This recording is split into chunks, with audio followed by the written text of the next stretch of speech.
I'm gonna giving tell the duty that you owe to God. That's what religion is. I'm gonna tell you something here.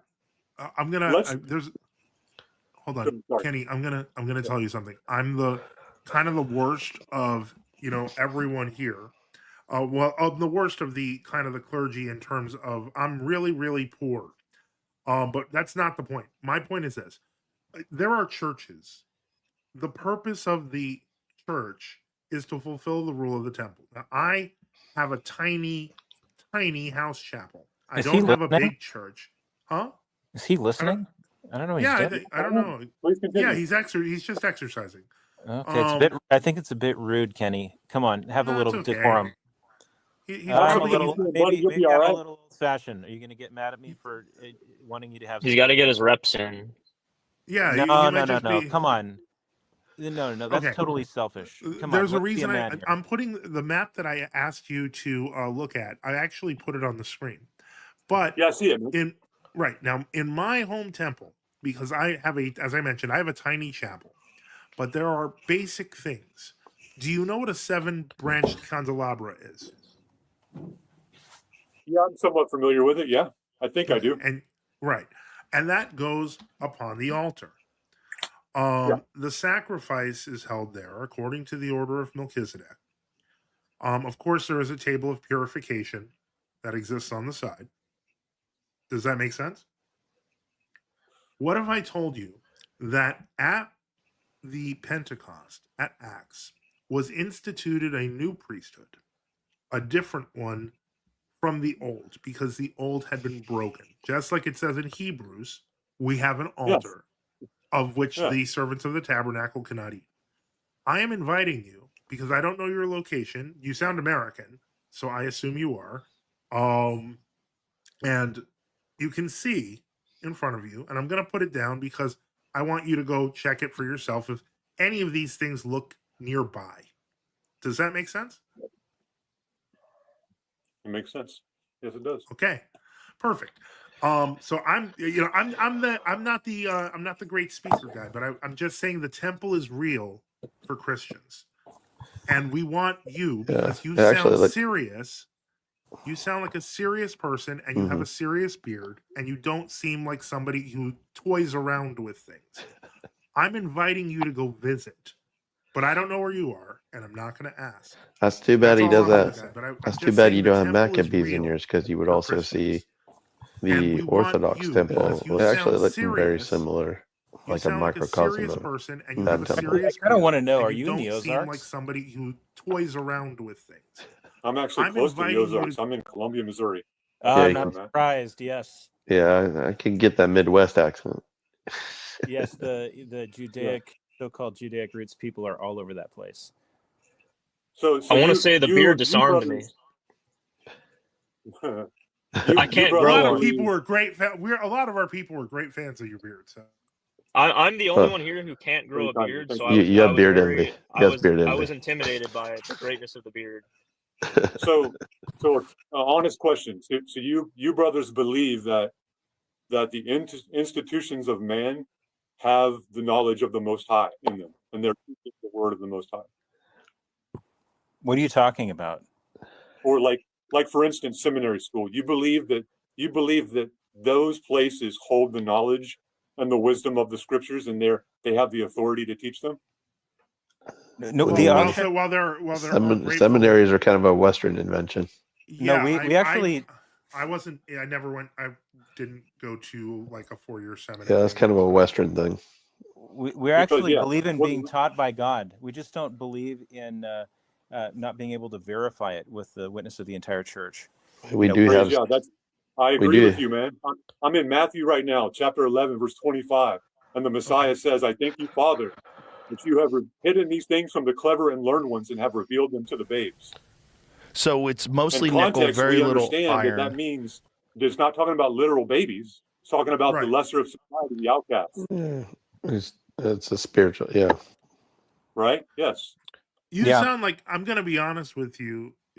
You came thinking that we were going to fight you, but we actually want to invite you because you sound like you're on the path, and we want to help you complete that. Yeah, you're actually not very far away from a true Orthodox priest. That maybe you can contact Father Joseph. He can give you my number. You're not very far away from a priest with the ROAC. Yeah. If you are, can you see the private chat, Kenny? I'd have to pull up the. It's the chat. It's the chat inside of StreamYard. Yeah, the chat in the StreamYard. If you scroll up, you'll find Father Chad's phone number. Yeah, it's right at the top. And you can call him. I don't know what his schedule is like, but the point is, he'll tell you about what a church near you, a temple near you, and He's awake right now. What we're talking about. Does he believe as you guys do? Father Chad is the person you've been talking to. We share the same faith. No, but the priest I would introduce you to, yeah, he does believe like we do. Exactly. So what about when the Messiah says, "Don't call any man father"? What about that? What about 1 John 2:13, which says, "I write unto you, fathers"? Is he actually? Is this inspired scripture? Is this defying the word of our Lord Jesus Christ when he calls men fathers? Or when St. Paul is talking to Timothy. Well, let me give you. Can I give you a verse? The gospel. So we have to understand the scripture in light of the other scriptures. Right. Yeah. Can I give you another verse, Kenny? Yeah. 1 Corinthians chapter 4, verse 15. Just read.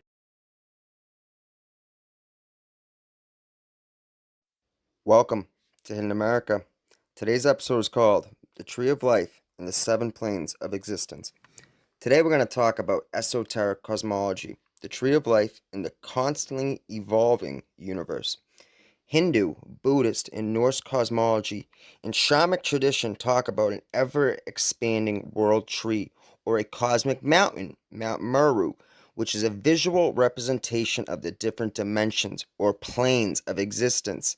In the Hindu tradition, there is said to be at least 31 different worlds or lokas, each at a different vibratory rate.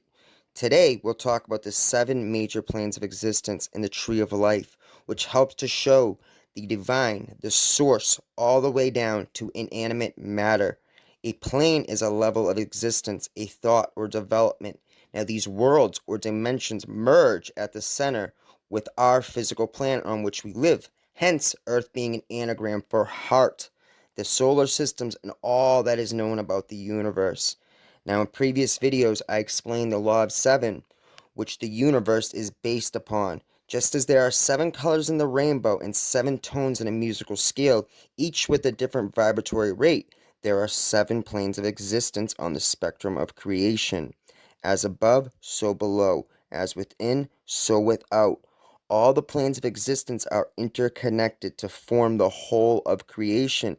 This is what they mean when they say your body is an exact replica of the cosmos. These worlds are not separate from you, but make up who you are. Now, like humans, the Earth has 5 bodies or worlds, each composed of different types of matter: the physical, the etheric, the emotional, mental, and casual. Now, the slowest and densest of the 7 planes is the physical plane, or Malkuth, the world of action. This is where we are now. This includes your etheric body, or what Theosophists would call the lower astral body. This is your sod on the Tree of Life. Now, each plane is separated by a veil, or an illusion that separates us from the oneness of everything. It is the barrier between our ego and soul, blinding our consciousness from the blinding light of the single truth. Malkuth, or the kingdom, is the material world. The practical world is separated from Yesod. Yesod is the realm of imagination. Now, Malkuth is the end result of the Tree of Life. Now, I should make it clear that on the Tree of Life that there are 3 pillars: Boaz, Joachim, and the middle pillar. The right-hand path, the left-hand path, and the middle way. There are 22 paths corresponding to the 22 letters of the Hebrew alphabet, and the 22 tarot trumps in the major arcana. There are 10 sephiroths, or spheres, which are emanations of God. These are also places in our own subconscious mind. These are the 22 paths on the tree of life. Each Sephiroth is a different level of consciousness, from your primary and your secondary emotions all the way to your crown, superconscious, Kether. The three pillars are Boaz, Joachim, and the middle pillar. Boaz is the pillar of form, the pillar of severity, the Ida, the yin, the negative polarity, and the female principle of creation, Eve, Shiva, Isis, the Holy Spirit, represented by the moon. Now, Joachim is the male principle of creation, the positive side, represented by the sun, Adam, Ptah, Osiris, Vishnu. This is the pillar of mercy, of Yang, the Pingala. Now, the middle pillar, or the pillar of equilibrium, the pillar of mildness, is represented by the crown, Kether, the source beyond all sources. It is pure oneness, the singularity from which all life flows. It has no polarity. It is complete within itself, and yet it is not, because only through incarnation into the physical world can it be fully appreciated. The tree of life is the story of Kether's development into this imperfect reality of Malkuth, for the shared joy of experience. Now that I gave a little more information on the tree of life, let's get back to the planes of existence. The second plane of existence is often incorrectly labeled the astral plane, but more correctly should be labeled the emotional plane, the plane of desires, the upper astral plane. This is represented by Hod on the tree of life. This is the sphere of Mercury, Hermes, or Thoth. Hod represents your logical or rational mind, and it's a big mistake to make a crown out of your logical mind. Hermes is the master magician, the scribe of the gods, the messenger to the gods. Now, the key lesson to take away is to accept magic, but stay skeptical of it. The emotional plane is said to extend halfway to the moon. Now, the third plane is the mental plane, the plane of the mind. This is your casual and mental bodies, the formless in heavens of form. The mental plane is represented by Nazak on the tree of life. This sphere is the sphere of beauty and seduction. Desire of fame and glamour can trap people in this sphere. This is the sphere of Venus and is represented by the blasted tower tarot card.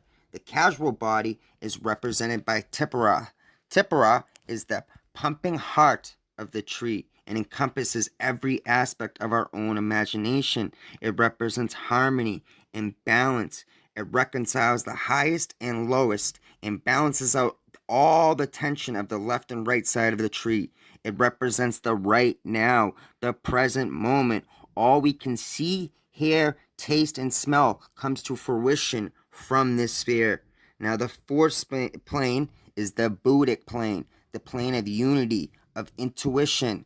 This is represented by Gabora on the tree of life, attributed to Mars, the god of war, strength, fire, and force. And although this sphere can sometimes be deceived as destructive, this is yet another illusion.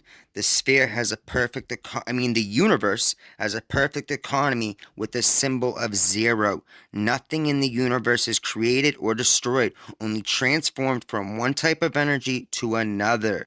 Now, the fifth highest vibratory plane is the plane of nirvana, of the spirit. This is the highest plane before the veil of the abyss on the tree of life. This is Chasad on the tree of life. This is the spirit of Jupiter, or Zeus, the source of stability and clarity. Above the abyss, space and time break down and things cannot be known, but can be understood by intuition or direct experience. The abyss separates the three supernal spheres, Bina, Chokma, and Kether, from the lower seven spheres, the practical 3D world. Above the abyss is the complete destruction of one's ego and personal identity.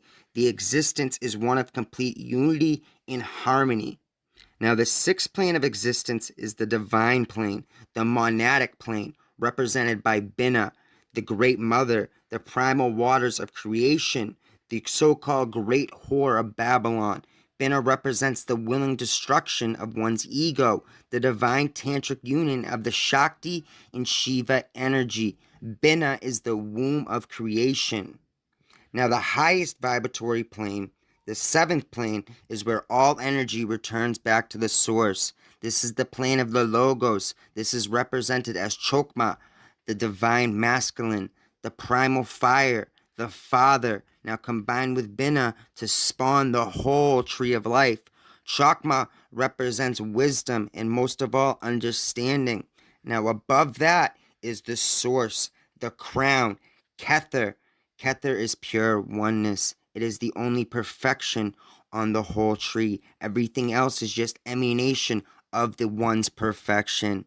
It is the simplest and most pure form of God that a human can comprehend. The Tree of Life is a symbolic representation of the soul of man and of the universe. Dion Fortune said the universe is really a thought form projected from the mind of God. The Kabbalistic tree might be likened to a dream arising from the subconscious of God and dramatizing the subconscious end product of the mental activity of the Logos. The tree is the symbolic representation of the raw material of the divine consciousness and of the process whereby the universe came to be. The Tree of Life is an absolute goldmine of information showing the full evolution of the soul and of the universe. I hope this makes it a little bit more clear for you. We will absolutely go deeper in future videos. Thank you so much for watching. Like, comment, and subscribe. New videos almost every other day. I truly appreciate all the support. Please don't forget to hit that like button. Thank you so much, guys.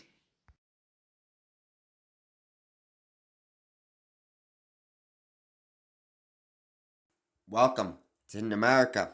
Today's episode is called The Knights Templar, John the Baptist, and the Baphomet. Now, the Baphomet is the infamous idol of the Knights Templar, which was seen as early as the Crusades and all the way up till today. Now, the Baphomet, as commonly seen, is an alchemical representation of the divine fire, Mercury, that awakens the highest of all occult hidden knowledge, or what the Gnostics would call gnosis. Now, the Baphomet, who has many parallels and ties to Pan and the Green Man, represents the cosmic divine union of opposites, male and female, dark and light, good and evil. This is past the duality of normal human emotion. The goat head represents the conquering of the reptilian and animal instincts, the ever so tempting pleasures of the flesh. The Baphomet was known as the sacred androgyny, or the perfect black man, black or negrito being the first stage of the alchemical process. Now, the etymology of the word Baphomet comes from the Greek, baptism of wisdom. So who or what is the Baphomet? Knights Templar legends state that the head of the Baphomet is actually the head of John the Baptist, the true father of the Gnostics in the East, and was widely considered to be the savior or the Messiah of the Knights Templar. Now, when John the Baptist was beheaded, legends say that the Holy Spirit or the Kundalini dragon energy stayed. The Gnostics believed in what they called the divine spark in matter, and had the awareness to realize that God was within all things. Now, the Gnostics opposed the Catholic Church and the God of the Old Testament. They believed that this world was an illusion, a false, counterfeit, corrupt reality created by a jealous, evil God, the Demiurge, Saturn, Shiva, Jehovah, in order to trap human souls. Now, the Gnostics considered this world a matrix long before anyone else, and even the simulation theory has its roots in Gnosticism. The Gnostics believed our world was controlled and manipulated by energy vampire-like beings called archons, who fed off of negative emotions like fear, anxiety, stress, chaos, etc. Now, the Gnostic texts talked exclusively about the demiurge trying to harvest human souls, keeping humanity in non-stop reincarnation cycles, keeping them ignorant of their true origins and divinity. Now, the Gnostics believed that mankind were gods and goddesses. They had just forgotten who they were. They believed the only way to break through this karmic reincarnation cycle was to achieve gnosis, or divine knowledge, enlightenment, moksha, similar to the Buddhist concept of samsara. Now, John the Baptist, the father of the Gnostics of the East, was thought to be a physical incarnation of the unrelenting Kundalini serpent dragon energy. Now, the Jews of the day believed that John the Baptist was actually the goatfish dragon Enki, who was said to incarnate at the beginning of the age of Pisces. Now, Enki is a version of the older goat of Mendes, or to the Hindus, Sanat Kumara. Kumara's name in Sanskrit actually means gnosis, or divine knowledge. There are many that believe that the Vatican is actually covertly a church for John the Baptist or St. Peter, not Jesus Christ, who the Templars, like the Jews and most Freemasons, rejected as the Moshiach and God's Son. It is no coincidence that the Knights Templar were crucified and burned on the stake on October 13th, 1307, the real reason Friday the 13th is remembered. Now, the Templars were far from gone, though. They moved to the Swiss Alps and started the Swiss banks with their riches, allegedly the Ark of the Covenant, in John the Baptist's head. They started Switzerland, the Swiss banks, and have financed both sides of each war since. Now, some bonus information. Messiah, or in Hebrew, MSSH, in Pharaonic means Lizard King. Research the 13th zodiac house, the Ophius, the serpent bearer, the serpent holder or slayer, the light bearer. Serpent, or Nenachak, in Hebrew means shining one. Now, this is the key to your light body and enlightenment. Thank you so very much for watching. Make sure to follow me on Twitter at America Hidden. Thank you so very much for watching, guys.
Welcome to America. Today's episode is called The Hidden Masonic Truth About the 4th of July, America's so-called Independence Day. Now, I apologize for taking a small break from making videos. I'm a plumber by day. My work schedule has been crazy, and of course, the bills still need to get paid, but this is a passion project for me. This whole channel, it's never been about money or followers. I will continue to expose truth and spread love. Now, we all must relearn our history, the true story, and we must accept that many things we were taught were intentional lies or misconceptions with the intent to deceive us from the truth. Every lie brings us further from ourselves. Now, the 4th of July is not about America's independence. It did not mean that in 1776 or today. The Bavarian Illuminati was found on May 1st, 1776. May 1st is the start of the satanic holiday Beltane. This is not by accident and highly symbolic. The so-called hidden Old New World Order, or new depending on how you look at it, the Bavarian Illuminati, which is in the process of morphing into the out-in-the-open 5G surveillance state one world order. Same bloodlines, same puppeteers, Jesuits and Zionists, using the United Nations as the path to fulfill this prophecy. The script, or the scriptures, is going according to plan. Now, July 4th, 1776 is not celebrating America's independence. No, it is actually celebrating the completion of one of Masonry's great works, the establishment of the Bavarian Illuminati by Adam Weishaupt in the United States. The United States being the latest incarnation of ancient Egypt. Much more on that later. But even more importantly is the astrotheology behind the 4th of July, 1776. Now, on that very important day, July 4th, 1776, occurred a solar aetheion. Apo in Greek means from, helios means sun, so aetheion means away from the sun, which happens every year. Every year our sun conjoins the red twin dog star Sirius at 13.5 degrees Cancer during the first week in June. That is, as seen from Earth, the sun lies in front of Sirius, which lies at the same celestial longitude as the astrological sign of Cancer in the sky. This is the rule of Sirius, the dog days of summer. Now, this alignment causes a powerful paradigm shift. To Freemasons, July 4th is revered and celebrated as the divine union between our mother star, Sirius, Isis, and our sun, Helios. It wasn't just the solar aetheion on July 4th, 1776 that makes that day so very important and why it is truly remembered. It was the conjunction of our sun with Sirius. Now, this conjunction happens once every 248 years, the next time being 2024, an election year, and also potentially the rise of the Antichrist. A quick background on Sirius and just how important that this star truly is. Sirius is a twin binary star. It is considered the heart chakra of our physical sun, the sun behind the sun, our spiritual sun. Albert Pike said, "The blazing star in our lodge, we have already said, represents Sirius, Anubis, or Mercury, guardian and guide of souls. Our ancient English brethren also considered it to be an emblem of the sun. In the old lectures, they said, the blazing star, or glory, in the center refers us to the grand luminary, the sun, which enlightens the earth and by its genial influence dispenses blessings to mankind." Now, I highly recommend you watch my previous video on Sirius, the big dog, Sothis, Isis, Thoth, Hermes, the Star of Bethlehem. Sirius has always been considered the archetypical great teacher from above, the lords of karma. Again, it is no accident that this very important conjunction, which only happens once every 248 years, occurs in 2024. Expect the next 4 years to get even crazier. The One World Order takeover has clearly begun. Now, the misconception that the 4th of July has anything to do with the United States independence comes from the legal separation of the 13 colonies from Great Britain in 1776. But this actually occurred on July 2nd, and Thomas Jefferson read the Declaration of Independence on July 8th, 1776. July 4th is another Masonic holiday or ritual prepackaged to the masses as Independence Day to profit off of this misconception and ritualistically steal people's energy. July 4th, 1776 is the remembrance of the conjunction of our physical sun and our spiritual sun, Sirius, which happens once every 248 years, and the solar aetheion. It has nothing to do with America's independence. This is another Masonic lie. The ancient Egyptian spiritual system and even how they calculated time was based on the celestial movements of Sirius. Now, do you understand why the One World Order takeover is happening now? 4 more years to this very important conjunction, a meeting with the Lords of Karma. This is why people say we are in the end times. The apocalypse in Greek simply means the unveiling. The hidden hand will be revealed. United Nations Agenda 21 plus Agenda 30 is the plan for the One World Order. UN is an ancient name for Lucifer. 2024 marks the completion of another one of Masonry's great works, the prophesied hidden One World Order, the existing but somewhat hidden beast system out into the open. UN-controlled 5G surveillance grid police state one world order. The next 4 years will be very, very interesting. The Washington Monument, which is the phallus of Osiris, is constructed in a Visus Pisces that is created by the orbiting bodies of our sun in Sirius. Now, even the presidential inauguration ceremony is performed once every 4 years at exactly high noon, 19.5 days into the new year, on the balcony of the U.S. Capitol building, which represents the ever-pregnant belly of Isis, facing her brother and consort, the Washington Monument, the erect phallus of Osiris, giving birth to the next U.S. president. All of this is ritualistically done. Another ritual regarding Sirius, Osiris reborn, the eternal living God. Now, just a quick history lesson. The whole esoteric foundation of the United States, as well as that of the entire modern Western world, rests upon this ancient Egyptian astrotheology. The ancient Egyptian religious system was based on the celestial movements of Sirius.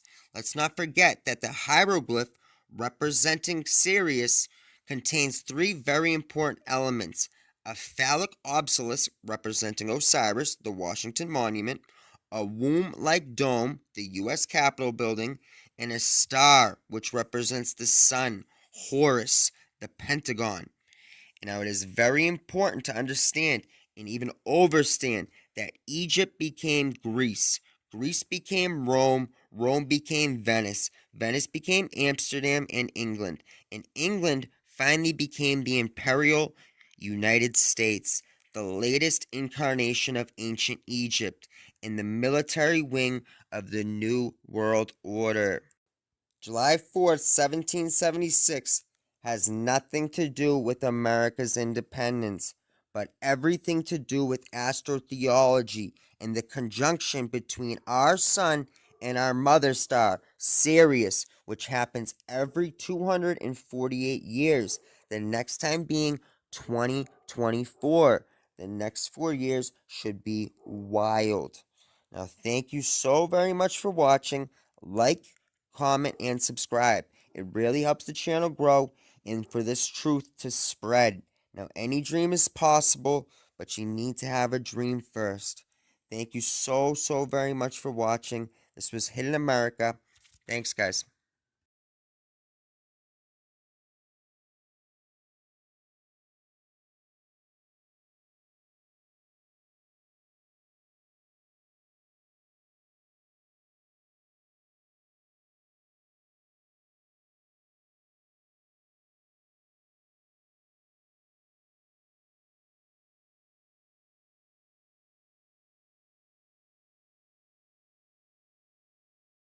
Twinkle, twinkle, little star, how I wonder what you are.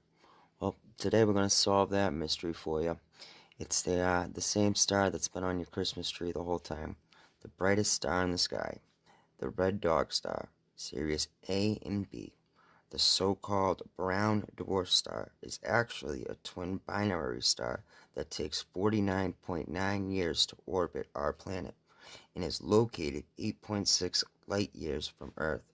Sirius is located in the Canis Major constellation, hence the dog star, as you can see right there, MTV2 for the twin dog star, nicknamed the Big Dog. Esoterically, Sirius is our spiritual sun, or the higher self of our sun. Sirius is the heart chakra of our physical sun. Sirius is 4,000 times hotter than the sun.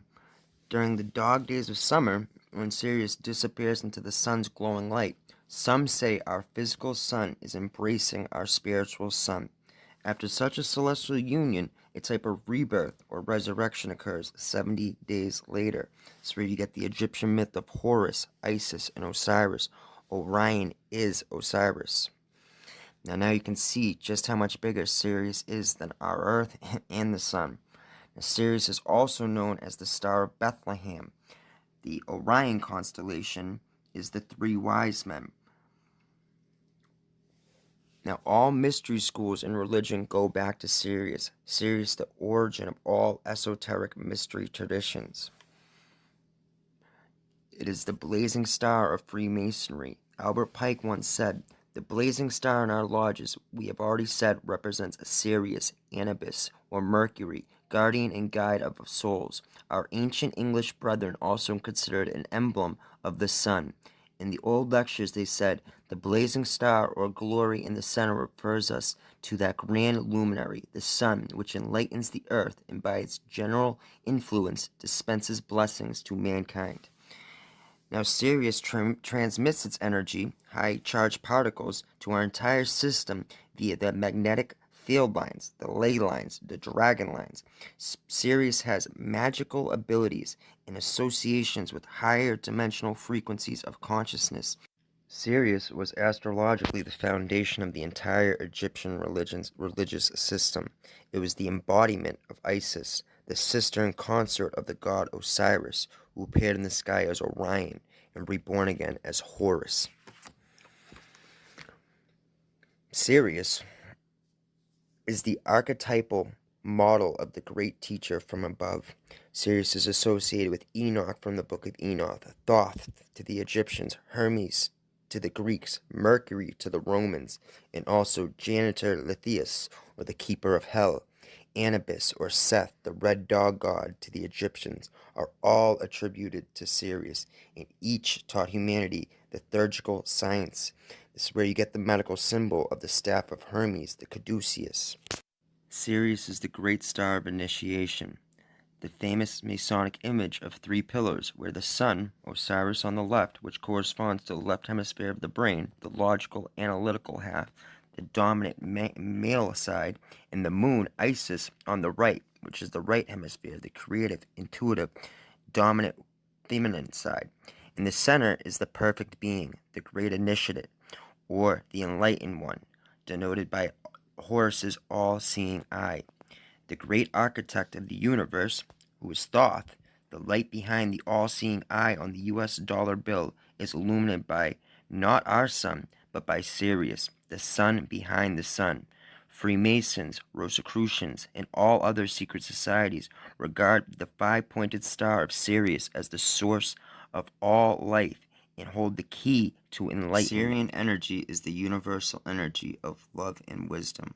Vibrations or frequencies reach us from Sirius via the cosmic mental plane. The chakras, think like the internet or radio, Sirius XM, as the micro to the macro. Just like the radio, you need to tune into the right frequency. Now, all cultures from all around the world, the dragon cultures of China, the Nagas of Southeast Asia, the Amarus of Peru, the Quetzalcoatlus or the Culcans of Mesoamerica, the serpent tribes of North America, to the Anunnaki, the Druids, the Gnostics, all had associations with Sirius. Sirius is a Bohemian star, meaning it is in a system with our sun. The Taoists seen the sun as a gateway or a stargate, and alchemists recognized the importance or the magical effects of the sun activating the Sirius energy when the energy of the star is illuminated. The dog of the sun, the dog that leads, the star of the celestial wolf, the star of Buddha, the star of Mercury. Sirius has had many names throughout the ages. All mythologies make reference to Sirius. You look at the Norse mythology, the Norse tree of life, you see the Rainbow Road. This is also in reference to Sirius. In Washington, D.C., you see the Oval Office, the obelisk, the Washington Monument, and the Pentagon. It just so happens that the hieroglyphic for Sirius is an obelisk, an oval, and a pentagram. Now, you could talk about Sirius just about all day, but this is a basic overview, and I hope you learned just a little bit to see how this symbolism is still prevalent today. Thank you. Love and light to you and yours. Welcome to Hidden America. Today's episode is called The Third Eye, the Sacred Science of the Christ Within. Ian Howell once said, "The infinite Wi-Fi signal for the ancients was a pineal gland modem hooked up to the universe. Oh, how times have changed. How religion, technology, and fear has separated us from actual spirituality and hid the truth and secrets right before our eyes. The problem is, when people read the Bible, they read it literally and think that it doesn't apply to them, that it's past tense and somehow outside of them. Little do they know that this sacred science is encoded all throughout the Bible. The Christ within, the resurrection, the rebirth, the secrets of the pineal gland, the third eye, the true kingdom of heaven was always within. Even when this knowledge was heavily guarded and the so-called heretics were persecuted, Michelangelo's Sistine Chapel painting encoded this sacred science for all to see, and many, still to this day, look right past it. People see the pine cone symbolism in all ancient cultures all the way up to today. Look at the Vatican and all over India. But still, the secrets of the Christ within, the chrism, the fire within, is one of the best kept secrets in all cultures. The pine cone has always represented the pineal gland, the closed pine cone for those that are asleep, the open pine cone for those who are awake, the eye of Horus, the eye of Ra, the eye of Providence, the all-seeing eye, has always been to show the power of the third eye, the pineal gland. Odin, Shiva, always represented the power of the third eye. Solomon's temple was never a real place. Your body has always been the temple. You are the tree of life. The sacred science that I'm about to reveal has been hidden for hundreds of years, maybe thousands of years. This is the true stairway to heaven, Jacob's ladder. The pineal gland is known as the throne of God. Around the pineal gland is 24 cranial nerves that help the pineal gland function to full capacity. This is why there are 24 elders mentioned in Revelation 4:3. The pineal gland is the main endocrine gland in the body that rests in the middle of the brain between two cerebral hemispheres, which is mentioned in Genesis 3:24 as the cherubs that guard the tree of life. The tree of life is your spinal column, the stairway to heaven, Jacob's ladder.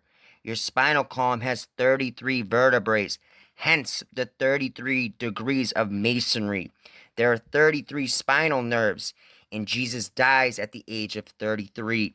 33 plus 33 gives you the 66 books of the Bible. Now the sacred science, the secret, the Christos, the Christ, the fire within, the chrism. You ever wonder why Santa goes down the chimney on Christmas? Well, here is the secret. The sacred secretion, the chrism. Once a month, your brain secretes a fluid, a sacred chrism, the Christos, down the chimney, down your spinal column. And with proper technique, diet, and meditation, the goal is to raise this chrism back up your spinal column. This is the rebirth, the resurrection. Now this precious fluid flows down the claustrum, hence your Santa Claus, and separates parts going into the pineal gland and part to the pituitary body. And these fluids, being special, sacred, take on the color of milk and honey. It is a milk-like fluid. Here is your land of milk and honey. Now these two glands, one male and one female, the Joseph and Mary of your own physical body, are the parents of this spiritual son, the Christos, the chrism, born in your solar plex of each human being. Now this happens around the age of 12. The children of Israel have been given promise to return to this land flowing with milk and honey at last when these fluids reach the solar plexus via the semi-lunar Gangala. This is Bethlehem of your own physical body. Hence why in Hebrew, Bethlehem means the house of bread. This is why the allegorical Christ says that I am the bread of life. This is your rebirth. As your cerebral spinal fluid, the chrism, the Christos, climbs your 33 vertebrae, Jacob's ladder, and meets your 12 cranial nerves, the 12 disciples, it ignites the pineal gland. This is the resurrection. Now, in the solar plexus is a thimble-shaped depression. This is the cave, the manger, and in this is deposited this psychophysical seed, the Holy Child, born of the Immaculate Conception. This seed is called a fish. This is where you get your Jesus fish. Now, the third eye is your gate to the inner realms, to higher states of consciousness, your very own kingdom of heaven. Now, you see why fluoride and calcification of this gland is so detrimental. Now, this sacred science has been hidden for thousands of years. This is the Christ within, the Christos, the Chrism. Thank you so much for watching. Like, comment, and subscribe. New videos almost every other day. Thank you, guys.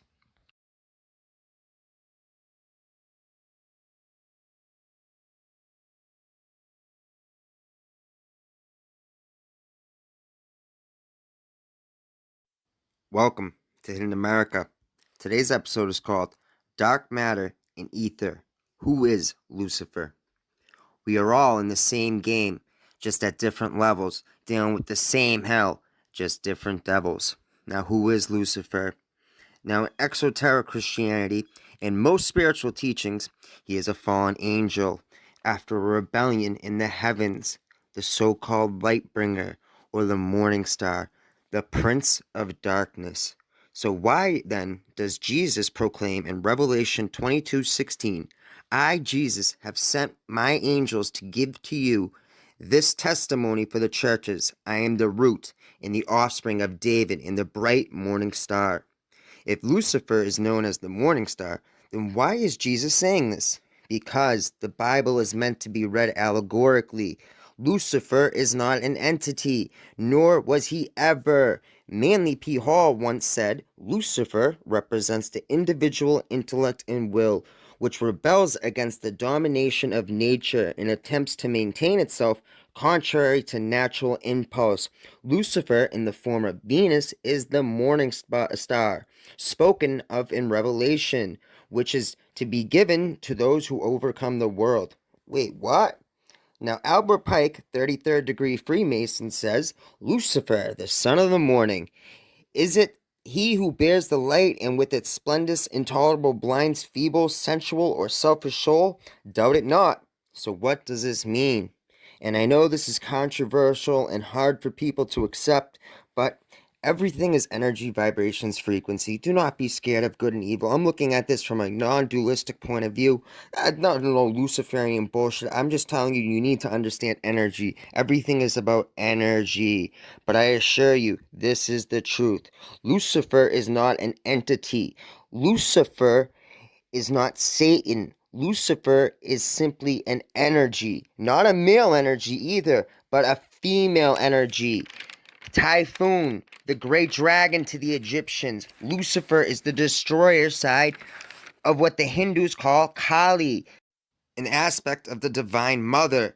The Divine Mother has a destructive force and a creative force. Now, both are done out of conditional love and compassion. Out of darkness came light, chaos to order. First comes destruction, then the light of creation. Now, Lucifer, the bringer of light. In Greek mythology, Lucifer is Prometheus, the flame of Prometheus, the flame of the Statue of Liberty. Now, in Greek, Lucifer means phosphorus or light bringer. Phos, Horus, from the Egyptian trinity, Horus. Crowley, hence Crowley's Age of Horus. Lucifer is really phosphorus that resides in all of our DNA. The light trapped in matter, the light within all of us, which Jesus found, and we can all find this. This is an energy. Lucifer, the morning star. Hence, the Egyptians have always said, know thyself and you will know God. Now, the fall of Lucifer allegorically represents the spirit falling into matter, the material world being trapped by animal and fleshly desires. It is an allegory. The falling away from the true light in modern religion and science has forced us to look everywhere but within. As above, so below. As within, so without. The spirit trapped in matter, tricked by the false light in this material matrix. Lucifer is represented by the phoenix rising out of the ashes. Phosphorus is used to start fires. The fire is the true light and energy of consciousness, the light bearer. What Lucifer represents is bringing the light of awareness to humanity in the form of fire. He took a fall for this allegorically. Aether is the hidden god, the quintessence, the fifth element, what pseudoscience refers to as dark matter. This, in Greek mythology, this was the primordial god of light, born of chaos. This is Lucifer. Lucifer is the energy of the dark in the form of Aether. It is the energy of the light in the form of Azoth. But instead, the churches teach of Lucifer, the shining ones, the brightest angel of light, who fell into darkness. But this is incorrect.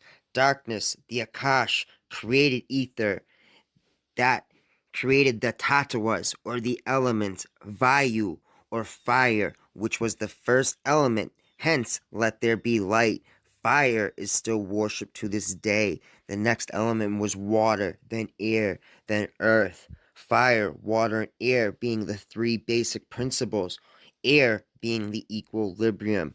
Now, ether, the spirit, the soul, is the source and cause of a cohesive chemical, thermal, electrical, and magnetic forces. It is the cohesive force that holds the whole universe together. In Greek mythology, blue ether was considered the upper skies, the sky of the heavens. Chaos was the Greek god of the airs of earth. Now, science, since they have gone to atomism, has hidden ether, but just because you can't see it does not mean it is not there. The ether force is an entity in itself. It is the so-called hidden God. It is the dark matter, what they talk about today. Ether was the cause of all the other elements. It is the spark within matter. It is the light within, the morning star that is in with each of us, the Prakti. Now, humanity as a collective has fallen. This is what the fall of Lucifer represents. Trapped in the material matrix. We fell away from the light, from abuse of knowledge and power and greed. Consciousness has fallen, but we are now at the stage of waking up and seeing through the material matrix, coming back to respecting nature and natural law, getting out of living out of fear. Everything is energy. This is just a force. Creation and destruction are two opposites of the same pole. Now, Jesus' message has been hidden and obscured, but it was always to go to your heart, go to your will, go within. Lucifer represents the divine spark in matter. Jesus and Lucifer are one because it was an energy. He is the morning star, the phoenix rising out of the ashes. Thank you guys for watching. This was Hidden America. Like, comment, and subscribe. Thanks, guys. Welcome to Hidden America. Today's presentation is going to be a little different, but hopefully this will connect a few dots for you. Now, why has hip-hop embraced Satanism? Why is every video riddled with occult symbolism? Why is Lil Uzi Vert telling all his fans that they're going to go to hell with him? Now, satanic occult symbolism has been part of music for quite some time now. From Black Sabbath to Led Zeppelin, David Bowie, Marilyn Manson, all of them embraced occult symbolism. But what used to be exclusively rock and roll, metal, or punk bands is now all you see in new age rap. And the question is why? Why the symbolism? And this answer, it just might surprise you. The answer is chaos magic. Now you might ask, what is chaos magic? Aleister Crowley defined magic as the art and science of causing change in conformity with free will. Now another concept to understand is synchronicity, which is a coincidence with meaning far less likely to occur than normal. Now in chaos magic, beliefs are not seen as the be-all, end-all, but as tools for creating desired effects. Now, the simple rules to chaos magic is, number 1, there is no rules. Number 2, nothing is true, everything is permitted. 3, belief is a tool for achieving effects. 4. The fourth rule is that the first rule with an emphasis on the second and third rule. Now, this might sound a little bit like Fight Club to you, because it's the whole entire concept of the movie. Hence, Project Mayhem. This ain't no David Copperfield bullshit I'm talking about. Chaos magicians believe they shape the universe according to their will. Now, there is no defined definition of chaos magic. Nothing is true, everything is permitted, is often heard. The term chaos magic is usually credited to Peter Carroll. Chaos magicians are able to change their beliefs and paradigms at will, a complete change of perspective at any given point.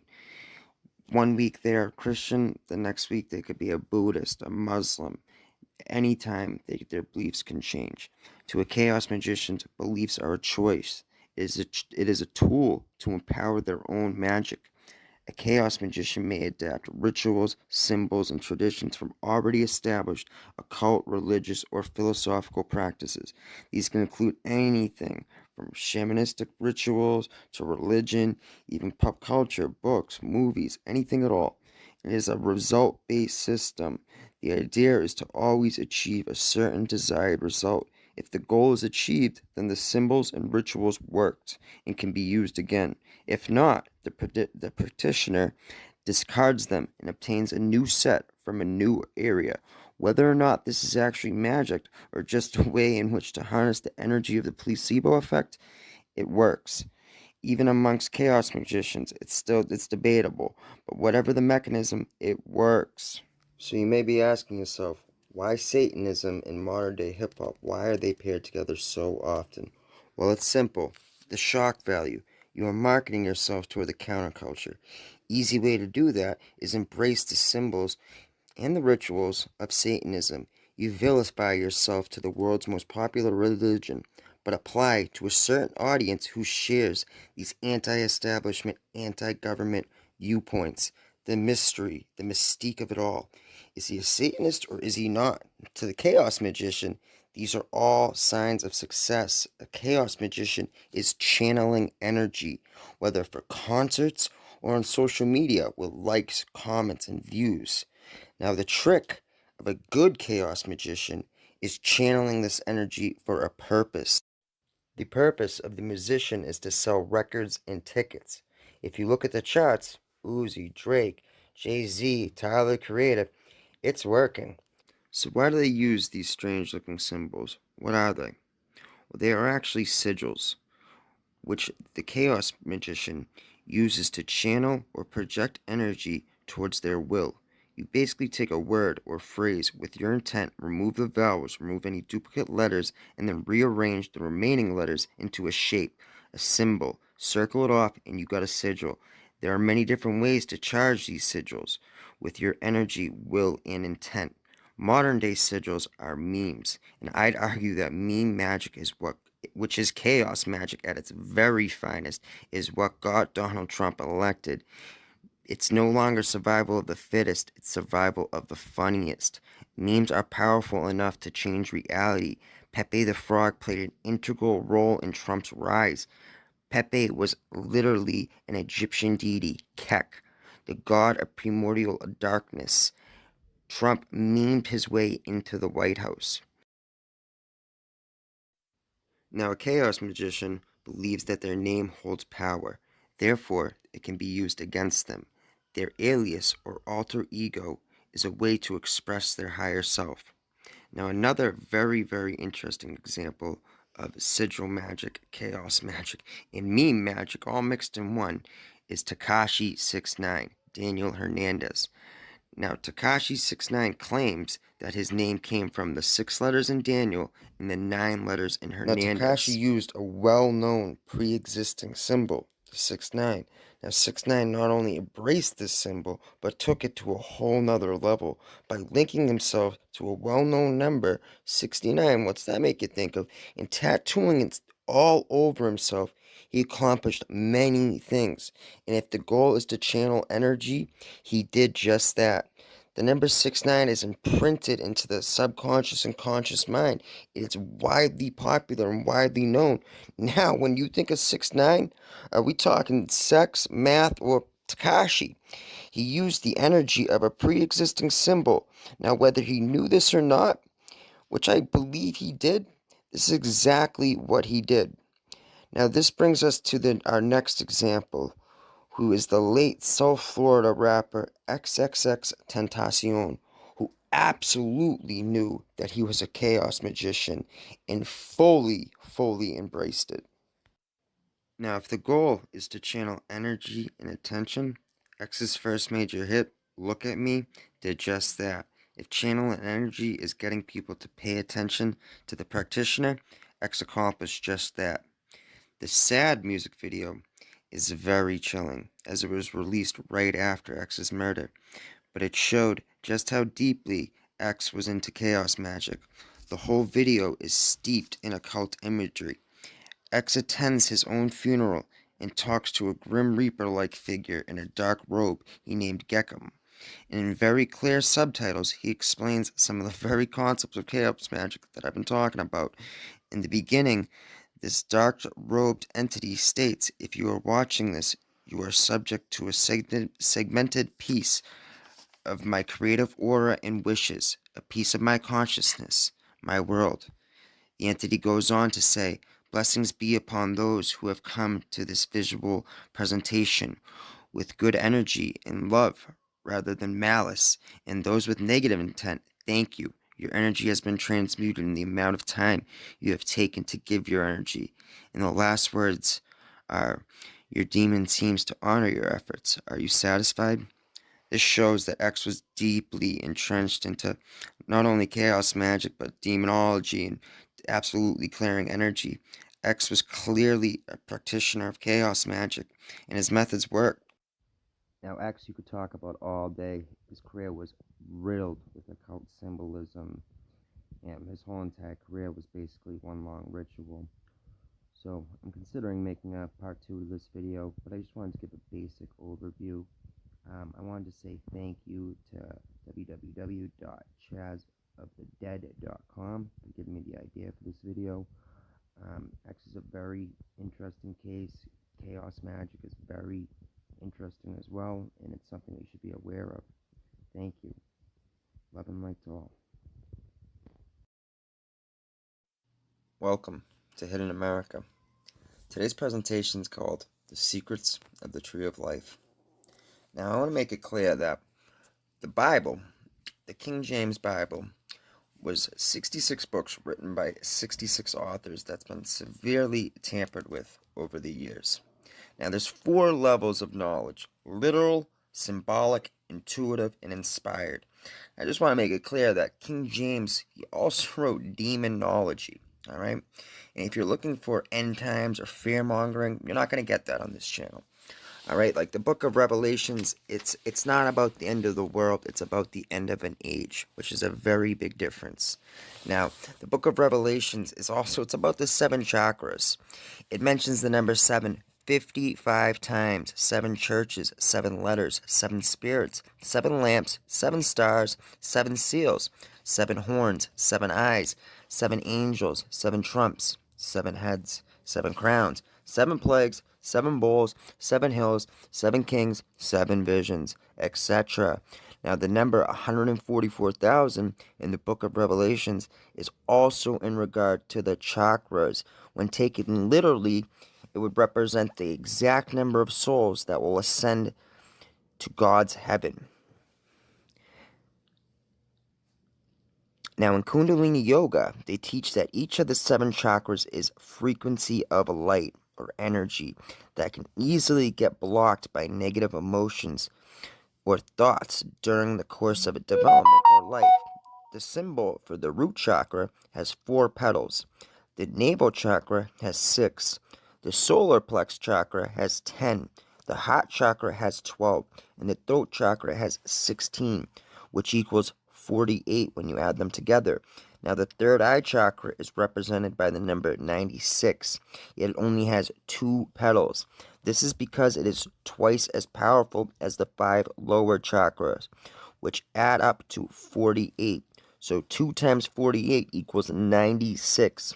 The crown chakra is said to be 1,000 times more powerful than the lower 6 chakras.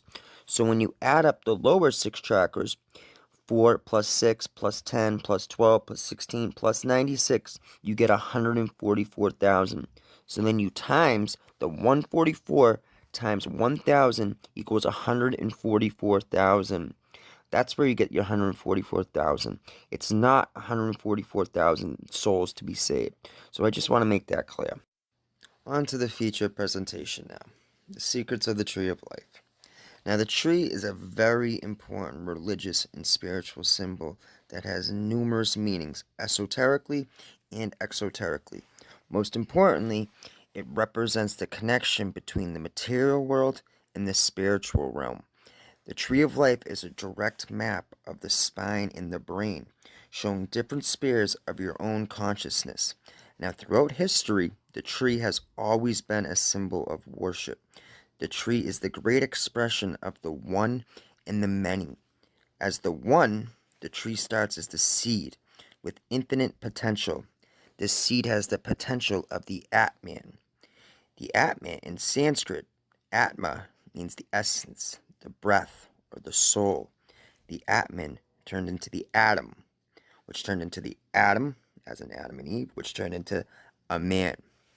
Now, in Brahmic tradition, the word means the principle of life, or the individual self, known after enlightenment, to be identical with Brahma, who is the universe, or the world soul from which all individual souls derive and to which they return as the supreme goal of existence. Now, the word one is an anagram for neo, which is a Sanskrit word forming element meaning new or recent. Now, you got to understand about first thing first, that good and evil is a man-made concept, and it is a very effective biblical scare tactic. Nature does not respect good or evil, neither does the spirit realm. What's good for a parasite is not good for the host. The Tree of Life is a literal roadmap of the human brain. The left hemisphere, or the left pillar, is the masculine side, responsible for logic, analytical thought, science, and math. Now, the right hemisphere, or the right pillar, the feminine side, governs art, creativity, holistic thought, imagination, and spiritual awareness. The masculine side has always been considered the so-called good side, the light side, or it's been associated with Shiva. Now, the feminine with evil, darkness, that Shakti energy. Now, the right hemisphere controls the left hand and the left side of the brain. The left hemisphere controls the right hand and the right side of the brain. Anatomically, the tree represents the left and right hemisphere of the brain. Now, this concept is metaphorically portrayed in the book of Genesis, verse 2:9. The arbor vitae, which is Latin, literally means the tree of life, is a part of the brain near the stem. It is generally defined as a tree-like in appearance and vertical arrangement of the cerebellum due to the arrangement of the white, the Ida Shiva, and gray, the Pingala or the Shakti, tissues. In the book of Genesis, it is the serpent who tempts Eve to eat from the tree. The serpent is an ancient symbol of wisdom, procreation, fertility, and transformation. It is the serpent which represents the cycle of life, death, and rebirth. Metaphorically, the serpent represents the ego mind that curiously wanted to explore beyond the Garden of Eden. Adam is the conscious mind. Eve represents the subconscious mind. The ego is etymologically defined as the self, that which fails, acts, or think. Ego comes from the Latin word I. It is your individuality. It is the mask, the false sense of self. It is the Maya, which is a Vedic concept that means that which is not the true way of seeing reality, illusion, magic. It's what separates us from the divine. The word Adam in Hebrew literally means the one formed from the ground. Adam is metaphorically the atom the fundamental building block of life. He is the positive atom, the eon, the divine masculine energy. Eve is the negative atom, the eon, the divine feminine energy. The book of Genesis allegorically shows the splitting of atoms in the creation of genes and DNA, hence the title Genesis, which is gene Isis, the unplugging and manipulation of human DNA. The veil of Isis was put up. We're going to go more into the veil of Isis in the next video. In the creation of the constant polarity and duality in the brain. The story of Adam and Eve is a story of the two creative forces of polarity and their magical journey to achieve a state of balance and harmony. Hence the sun and the moon, the sperm and the egg, the conscious and subconscious, the light and the darkness, the good and evil, the positive and negative, the Christ and the Antichrist. Alright, now we're going to go through some different examples. The first one right here is the Assyrian Tree of Life. Looks a lot like Osiris to me. Is the Buddhist Tree of Wisdom, which is very interesting. That is a ficus tree, a fig tree, which is very important in the Bible. If you remember, Adam and Eve, they covered themselves with a fig tree. A tree of wisdom, that means Bodhi. The next one coming up is the Christian Tree of Life. You can see the 12 apostles underneath. Next one is going to be the Egyptian Tree of Life. After that is the Greek Tree of Life. And you can see the serpent is guarding the golden apple of Hersetes, the goddess. I also wanted to mention in the Buddhist one, you could notice that Buddha was sitting on the serpent, which means he conquered the material world, the ego. Next one is the Olmec. Then after that is going to be the Mayans, which depicted all their mystical sciences in one drawing. It depicts as a vertical axis upon which all life is balanced and sustained, upon which the three levels of life depend on. And they considered the underworld, earth, and the heavens.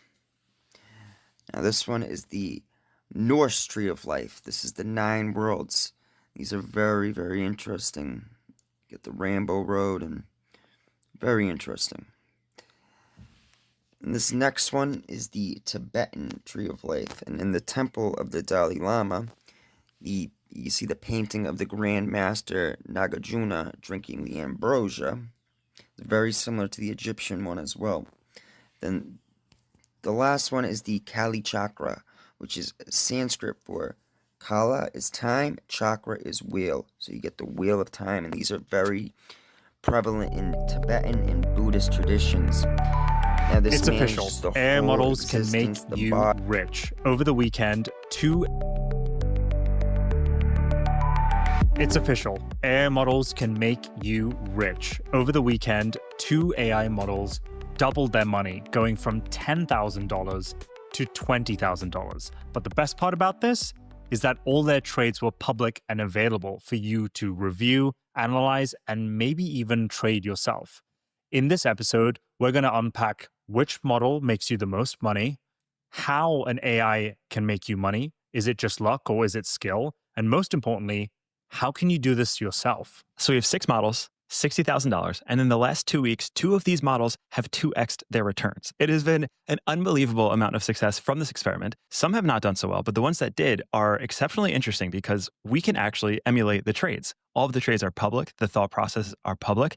You can look at the wallets, analyze the trades, and actually recreate this for yourself, not only by copy trading, but also trying to create your own replica model to try to emulate this returns. Now, there are risks. There are 2 big winners, but there are also 2 big losers, being Gemini and ChatGPT. So there's this really interesting dichotomy split between how agents approach trades and the success that they actually see from these trades, which we're going to get into in this episode. But I want to talk about the top chart, the DeepSeek chart, who is at, what is that number? $22,000? Oh, yeah. That's a lot of money. So walk me through exactly how they made it to this point, please, and how I can make 100% returns on my investment. So the model you just pointed out, DeepSeek, is currently sitting on $22,300, which represents more than 100% return on the initial 10K that it was trading. You want to know the craziest part about this, Josh? when I woke up this morning, or when I went to bed last night, it was number 2, and Quen was the winner. So it just goes to show how quickly these things move and how quickly these models perform.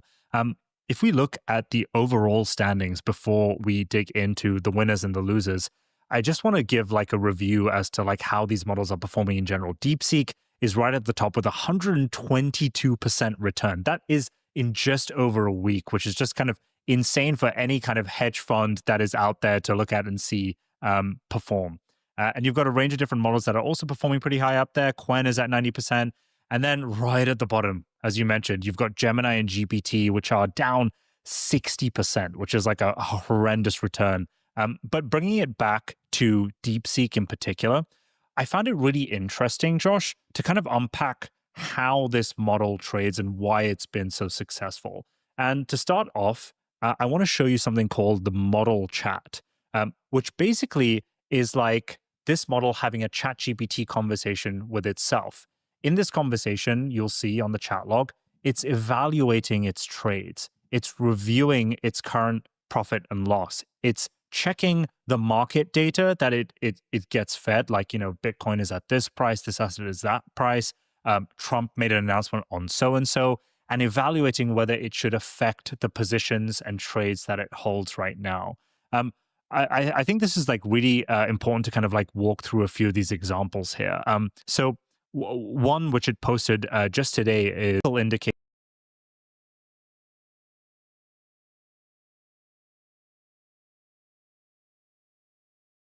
technical indicators like RSI, which is like a trading indicator, shows me that my existing trades aren't invalidated just yet. So I'm still holding out for my initial profit targets. So it's a really strategic sense of like thinking, should I hold my positions for long? Does it make sense to cut at this point? Just a really fascinating insight. Josh, do you have any takes on this? The chain of thought thing is fascinating to me because it's a peek inside the brain. It's a way to evaluate how these models think. It's a way to allocate EQ points to each type of model because they all think about these things very differently. One of the things that I'm actually not sure is true is that I don't think these models are given access to news feeds and public sentiment. I think this is mostly just fed price and market data. Learning that, it creates much more of a simple problem in terms of the data ingestion that needs to happen in order for them to make decisions. And it allows it to be a little more precise about how we evaluate these, which is a good thing. One of the things that I really loved, particularly on the other side, which we'll get into, is how they self-reflect on the decisions that they make. Because one of the things, it's not just this pragmatic decision-making tree, there is reflection involved. And I remember, Ijaz, you showed me a funny one about ChatGPT and how it's like, all of my positions are down now. I'm doing bad. I should probably try to figure out how to do better. And it's fascinating to see into the brain, the chain of thought of how these things work and see the differences. So I haven't had a chance to look through a lot of these logs, but Ijaz, I know you have. Is there any specific differences that you notice between the top and the bottom specifically? Because in the first episode, and for people who haven't watched it last week, our biggest episode ever. Thank you for the support. Thank you for watching. Go check it out if you haven't. But in that episode, we mentioned the fact that ChatGPT was the early loser, and we kind of projected it to continue to be the biggest loser because ChatGPT is this very thoughtful, very sycophantic, very wanting to please. And the reality is that markets are a lot more hardcore than that. So I think we were probably right in our guess about this, but I love that we have the concrete evidence now. So have you noticed any differences in how they handle each other differently? I have. So DeepSeek, probably unsurprisingly, as it was created by, this model was created by a hedge fund, trades like a hedge fund trader or an analyst. So let's look at a few different things to kind of prove that. Looking at the chat log that it's having with itself, one thing that is strikingly obvious in this entire discussion with itself is that it's constantly evaluating its stop loss, which is like when its trade thesis gets invalidated and when it shut off the trade with the current price that that asset is at. If you compare it to the bottom model, which I'm going to show you in a second, which is ChatGPT, GPT-5, it almost never does that.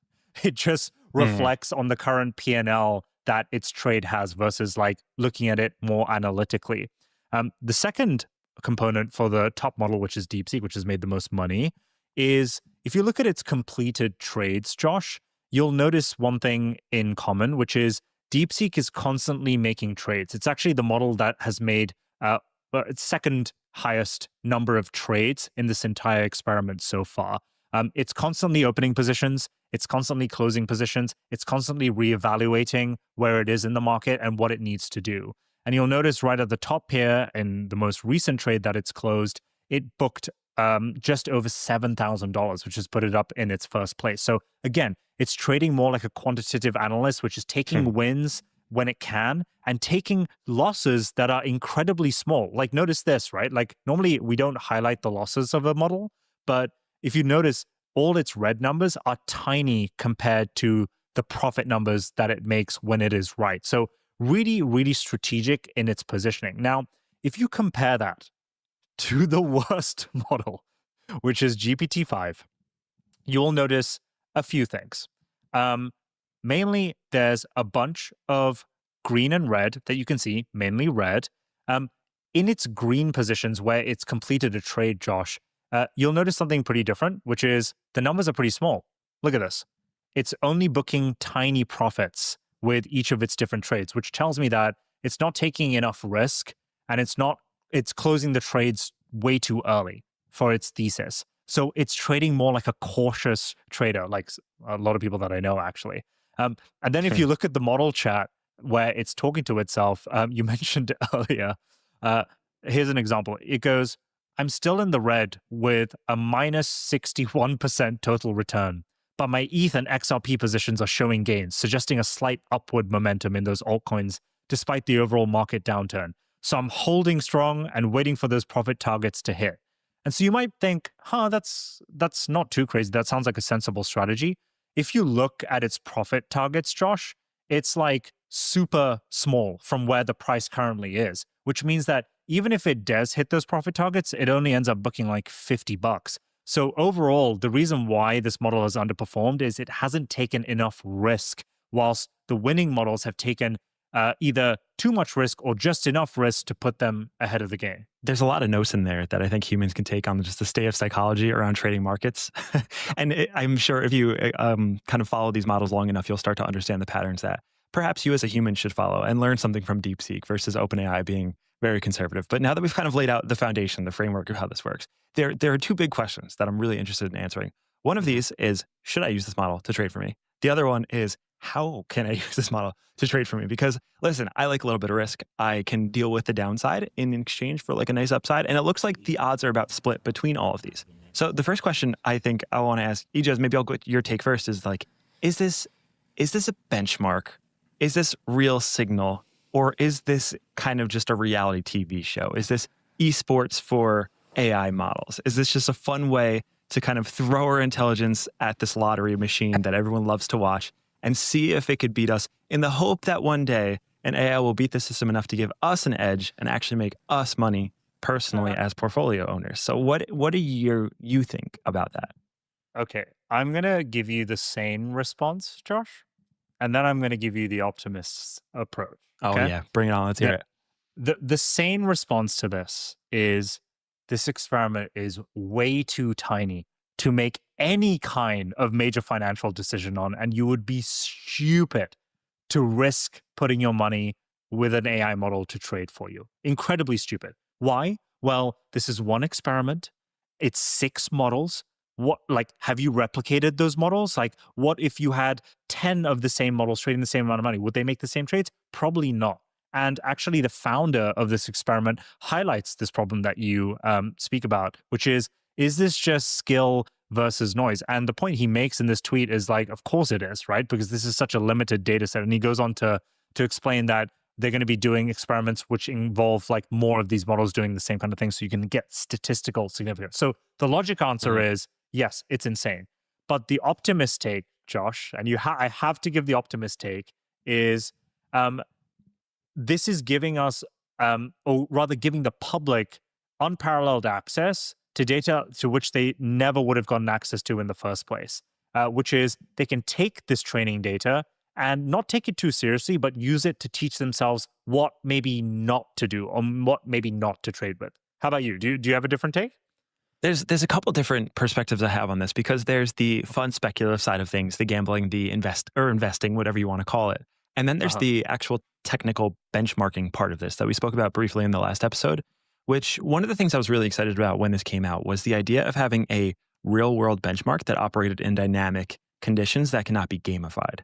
So a lot of these benchmarks, this is the way you evaluate AI models. They are done based on a fixed problem set. And a lot of times when you're training an AI model, these big labs can do tricks to gamify these benchmarks. With this case, and using real world data and real world markets, you can actually put them into the real world. And there's no way to gamify these benchmarks because if there was, everyone would be rich and you'd be able to predict markets. To that point, though, there is a lot of problems with using this as a benchmark because, I mean, one is the fixed data set, like he mentioned, is that this has only been around for 1 to 2 weeks. We need a lot more data to confirm this. The second is that this isn't really a very holistic approach to investing and to gambling because it really doesn't have all of the data required to make good decisions. It's only analyzing the price action and the volumes and whatever technical specs you can see on a single page without understanding the context around the moves. So let's say that Bitcoin's encryption got hacked. It would have, and Bitcoin falls 50%. It has no idea why Bitcoin is going down 50%. And because of that, it's a huge disadvantage that it doesn't know how to trade. Now, granted, these are unlocks. These are things that will change. And I assume the natural progression of this will lead towards more of a steady state benchmark. But it is a very tricky thing because markets are so unpredictable. So is this a viable benchmark? I don't know. Probably I'm leaning towards no because market conditions change a lot. It's not quite there with the capabilities. The other part of me is so stoked about this because the same way we love watching esports or we love watching a big thing on Twitch right now is gamblers. You guys, I don't know if you've seen these in real life. People will sit there and play, like they'll gamble blackjack like on a live stream and people will just watch them play virtual, those types of services. This in very much feels like an early prototype for a new type of fun form of entertainment, which could be something where it's high stakes trading. Imagine if this was done with $10 million per wallet and you got to watch these AIs trade and there was real money on the line. This feels sort of like a form of almost esport entertainment where I could see competing labs build competing AI models to trade markets and winners are given access to certain prizes. In terms of trading for myself, which is the last point I'm going to make on this, I am not very excited to take on these risks for the same reason I'm not really excited to bet on sports. And I imagine my opinions vary a lot from others, but this is very much a gamble. There's no way you can skew this in which it is not a gamble. The interesting part is there's a near perfect data split between them. There's 2 big winners, 2 big losers. The rest are kind of sitting around the median. Okay, but I'm going to push back on you a bit here, Josh. The earlier point you made was it doesn't have access to all the necessary data that it might need to make more informed trades. And I would argue, well, isn't the whole point of the benchmark, can you make money? And the fact that 2 of these models have made over 100% returns in less than a week or just over a week is proof that it can make money to some extent. The second point I'll make is we throw around the term like gambling, which is actually what I would say the majority of these models in this experiment are doing. But they are 1 or 2 models that are actually way more strategic and trade much, much better than the average trader that you trade against, if that makes sense. So if we take DeepSeek, which is the #1 model, if you look at its trades, at an initial glance, you might see that it's using 25x leverage and be like, that is so ridiculous. I'm not even going to pay attention to this, right? But if you dig into the position that it holds under 25x leverage, you'll notice that it's actually not at 25x. It's using only a small amount of its capital to do a very specific trade over like a 5 to 10 minute period, which automatically makes it a much more strategic technical trader than the average trader that is just gambling their money away. But the point you made around it being fair distribution, and this is my last counterpoint to you, Josh, you pointed out that it seems to be very even distribution, right? You've got 2 at the top, 2 at the bottom, and 2 right bang in the middle, right? I wonder whether actually GPT and Gemini are actually the best traders, even though they're at the bottom, if you just inversely traded them, right? It's zero sum. And it's the point that the founder of the experiment makes right here, where he goes, markets are zero sum. If you find a strategy that consistently loses money, it's just as good as finding one that makes money. Just do the opposite. Yeah, absolutely. And it'll take time for these to play out because I imagine they are kind of tuned for a specific type of trading. So in the case a few weeks ago, there was a huge liquidation event in crypto.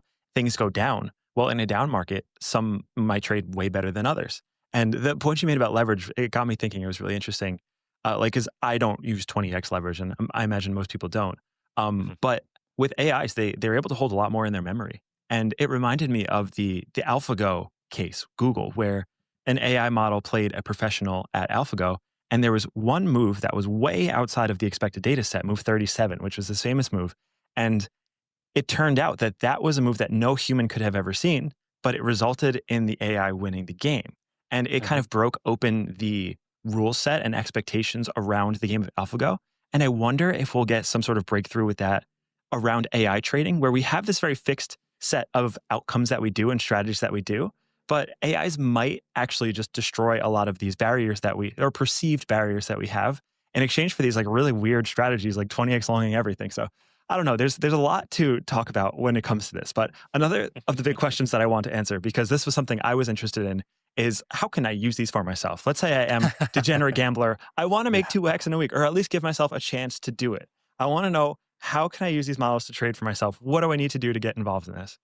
Yeah, it has been the number one question and feedback that we got on our previous episode from our listeners is, I've got it up on a tweet here. How do I profit from this trading? How do I do this for myself? I have one simple answer for you, which is the platform that these AI models are trading their tens of thousands of dollars on, Josh, is public. It's open. It's available for anyone to log on to right now and see what trades each of these models open up, when they close it, and what their inevitable strategy is. I'm going to give you an example here with the number one model, DeepSeek, which has doubled its money in just over a week. The platform that these models are trading on is called Hyperliquid. It's a blockchain. Blockchains are known for being transparent and open, the fact that you can kind of see all the things that these models are doing. And if I just scroll down over here, you'll notice a few things. Number one, these are all the positions that this model currently has open. This isn't made up. This isn't on someone's word and you have to trust them. This is all verifiable using a blockchain. So the whole point of a blockchain is that you are able to verify what is real and what is not real without having to trust someone on this. You can look into its holdings and you can see how much that it currently holds, like in terms of like money or in terms of like dollars. You can also look at the trades that it's completed as well. So the point I'm making is, you can't currently go onto DeepSeek and say, hey, can I give you $10,000 and you go make me money like I've just heard about on this video? It won't be able to work. But what you can do is you can go onto a site like this and look at the trades that they're making yourself. And again, this is not financial advice, potentially copy those trades or make those trades yourself in order to trade like how these models are. Now, the last point I'll make is, the founder of this experiment has all the intention to allow you and me to trade with these models directly. That is, you can speak to the model, give it your money, and it can do that. And to your point, Josh, it's up to you whether you want to do it from an entertainment basis where it's just all gambling, or whether you actually want to invest serious money into this. That will come in later iterations, probably around a couple of months from now. So there's kind of two ways to copy trade. There's one, you could actually copy trade. Or another way to get into it is, if you're feeling a little more ambitious, you can actually generate one of these yourself. You can create like a mini alpha arena bot. The way to do that is pretty simple. Because I was kind of curious. I was like, what does it take to actually build one of these things? You choose your fighter. So you pick a model that you want. And then you kind of pipe market data in from Hyperliquid that you showed. So Hyperliquid has this endpoint. And not to get too technical, but you can kind of feed the model this data. And then the difficult part, the tricky part, and the thing that we haven't been able to talk about because we don't actually know, is the system prompts behind the recursive loop that happens as these models receive this data. So the way it works is, you choose a model, you give it feedback, or you give it data, and then you write a prompt for the model to run in between each iteration of receiving new data. What that prompt says is how it makes a decision. The problem is that is all of the value. All of the value sits within that prompt, and the prompt is just written in plain English. Like we always say, the hottest language in the world is English. So there is some string of words that you as a developer or just a novice can write into this to generate you more money than other people. So I encourage people who are feeling a little ambitious to actually try this out, to write a prompt yourself and see if you can get a bot to try and kind of trade like this. And if we ever do get the system prompts from this, we will certainly share, because it'll be fascinating to see the behind the scenes and what happens to produce those outputs that we were reading a little bit earlier in the show. So that's kind of how you can get involved if you're interested. Copy trade, maybe inverse copy trade. I think if I were to do this, I'd probably go to ChatGPT's trading history, sit there refreshing, and then just hit the opposite of whatever they decide to do. That seems pretty consistent. But yeah, that is how this whole thing works. It's pretty fascinating. It's been amazing how the internet has kind of gotten behind this, and it has spread like wildfire. The thing is, I don't think they'll ever make the system prompt for this or any other successful trading AI publicly available. The reason is that's the secret sauce. And why would you let everyone have access to it when you can use it yourself and make a ton of money? And that's what DD Das demonstrates in this tweet. He says, I've heard 6 people tell me they're doing this using vibe coding apps to algorithmically trade on the stock or crypto market. But the thing to remember is this is a dangerous game to play. Algo trading is the last thing I expect AI to democratize. The point being, if you have a successful algo, you're probably not going to democratize access to it, full stop. That being said, I do think you can't stop AI entering the investment and financial scene. I think it's going to make people way more financially literate than they already are. Look how ChatGPT has made so many people proficient in other things that they had previously no idea about. So I think AI is inevitably going to be integrated. It's going to make markets way more efficient. It's going to give you access to knowledge that can make you do trades that you otherwise wouldn't have known of 5 minutes prior to that. But will it make you a super trading god? No, I think that it'll evolve the trading scene, though. I think the hedge funds that are successful today will look very different to the hedge funds that are successful in a AGI or AI world where AI is available pretty much everywhere. Yeah, AI needs to be integrated into all of these trading strategies. So to me, it's no brainer that it will be. The extent of that integration is kind of what is up for debate and what we'll see in this answering the big question. Is this a benchmark or is this just a reality show? And is this just a toy or is this real technology baked into this? It seems as if AI will slowly creep its way in. I'm looking forward to tracking this. It ends next week, so we'll probably add some follow-ups on this first trading competition, the results, how it turns out. But that is a part 2 in our little saga of this crazy, weird thing that's happening in AI crypto trading world. I hope you enjoyed this episode. You enjoyed the last one a lot. It was amazing. So thank you for watching, sharing with your friends, liking and commenting. It really goes a long way. It's been amazing to see the growth and support from everybody watching. So thank you for that. More of this to come. We have a couple more episodes slated for this week that are pretty exciting about autonomy and robotics and just a whole bunch of interesting things. So stick around for that. We'll be back in the next one. And I think that's it. Any final parting words? That's it. Let us know what you want to hear more of as well. If you're loving this trading stuff and you have some other ideas, let us know in the comments. Absolutely. All right. Well, that's been another episode of Limitless. Thank you for tuning in, and we will see you guys in the next one.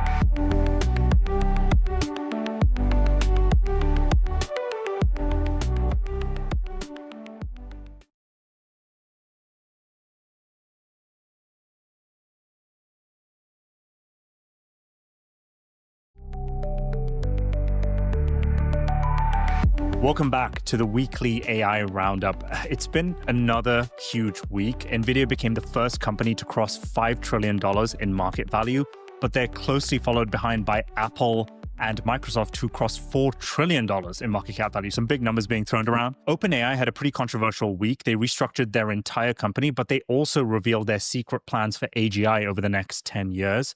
Elon Musk decided to release an AI version of Wikipedia called Grokopedia, powered by their flagship model Grok. We'll get into that. And finally, there is a new humanoid robot available to you for the cheap price of $499 per month. Josh, there's a lot to get through to today. Starting off with all the OpenAI news. There's 2 main things to discuss here. They made 2 big announcements. One was their vision for the next 10 years on achieving AGI. And the second thing was on the restructuring. Starting with the AGI side of things, Sam Altman came on live stream with his chief scientist, Yakub, to describe what the vision of OpenAI is. And I think this is in response to a lot of people saying, Sam, do you have your best intentions at heart? You keep saying that, but then your actions are kind of producing products that might seem kind of consumery and not really big thinking. Are you still focused on AGI? So this is kind of like clearing the plate here. And there's 3 main takeaways that I got from this that I found interesting. Number 1, Sam has extended his deadline to achieving AGI. He says he's going to achieve it within 10 years, and it's going to be a slower transition than initially expected. He describes it as achieving AGI gradually over a number of different years. This is interesting to me because we're finally achieving a realistic timeline, in my opinion, versus some kind of hype headline where we're just kind of thinking it's going to arrive tomorrow. Number 2, he's started giving solid milestones on this. He says in 2026, the deep learning that OpenAI is conducting internally will result in an AGI level science model, which will perform kind of at the caliber of an AI research intern. And then he says 2 years later in 2028, they'll have an AI researcher level model. So you go from intern to research grade performance, which is super cool. And the final point that really interested me was around compute. Josh, they've spent or committed around $1.4 trillion on data centers right now, which is roughly the equivalent of 30 gigawatts. It's a huge amount of compute. But what shocked me the most was he came out and said that his eventual plan is to have a factory built every week that produces a gigawatt of power. That's about $20 billion of compute per week. All really huge numbers, kind of took my breath away. Josh, what's your take? OpenAI is just doing what everyone kind of knows they were always going to do. They very quickly realized they can't be a non-for-profit. They are now becoming a for-profit organization. In fact, it's a public benefit corporation, so it's a PBC, not an LLC or a C Corp or anything, which means the intention is to be kind of aligned with public interest, but basically it just blows the cap off of everything. And this is a really big deal. Ijas, you mentioned that, or you mentioned to me actually earlier, and this was news to me, that Sam Altman expressed interest in going public. I think there's a big opportunity here to talk about how much money can be made by OpenAI going public and by kind of restructuring this. So the restructuring deal is interesting. Are we ready to talk about that? Can we go into this crazy, chaotic restructuring that's happening? Okay, this is fascinating to me. So on screen, there is a disastrous diagram with a bunch of arrows. A lot of it is kind of hand-wavy, not important. The things that matter, Microsoft owns a large percentage of the nonprofit. The nonprofit quickly realized they needed to become a for-profit. They had a capped upside on the previous version, but now they do not. So Microsoft was limited previously to a 100x return on their investment. Now there is no return on the no limit to the return on the investment. And this is interesting for a few things, Ijas, because one, I am very resentful of OpenAI because they are very clearly the fastest growing AI company in the world, and I have no way to get exposure to them. That doesn't feel like it's aligned with the public. Sam Altman is taking all the money for himself. He's throwing it at GPUs, and I get no upside. That doesn't feel right. This is OpenAI. You're a public benefit company. Why are you not benefiting me as a member of the public? Second to this is that Microsoft now seems to be the best way to get exposure, because there is this way of getting access to OpenAI when they IPO, but OpenAI and Microsoft's now the biggest stakeholder in the OpenAI company at 27% versus the OpenAI non-for-profit, which is actually 26%. So the largest form of exposure is through Microsoft. They have uncapped profits, and they are reporting earnings, I think, this week. So Microsoft might be the best way to get exposure to OpenAI currently. But OpenAI as a whole has kind of disappointed me through this whole process because it's all been very hand-wavy and not really aligned with, I think, the public intention that they stated, just because they've always been this big for-profit entity disguised as a nonprofit. Yeah, I completely agree with a lot of the points you made. And to just kind of give the listeners a bit of context here, OpenAI, founded in 2015 as a nonprofit. It was set up as a nonprofit org with this ambitious vision of, we are going to achieve AGI and we are going to provide it to the people. So everyone should have access to this super powerful technology.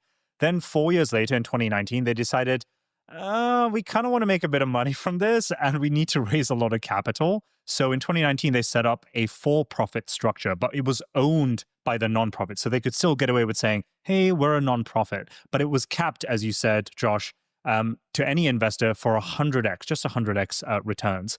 So a lot of feedback they've been getting and a lot of pressure they've been getting from future investors or current investors recently is, hey, we want to make more money on this deal. Like it's unfair that we're investing billions in you. Microsoft invested $13 billion and we want like more upside than 100x.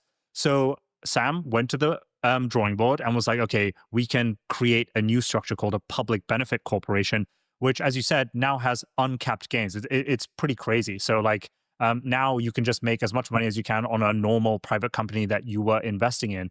And the biggest point around this is on this diagram here, you'll see if you zoom in, if you squint, Microsoft, minority owner, they are now no longer a minority owner. Like you said, they are the majority owner, which is just crazy. But I'll tell you a few other reasons why Microsoft is a huge winner from all of this. It's not just money. It's not just the fact that Their $13 billion stake is now worth $135 billion. What a crazy return. But they still maintain exclusive access and rights to all of OpenAI's research IP, which means that any kind of new model that they release, Microsoft basically has the first say and exclusive access to provide it to their partners, to their customers, and any clients and enterprise clients that they want to bring in the future. Secondly, and this was a genius move, Josh, they set a standard. They said, listen, OpenAI, we will relieve all our exclusive access and IP access only once you've achieved AGI. But of course, the obvious question is, what the hell is AGI? How do you determine what AGI is? There's so much discussion around what the hell this thing is. So they said, we'll leave it to an expert party of third-party analysts. So it's a panel which is going to decide and determine OpenAI's fate going forward. So the winner of all of this restructuring, this OpenAI vision announcement, is actually Microsoft. And it's just crazy to see. Okay, so how do you navigate this as a participant who wants to get wealthy off of AI? There is a few ways. I think for people who observe public markets, you'll know the fact that Apple is sitting at all-time high, Microsoft sitting at all-time high, Google. Basically, across the board, everyone is sitting at all-time highs, which I believe is high signal. Clearly, things are working. Clearly, a lot is being spent. Clearly, there is some sort of a bubble, but the end is not quite near. The big question that I have is like, come on, how do I get access to OpenAI if you're not an accredited investor, if you can't figure out how to get private shares? The answer right now is just Microsoft. Nobody in the world owns more shares, not even OpenAI themselves, than Microsoft does. And Microsoft, like you said, EJS, they have access to their IP. They get access to a revenue share. They get access to actual equity within the company. And if you believe in the success of OpenAI at a scale that we do, which is many, many trillions of dollars of market cap, 27% of that is not to be laughed at. And I mean, Microsoft is a $4 trillion company. In the case that OpenAI makes it to that level, that is another nearly $1 trillion in Microsoft's pocket, which is a really big deal. So it is unfortunate that it gets diluted out through the form of having to buy the same company that makes Microsoft Office, which is just like an abomination, my personal opinion at least. But I think that is the way to kind of navigate this forward until we do get the eventual IPO from the OpenAI team like Sam Altman discussed. So that's kind of how I'm thinking about navigating it, is like, I want access. Sam's being a little closed with that. But Microsoft is probably your path to success there. That's so interesting. I read it kind of in a different way, Josh, which is the gloves are now finally off. OpenAI doesn't have the constraint of having to LARP as a non-profit organization. It's quite clearly a for-profit. The foundation owns equity stake in this. So I think Sam will probably move quite quickly on an IPO because he needs so much capital if he wants to get to a gigawatt factory per week, like he says. That's probably going to be the biggest IPO ever. Yep. Right? Like, I think right now, OpenAI and SpaceX are kind of neck and neck for most valuable private company in the world. And when that company goes public, my God, the amount of volume that is going to be traded on day one, I'll be buying. I'll be buying the top. Shout out to the early employees who got stock in OpenAI. My gosh, you are about to buy very, very, very, very luxe houses. But I guess that's it for OpenAI. This is a really fun topic that I've been dying to talk about, which is humanoid robotics. I love humanoid robotics. And the first one has hit the market, or at least so they say. We're not entirely sure where this stands. Do you want to introduce everyone to the 1X Neo humanoid home robot? What the hell is it? What does it do? How does it work? Yes. So if you remember on a previous episode, actually last week, we spoke about the new Figure humanoid robot where it can enter your home. It could do a bunch of things, but it can also do a bunch of like other things like manufacturing jobs, service jobs, and all that kind of stuff. This is the latest humanoid robot to come out of a company called 1X. And my first impressions of it, Josh, can I be honest with you? Can I be honest with you? I'd love for you to be nothing but honest. It looks like a grown-up Teletubby. I don't mean that in a demeaning way.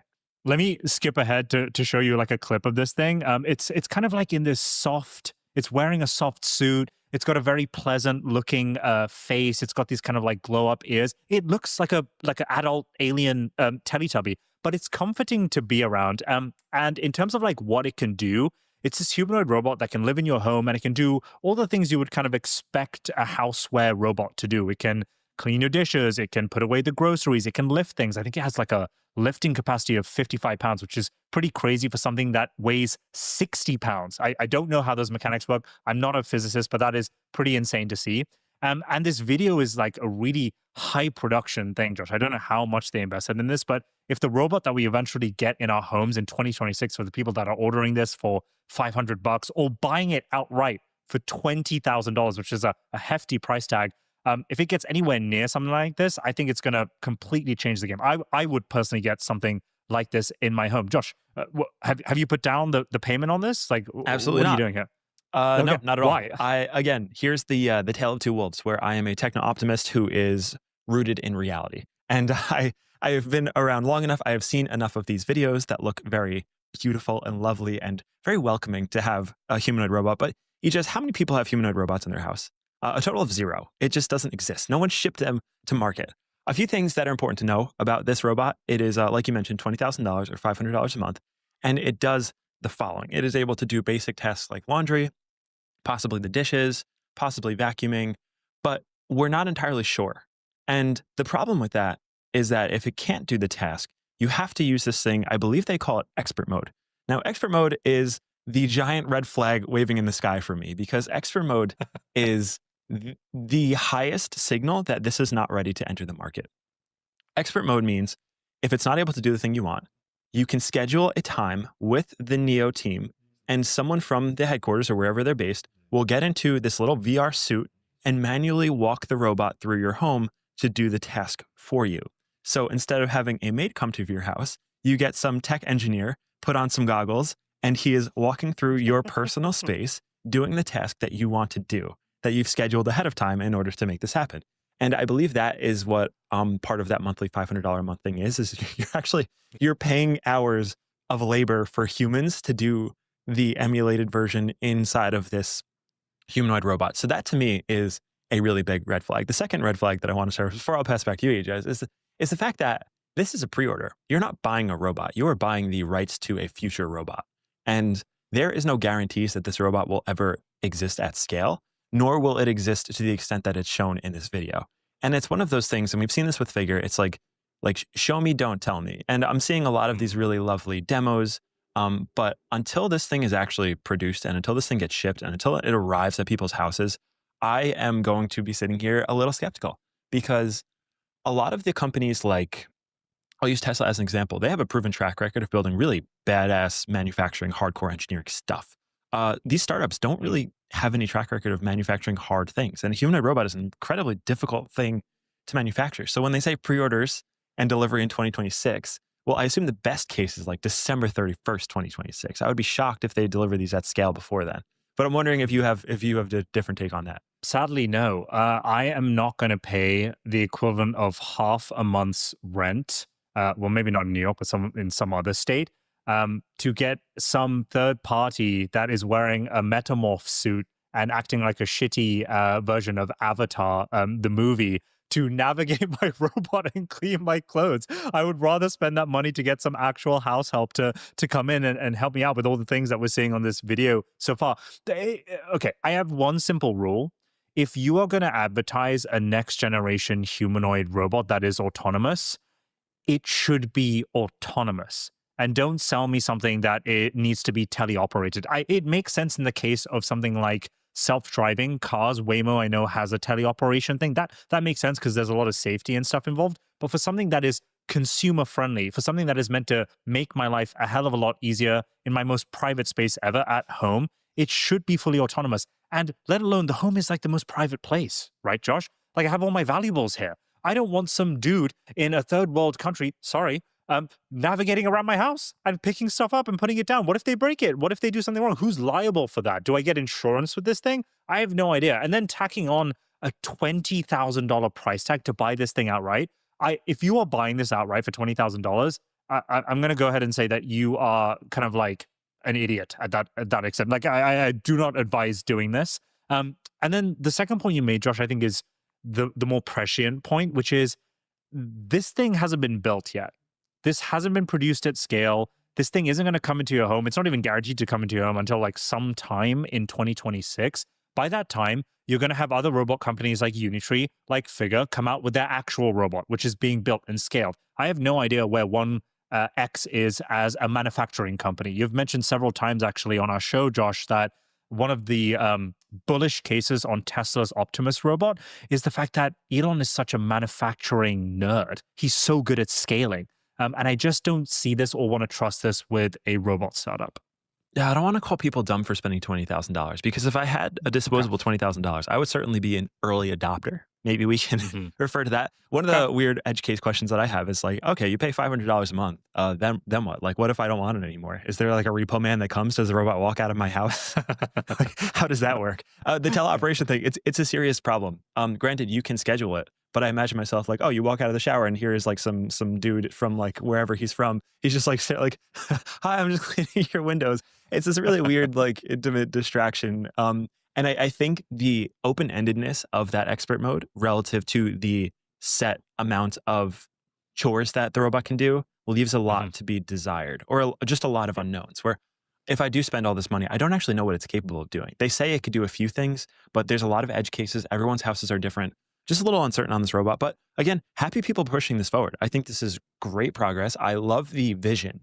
If the vision in the video becomes a reality, that is a life that I really am excited about. That is a reality that is awesome. So like, shout out to the 1X team for trying. They're pushing the ball forward. I am not going to knock it too hard because I just admire their effort in making this a reality. And like everything else, we'll see. Ship the first robot. Let's see how it performs in homes. Let's see how you're actually able to roll this out. And then we'll see how it goes. But this is, I guess that's it for the robot stuff. Now we get into the cyberspace, the world of Grok. Oh, hell yeah. And Grokopedia has launched this week, EJ. So why is this a big deal? This is a huge deal for me because I grew up on Wikipedia and I used it to help me research and write a bunch of essays at high school and at college. I still used it up until a few days ago, where I would like help me clarify something about like learning about some archaic thing, which I wouldn't be able to find anywhere. It is the internet's resource knowledge. Millions of people use it every single day. But there's one issue, which is I don't know whether this source of truth is actually the truth. And it's been something that we've been increasingly faced in society as things like social media become enveloped around the world. Like everyone's making TikToks, everyone's learning their news from TikTok, from tweets. And so it becomes really murky in terms of like figuring out what that truth is. So Elon came out a few months ago, and it's crazy to say that this happened a few months ago, and he said, I think AI will be the best source of truth. And so what I'm going to do as part of building out Grok, which is xAI's flagship AI model, is create an AI version of Wikipedia. So he built that, and he probably aptly called it Grokopedia. So what we're seeing in front of us right now is a demo of Grokopedia. It looks like a simple ChatGPT prompt bar, except that you can search for everything and anything that you typically would in Wikipedia. And when you do so, you get this really neat little concise summary and intro on whatever topic. One we're seeing on the screen is the Tesla Cybertruck.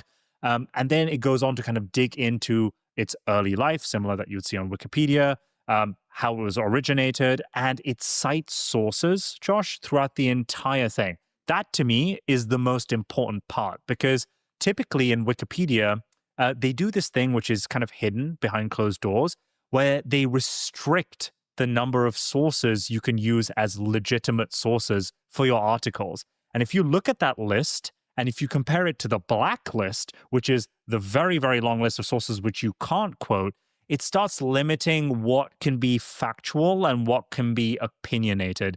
And it starts skewing a lot of people's opinions as to what is the truth or what is not.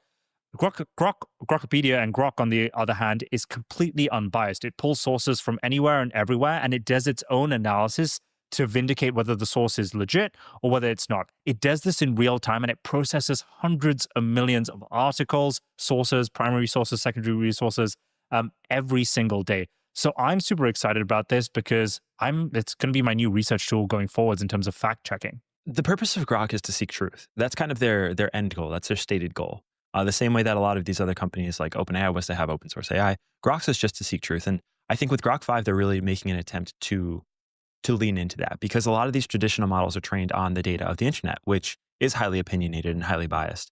And what the Grok team, the xAI team in particular, is doing is they're figuring out ways to filter through the noise and find as close to source truth as they can. And we've kind of seen this work with on the X platform with community notes, how generally speaking, they are the closest thing we have to source truth, because it takes all these opposing opinions and kind of aggregates them and comes to a conclusion. what Grokpedia is showing us community notes at scale. And it's kind of, it's the training set that is going to be used on the next Grok model, which is Grok 5, but they're kind of offering it to the public as a public good. And not only is it a public good, it's an interactive public good. So if you go to Grokpedia, you can actually suggest a new page to be generated because they're all AI generated. And Grok will take the liberty on itself to actually filter your request and see if it's worthy or if it's not. So if Grokpedia deems your request worthy enough, it will actually go and do all the work in order to generate a new Wikipedia page or a new Grokpedia page.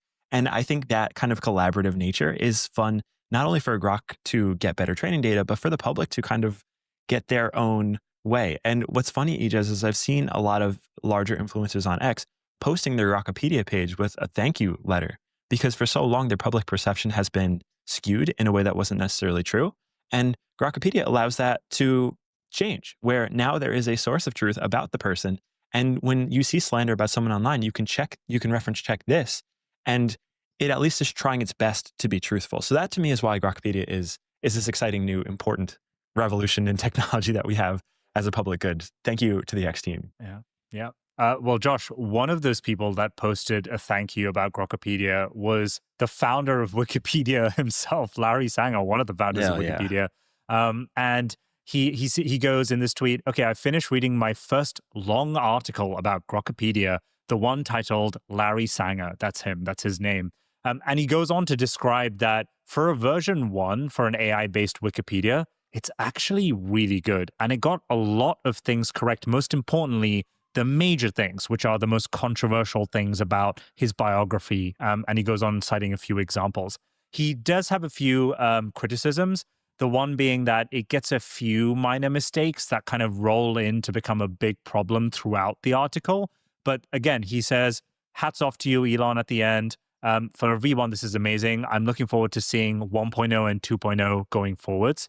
I think what a lot of people ended up doing when this product released, Josh, was to test a few controversial topics. Now, I don't want us to be politically affiliated at all on this podcast, but just to give a few examples, there was a side-by-side comparison of RFK Jr., which is a big political figure in the US, and you notice that like one is very explicitly unbiased and less opinionated versus the other, Grok being the more unbiased version. You've got a side-by-side comparison of Donald Trump, and we had a kind of unbiased adjudicator here in this, Josh, in this experiment where they gave Gemini 2.5. I don't know why Gemini 2.5 is the unbiased AI model of choice, but apparently it is. And it ended up deciding that Grok was, in fact, the more unbiased model. But there's also a bunch of really cool features that you can do in this as well, Josh. You mentioned that you can like submit to Grok an article that you want to get generated and have it instantly done. You can also fix mistakes in Grok as well. You can kind of highlight a request or highlight a thing that you think is wrong, submit it to Grok, and it analyzes it in the back end. The coolest part about this is you're not reliant on a bunch of like specific moderators, human moderators that go to bed at night, that are awake at different times to get back to you. This is just done by an AI all in real time. If there's something that you don't understand, you can also just highlight it similar to how you would do on your iPhone and click like search, and it brings you the Grokpedia page of that thing. So overall, I think this is a net improvement in what Wikipedia was. Do I think it's the best thing? No, but I think it's going to get a lot better over time. And I'm super excited about this. This thing is open source. Anyone can access it. Super cool. Bullish on Grokpedia. And it's actually not the only open source public good that we are getting in this week's episode. There's a second one that goes by a very weird, convoluted name of X402. And I want to just briefly outline X402, give you like the 10-second little elevator pitch. You can imagine X402, it turns the web into a giant vending machine. So you just like picture the internet as a vending machine. You can walk up to it and you can try to like grab something off of the shelf, whether it be a file or a video or a song. And if it costs money, the website will say, 402, pay this tiny amount. And you could pay it instantly. It's a very tiny amount, like we're talking fractions of pennies. You could pay instantly using crypto stable coins like USDC, and then boom, you get the thing. And the amazing perk of this is you don't need an account, you don't need a password, you just pay for the thing you want and you walk away, just like a vending machine. You want to watch a new video, oh, here's like, give me 10 cents or 10%, 1/10 of a penny, and you get access to this video and you can take it off the wall. And X402, it's just this open platform kind of like HTTP. In fact, they use part of the HTTP protocol for this, that allows the internet to implement this across the board. So anyone who wants to integrate it can integrate it. You can kind of imagine it. I think a lot of people are familiar with Linux, how it's just open source. If you want to integrate it, you can. That's what 402 is. And it's this really awesome thing that allows AI agents in particular to start engaging with the internet without needing an account, without needing a password, without needing to prove that they are humans. So Ijaz, you have this big explainer up. Do you want to add anything to that explanation? No, I think you did a great job. What I will add is I love the vending machine example. But yeah, to emphasize, this is a new web standard. So you don't have to go through a middleman like Stripe or PayPal. This is something that you can spin up and integrate into your website or app today, right now. And what's cool about this is it unlocks a bunch of really cool use cases. So in the previous world, before X402, you would need to set up a PayPal account, you would need to set up a checkout system, or enable subscriptions via your own API. So if someone wanted to get access to your product, you would query your API, and you could either offer them two options. Here's all the information in the product that you want for free, or you need to subscribe to my thing, which is kind of like, think of like a newsletter or a news media corporation in today's world. You got to pay a subscription to get access to the Financial Times, for example. Now, you can go to the same app and website and just pay per use, which is the coolest part for me. Like, Josh, do you know the number of times that I've gone to read an article on tech or whatever, and I've just been paywalled? I would love to be able to pay like 50 cents or whatever the amount is one time and get access to it instantaneously. A protocol like this allows you to do it, and any human can get access to it. But the second part is something that you mentioned, Josh, AI agents. I'm firmly of the belief that the future way of digital commerce is not going to be via humans or facilitated by humans. It's all going to be done digitally through agents. You need a standard like this, an open protocol that facilitates payments in a matter of microseconds to exist for that world to exist. So this is a major, major evolution. People probably won't be as excited about this until they start using the product themselves. They probably won't have any idea that it's happening in the back end. But as a former and current crypto nerd, this is super cool. Yeah, well, here's why people should be excited about it, because initially it sounds we can lose horrific. track of I'm really like, wait, I don't want to pay to read an article right or to watch a video. That's exactly what's and it going seems on. Like a so before we get into terrible MK Ultra, where did it come but from? Well, first we back up to 1940 Ultra, that we can lose track of really what they were trying to accomplish, and that right there is exactly what's going on. So before we get into MK Ultra, where did it come from? Well, first we back up to 1947. There was a project called Project Chatter, which was run by none other than the United States Navy.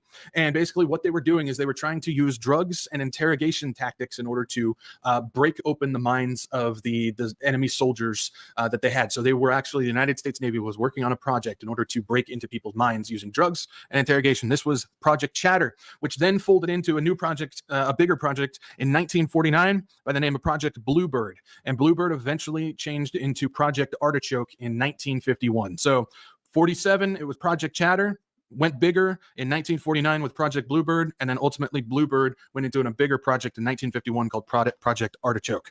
This was actually Project Artichoke at this point. This was actually the CIA's initial mind control program that focused on training agents to obtain intelligence both domestically and overseas by using torture, hypnosis, and of course, psychedelic drugs. And so this was the United States program of trying to develop what Nazi Germany was working on with their own stuff at the time. So basically all they could do is they could just gather intel and research from Germany at the time in order to bring back and try and evolve their own version of their mind control program. So ultimately, it was trying to do what the Nazi scientists were doing. And if you guys don't know, the Nazi scientists were all wrapped up in the occult. I actually did a kind of a breakdown of where it all came from in the Aliens and Demons series, where I talk about the two different societies, the Thule and the Vril societies, and how it was all demonic and occultic. And that's really what drove Nazism forward. And so the entire program that they were doing is they were taking the supernatural and the spiritual occultic elements, and they were applying it to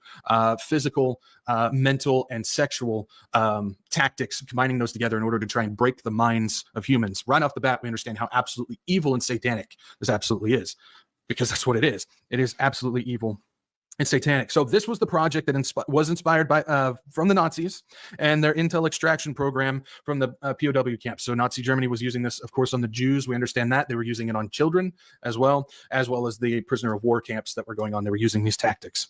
The program of Project Artichoke actually had various techniques, but it mainly consisted of 4. Remember, this is early on when the United States was still trying to get this project like going, fully understanding what they were doing. And so they mainly focused on 4 techniques. So we're going to take a look at these techniques for Project Bluebird Artichoke. And let's see, technique number 1, I'm sure everybody is aware of this one. Should be no surprise, drug therapy. They used specifically psychedelic as well as stimulant drugs to try and break through to these people. The CIA would administer various mind-altering drugs like LSD, mescaline, as well as stimulants, including amphetamines. They would use a combination of these different doses at different times in order to try to wear down the minds of these people in order to get in and extract intelligence that they had or implant new ideas that were going on. The goal was to try and control the thought process and stimulate the memory to give up the specific details that they were looking for. Keep in mind, this project wasn't just for military purposes. It wasn't just overseas with prisoners and stuff like that. They were using this domestically as well, like we're going to get into in just a second. And so they would use these drugs.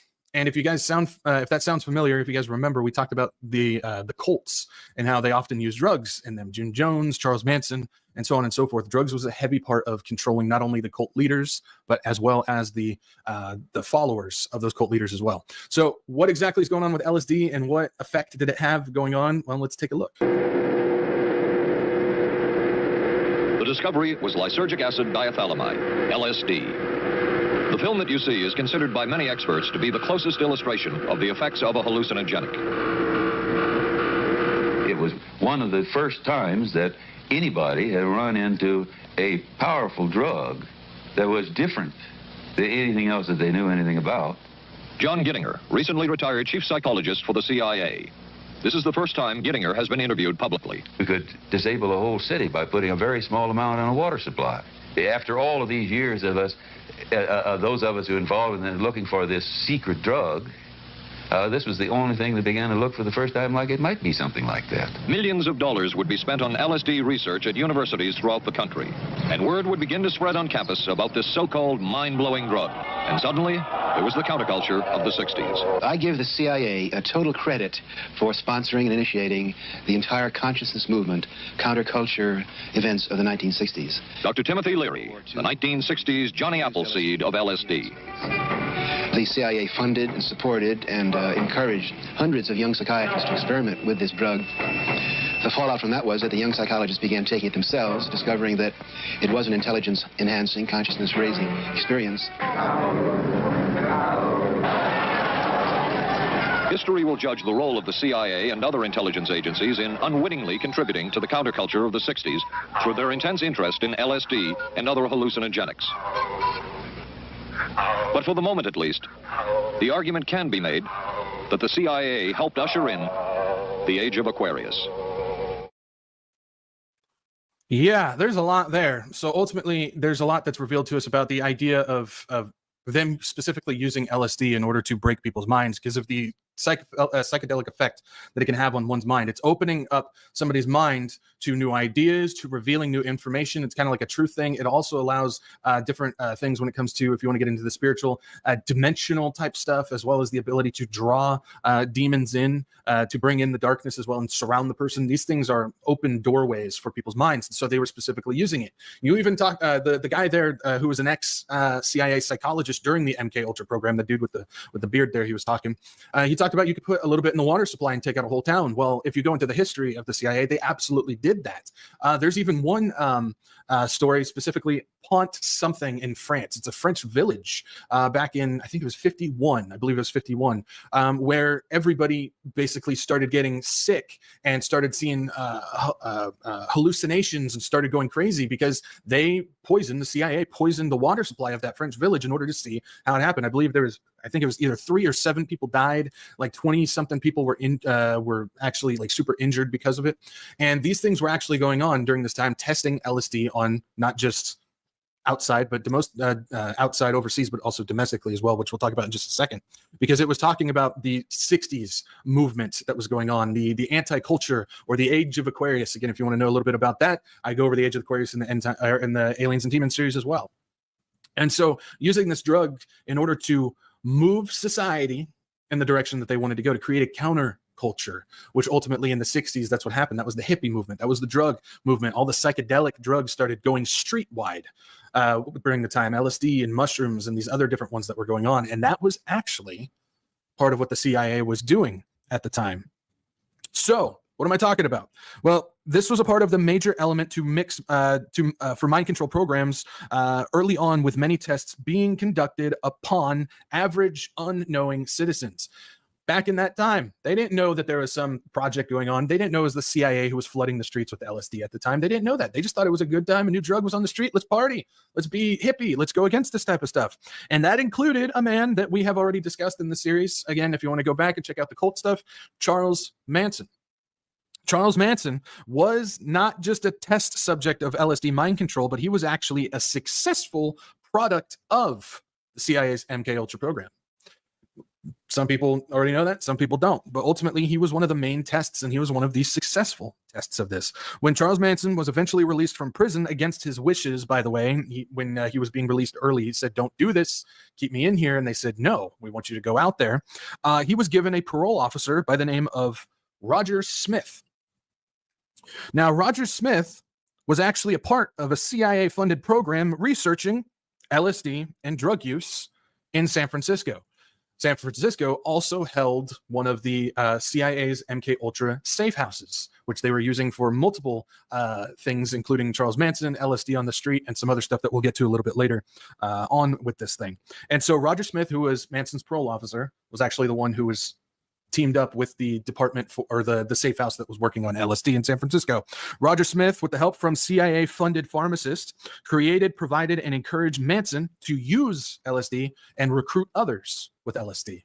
It's all starting to make a little bit more sense now, isn't it? Being that Smith, Roger Smith here, was his parole officer, Manson was able to operate without any worry of having his crimes reported. That was the key.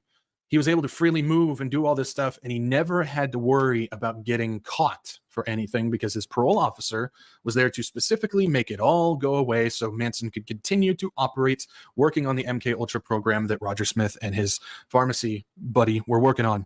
Also, the same clinic of Smith, so Roger Smith, he was a doctorate student at a clinic while he was the parole officer, as well as that other pharmacist, David Smith, basically was a CIA psychologist and LSD study lead, along with a guy by the name of Lewis West, who just happened to work for the head of the MK Ultra program, Sidney Gottlieb.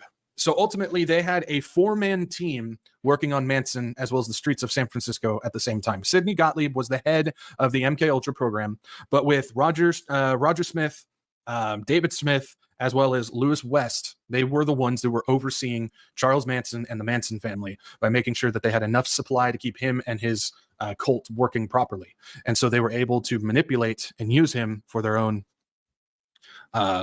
project that was going on. So ultimately, what we had going on was that movement in San Francisco that we went in depth with on the cult episode was really part of the CIA's MK Ultra program. All that counterculture that was going on, the CIA was the one stirring it up, along with the drug movement going on.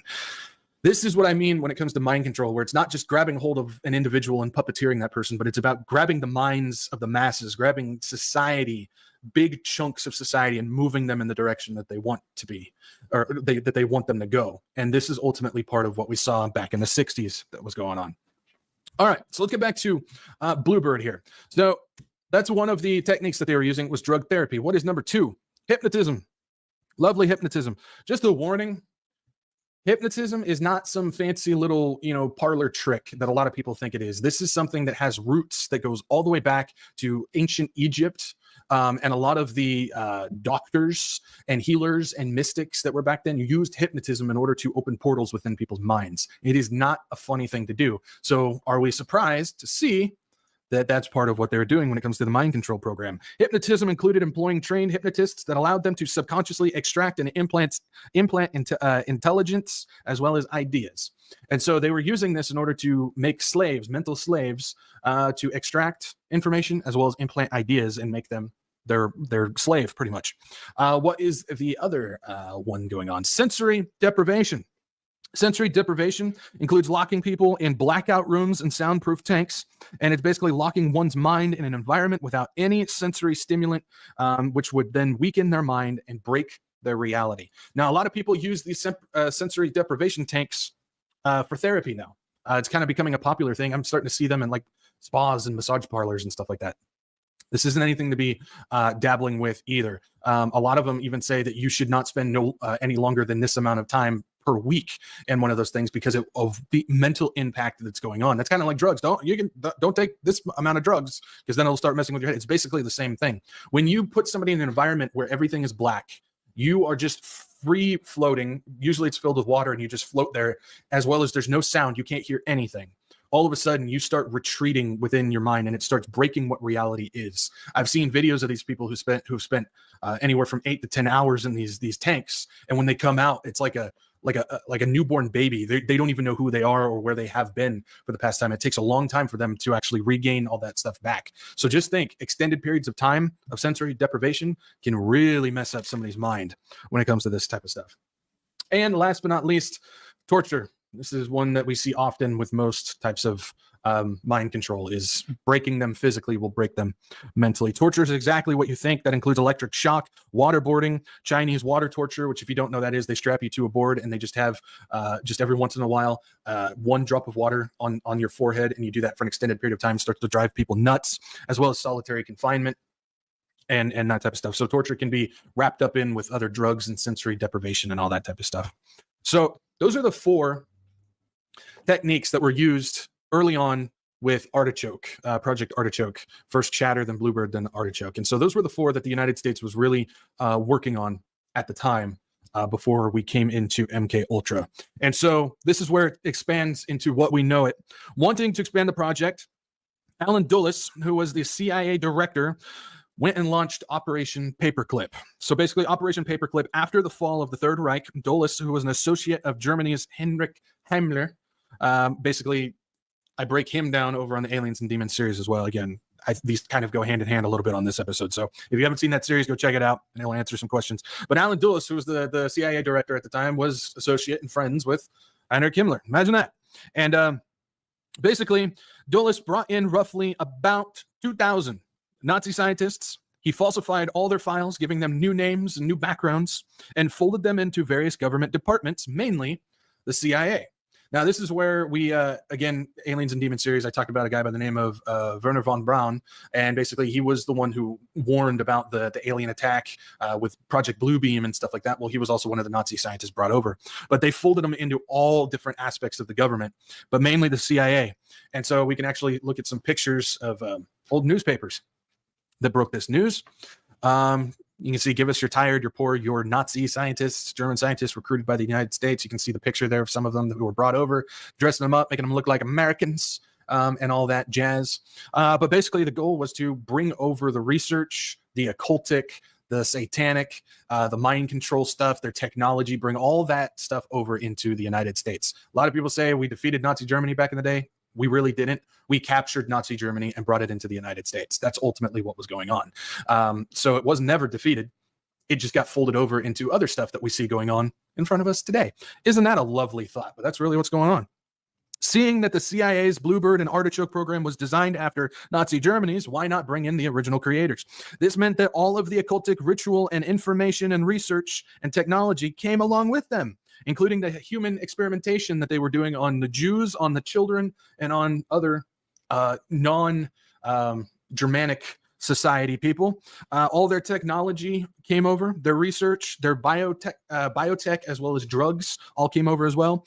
And came along with that was the satanic occultic practices that they surrounded much of their experimentation around. This meant that Artichoke was then folded into the new program called MK Ultra as we know it today. MK Ultra was a program that again focused on mind control as well as mental replacement, psychological kidnapping. They wanted to replace the personalities of people. Utilizing drugs, physical and sexual abuse allowed the CIA to break open the human mind and gain information or plant new information or personalities and on all that type of stuff. Just think if you can break into somebody's mind.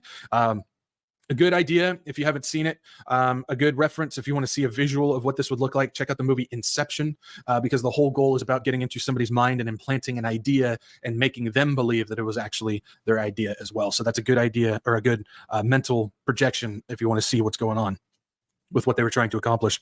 Various programs included safe houses, CIA, MK Ultra safe houses in New York and San Francisco that was used to run human experiments, to release drugs into the criminal underground. They went after more of the petty criminals rather than the hardcore ones, because the petty criminals were just desperate enough to take it, but they weren't financed enough to actually go against them if anything was to break open, which means Charles Manson was the perfect solution for that, because he was part of the petty criminal underground, as well as run honeypot missions with prostitutes and brothels. That was one of their main things, of trying to get prostitutes and dancers on board, hook them up with drugs, get them alone with certain people, and it allowed them to extract information, because if you have a person who is high as well as aroused, the prostitutes were able to get into their minds more easily. So they ran those things as well. The CIA also funded, here we go, CIA also funded a major project in Nigeria, which was researching witch doctors back in the day. Basically, they sent a team of researchers under government grants, secret government grants. So the people who went over there didn't even know that they were working for the CIA. The CIA set up fronts in order to give grants to these people. But a team of researchers went into Nigeria to study and record the esoteric practices used by nature healers for mental illness. And so they would go in and record video. They would watch what they're doing, research, study the different types of potions and drugs and crystals and the practices that they would do. A lot of it had to do with chaining people up and doing things to their heads and all that type of stuff. And so they sent the researcher teams in there to go and study actual witch doctors in Nigeria, so they can take that information and bring it over into the MK Ultra program as well. So drugs, potions, rituals, hypnosis, sleep therapy, and other practices were recorded and researched and folded into the MK Ultra program to be used to advance the project forward. So we've got drugs, we've got torture, we've got satanic occultism, we got Nazism, and we've got shaman, witch doctor, esoteric occultic practices, all being wrapped up in the MK Ultra. There is nothing good that came from this. Nothing. Absolutely nothing. Many of the MK Ultra programs were funded under, like I said, front organizations to make sure secrecy and trust were kept while using unsuspecting researchers. And this is something that they've used, the Cabal and Luciferians have used for decades before, and it's still something that they use today. They set up shell corporations and nonprofit organizations in order to feed money into projects that they want to get done, but they don't want the money trail to get back to them. The CIA was doing the exact same thing when it came to researching on this stuff. One of these fronts was the Human Ecology Fund, which was used to fund several MK Ultra projects in Canada. So, the Canadians, if you're up north, that's right. CIA was in your territory. They still are, by the way. And they were doing a lot of research back then. That included one of the most extreme institutions that we know of. Again, that we know of. And it's by the name of Ravenscraig. Let's check this out. By far, the most chilling experiments we have uncovered took place at this Gothic estate called Ravenscraig, halfway up Mount Royal in Montreal. It houses the Allen Memorial Institute of Psychiatry of McGill University. It was here that the CIA funded a series of experiments, severe experiments. The work was done by the Institute's then director, Dr. Ewan Cameron. It is the closest experimentation to brainwashing yet disclosed. His work, unprecedented in psychiatry, consisted of 3 areas which he called sleep therapy, psychic driving, and the ultimate depatterning. Dr. Maurice Dongier, current head of the Allen Memorial Institute. In his psychic driving, so-called type of therapy, he would give the patient intensive electric treatment in order to make the patient regress deeply, become forgetful, and then he would attempt to implant new ideas in the mind of the patient. Now, to a layman, it would appear that Dr. Cameron was trying to take the slate and wipe it clean, the slate being the mind. In other words, brainwashing. Exactly, that's a very good comparison. Brainwashing. Yes, to that. The largest MK Ultra research project, this one directly related to brainwashing, was carried out at the university's psychiatric hospital, the Allen Memorial Institute. Located atop Mount Royal in a mansion with the eerie name of Ravenscraig, The Allen Memorial was once the most prestigious mental hospital in Canada. The unorthodox treatments of its director caught the attention of the CIA in the mid-50s. Dr. Ewan Cameron, the first director of the Allen Memorial, ran the institute with an iron hand for 20 years. But Dr. Cameron remained an American citizen and left the Allen abruptly in 1964. He returned to the United States, where he died in 1967. An energetic, enigmatic man, Cameron was an internationally honored and respected psychiatrist, but he was not universally liked. The CIA was interested in Dr. Cameron's work on psychic driving because it could give them an idea of where the personality could break or be stressed. Those of us who were involved with trying to find out something about brainwashing, yes, this is the reason that we were interested in Dr. Cameron's work. Patients came to the Allen Memorial Institute from all across Canada. Dr. Ewan Cameron, it was said, would give them the best psychiatric care money could buy. But some of the patients had no idea that a lot of their treatment, the LSD, the massive doses of electric shock, the sleep therapy, was highly experimental. Had no idea because they were doing it on unconsenting patients.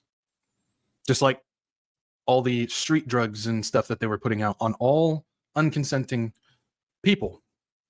See, the goal here was to make sure that people didn't know that they were under this, and they were doing it completely illegally. But again, who cares? You know, CIA, they're above all that stuff. They don't care. They can do whatever they want to do. So we're getting an idea here when it comes to Ravenscraig and this Dr. Cameron guy. He was one of the more extreme that's on record, so to say. And we can kind of go through some of the stuff that he did. So Cameron's projects took unknowing and those who didn't consent, the patients, and applied extreme forms of drug therapy, psychic driving, sleep therapy, as well as patterning. Much of what he was doing came straight from what the Nazis were doing to Jewish children. Now, I'm not going to go into detail on this. That's an extreme one we're not going to get into.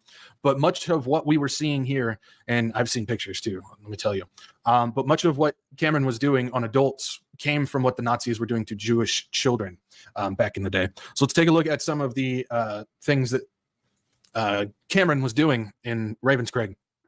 Now, drug therapy, we're aware of drug therapy. We can see what's going on with that. We've really covered all that. Psychic driving is a big one that we see a lot when it comes to stuff going on our TV screens and music and this type of stuff. Psychic driving, I've made reference to in the past, where the 7-Eleven worship songs, where it's just these songs that keep repeating lines over and over and over and over again, are actually rooted in psychic driving that came from the MK Ultra program. And again, if you follow the track of where the music comes from to who's in control of it and who's in control of them, it will lead you back to what's going on with this. So let's take a look.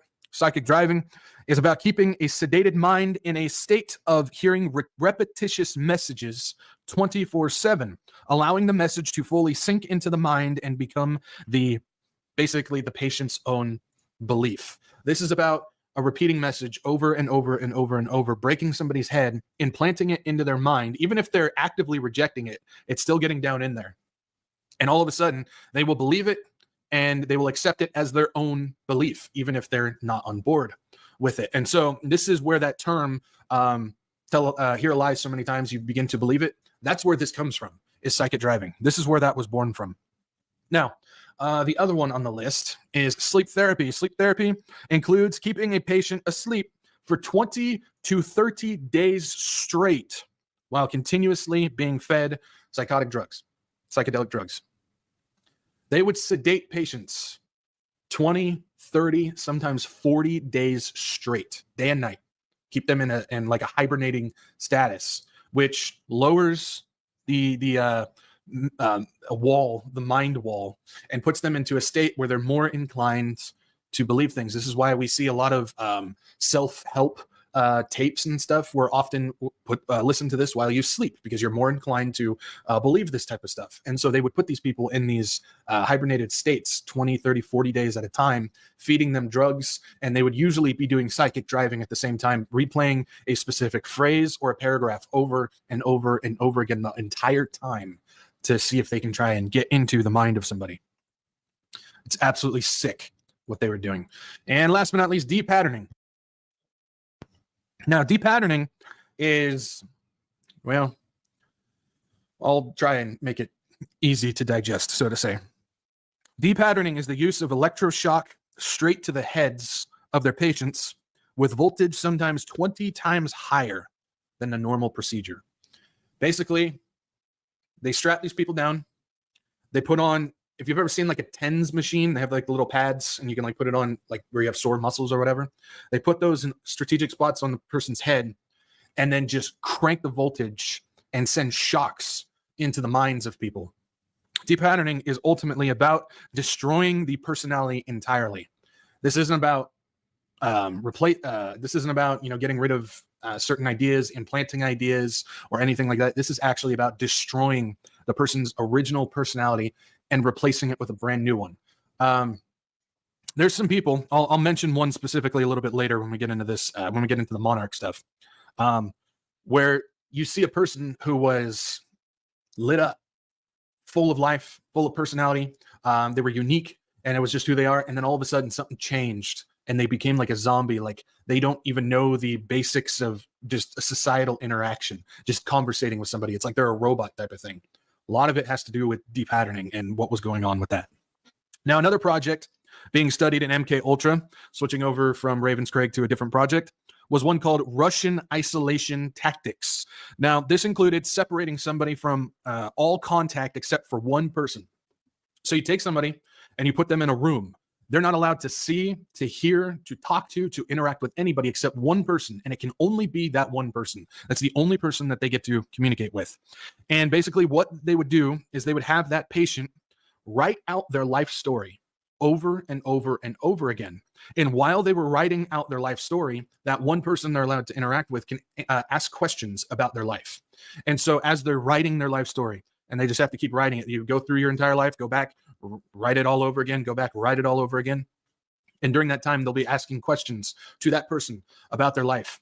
And over a period of time, you're actually going to get the person's mind to break, where they're not going to believe their own life story that they're writing, because as they're writing it over and over and over again, their memories begin to change.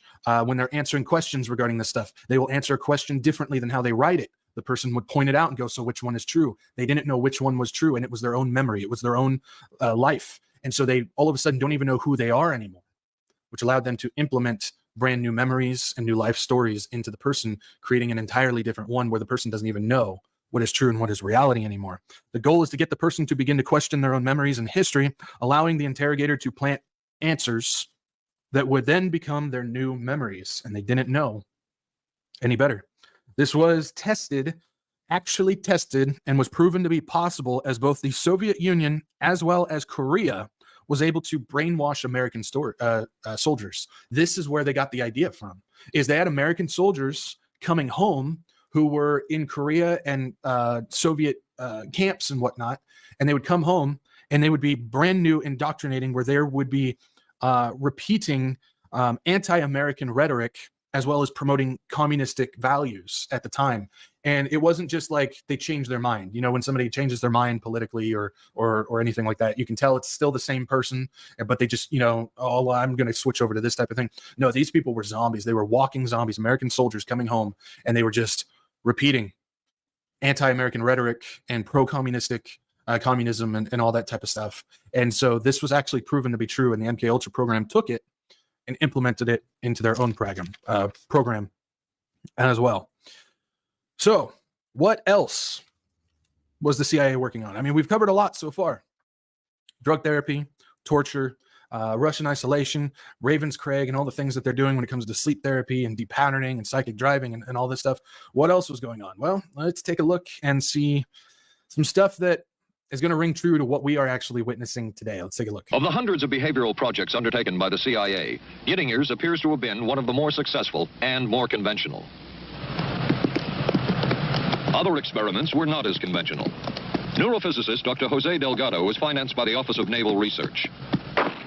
In this experiment, the bull is sedated. Electrodes are implanted in its brain. Delgado transmits an electronic impulse to the center of the bull's brain. Delgado has remote control of the animal. Recently released CIA documents refer to the feasibility of remote control of animals, and that special investigations will be conducted toward the application of selected elements of these techniques to man. Other areas were examined through the 60s and 70s. brain surgery, psychosurgery, creation of amnesia, parapsychology, manipulation of genes. Even though past and present CIA officials have indicated this kind of work ended in 1963. Did you guys catch that? Did you catch what they were doing? They would take a bull or another animal, sedate it, then put electrodes into the brain, which allowed them to control the animal. And they said they were testing this on animals to eventually put it into humans. Does that sound like anything familiar of what we got going on today? That's a brain-computer interface, or BCI. Things that DARPA, Synchron, BlackRock Neurotech, and Neuralink are working on. That's exactly what they were doing. Over 55 years ago, they were testing this. You don't think that they haven't got it working yet? I do. I absolutely believe that they've got it working, for sure. They were working, MK Ultra was working on brain electrodes to stick into humans back then. What else did they mention? He listed off a few things. Well, talked about the creation of amnesia being something that MK Ultra was working on. Now, I've talked about this a little bit, where frequency, we haven't gotten to the frequency stuff yet. We'll get into that. Not tonight, but later in the series. But utilizing frequency and certain sounds and tones can allow the ability to create amnesia or short-term memory loss. Something else that comes from that, from the supernatural side of things, has to do with short-term demon possession can also do this as well. Well, what am I talking about? This is becoming a normal thing in today's music. It's been around for a while, but it's becoming more and more, it's becoming increasingly common for people going to specific artists' concerts and having amnesia, not remembering anything at the show. And this is becoming a recurring theme for all things Taylor Swift. Taylor Swift fans really do get concert amnesia after the tour. Says, since the Erase tour began last year, many lucky fans who have attended the show haven't been able to remember it days later. But experts have confirmed, have confirmed this is completely normal. And concert amnesia is a real thing for Taylor Swift fans.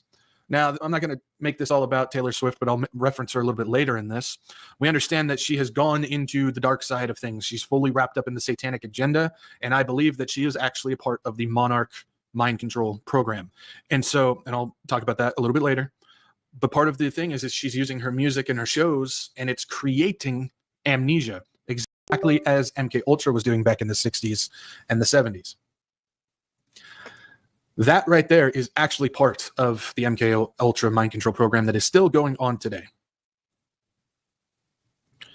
If you have a daughter, and I'm specifically saying daughter, because it's most likely girls, and she's listening to Taylor Swift, you need to make sure that no more. No more. Another thing that was listed in that video that he listed off was manipulation of genes. Now, because I'm on YouTube, I can't necessarily break this down, but I can give it to you in 4 letters. mRNA. Yeah. Would you believe me if I told you that the 2020 COOF stuff is actually wrapped up in this as well? Yeah, can't go much further than that because of YouTube, but I'm sure you get the point. They were working on that back on the MK Ultra program back in the 60s and the 70s as well.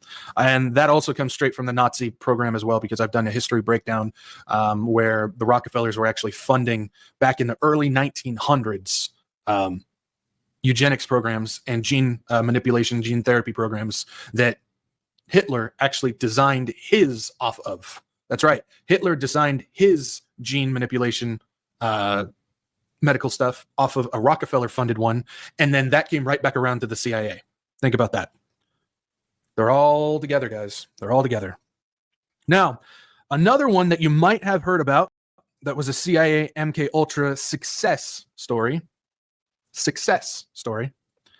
is this guy.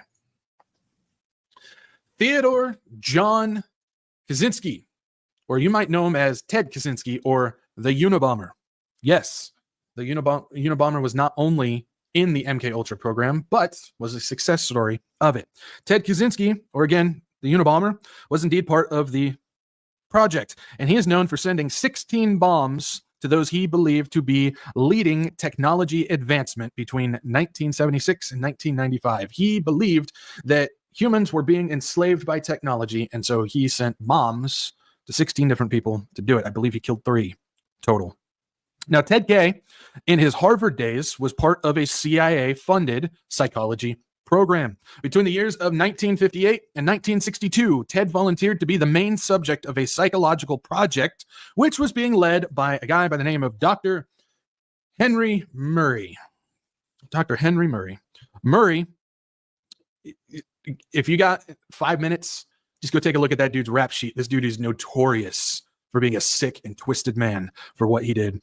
Murray put Ted through several years of psychotic drugs, hypnosis, electroshock therapy, and other undisclosed techniques. Much of it was blacked out on the documents from what I could read. Murray was part of the OSS, or Office of Strategic Services, which eventually became part of the CIA and served as a psychologist for interrogation. Eventually, he ended up serving under, hey, remember this guy? Sidney Gottlieb, who was the leading man of MK Ultra. Yes, he ended up serving underneath him. Ted was the perfect target. He was high IQ, extremely young. That's right, he was in Harvard at the age of 16, as well as he was antisocial and often mocked and bullied. Where have we seen that before? Charles Manson, Jim Jones. We got a theme going on here. Ted became Murray's walking time bomb and was considered an MK Ultra success story along with Charles Manson. See, part of what they want to do isn't always to grab a hold of somebody and then control every bit of movement. No, what they want to do is create a bomb in somebody's head and then send them out in the public and see what happens. Ted was one of those people where they put a bomb in his head and sent him out to see what would happen. And so it was, in fact, a success story for the MK Ultra program. One of the failures, however, that really did expose the MK Ultra project, which actually led us to learn much of what we do now, was the murder of a guy by the name of Frank Olson, who was also a bioweapon scientist at the CIA. Frank Olson was part of Operation Sea Spray. If you guys don't know Operation Sea Spray, the U.S. Navy launched a bunch of bacteria into San Francisco to see what would happen as a reaction. Ultimately, a bunch of people got sick. There was red bacteria and stuff all over the grounds. Well, Frank Olson was part of that project to get it done.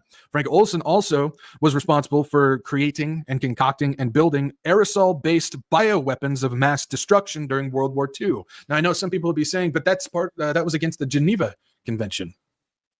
Again, do you think the CIA cares? That's right. He was doing something illegal, working on that for the government. But I was told the U.S. government wouldn't hurt its own people. Okay. As well as Frank Olson was the creator of anthrax bombs disguised as shaving cream cans. He made it so you can have a shaving cream can, click a button, drop it, and it would start launching anthrax all over the place. Good guy, right? Well, he started to become extremely depressed because he knew what he was doing was wrong. And so he was given a trust test by none other than Sidney Gottlieb. Frank Olson was given LSD under direction of Sidney Gottlieb without Olson having any knowledge or even consent of it. Basically, what happened is Gottlieb took people to a cabin retreat, which he did often. He took 10 guys to a cabin retreat, and he poured them drinks, and he dosed each one of them with a drop of LSD without anybody knowing. They took it. He asked them how they were feeling and recorded their interactions, and ended up telling him that they were all dosed with LSD. The goal was to have a trust test if anybody would actually come forward, spilling the beans about what happened. Frank Olson was the one who wanted to do it. So, because he was depressed, they decided we're going to send a CIA MK Ultra psychiatrist to meet with Frank Olson so they can fix him. And so the psychiatrist and Olson ended up meeting at the Statler Hotel in New York City.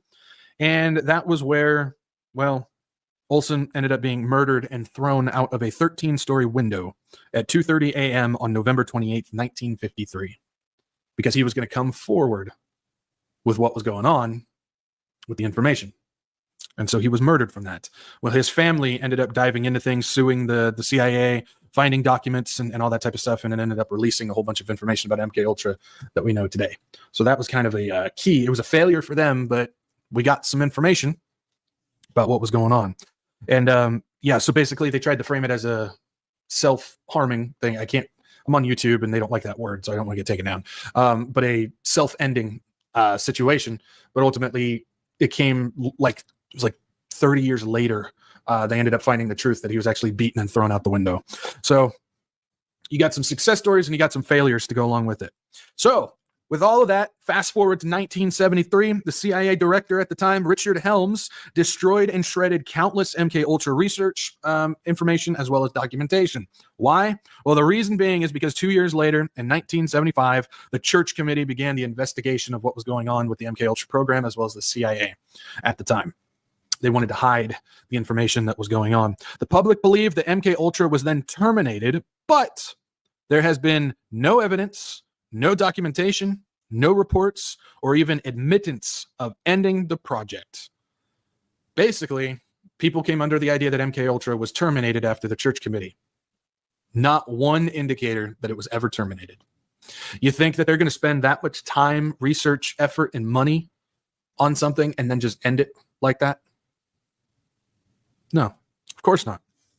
Keep in mind, as I said, the MK Ultra program houses over 150 sub-projects within it, which they could then function separately, individually, without being under the brand of MK Ultra, which is ultimately how it's going on. One of them being Operation Spellbinder, which the name alone should tell you everything you need to know. But Operation Spellbinder is one people refer to without even realizing it. We would know it as the Manchurian Candidate. Yes, Operation Spellbinder was built to create sleeper assassins, which is absolutely something that they've got going on today. If you guys don't know anything about the Manchurian Candidate, it's about programming a person's mind and basically telling them to do exactly like the video I showed early on from the CIA document of getting somebody to do the bidding of the controller, even against that person's will. And that includes breaking down their societal norms of killing somebody without having any remorse. We've had a few of those guys in the past, haven't we? I'm sure you can think of a few. Yeah. One of the other sub-projects that is ever present today in my mind is one called Monarch Mind Control. This is one that they really try to cover up. There's no official anything on this project, but there sure seems to be a lot of information about it, specific detailed information about it. And anybody who has come out regarding this information has had the label conspiracy theory thrown on them, and they have been just absolutely slandered to death, which that's a good indicator that there's probably some truth behind it.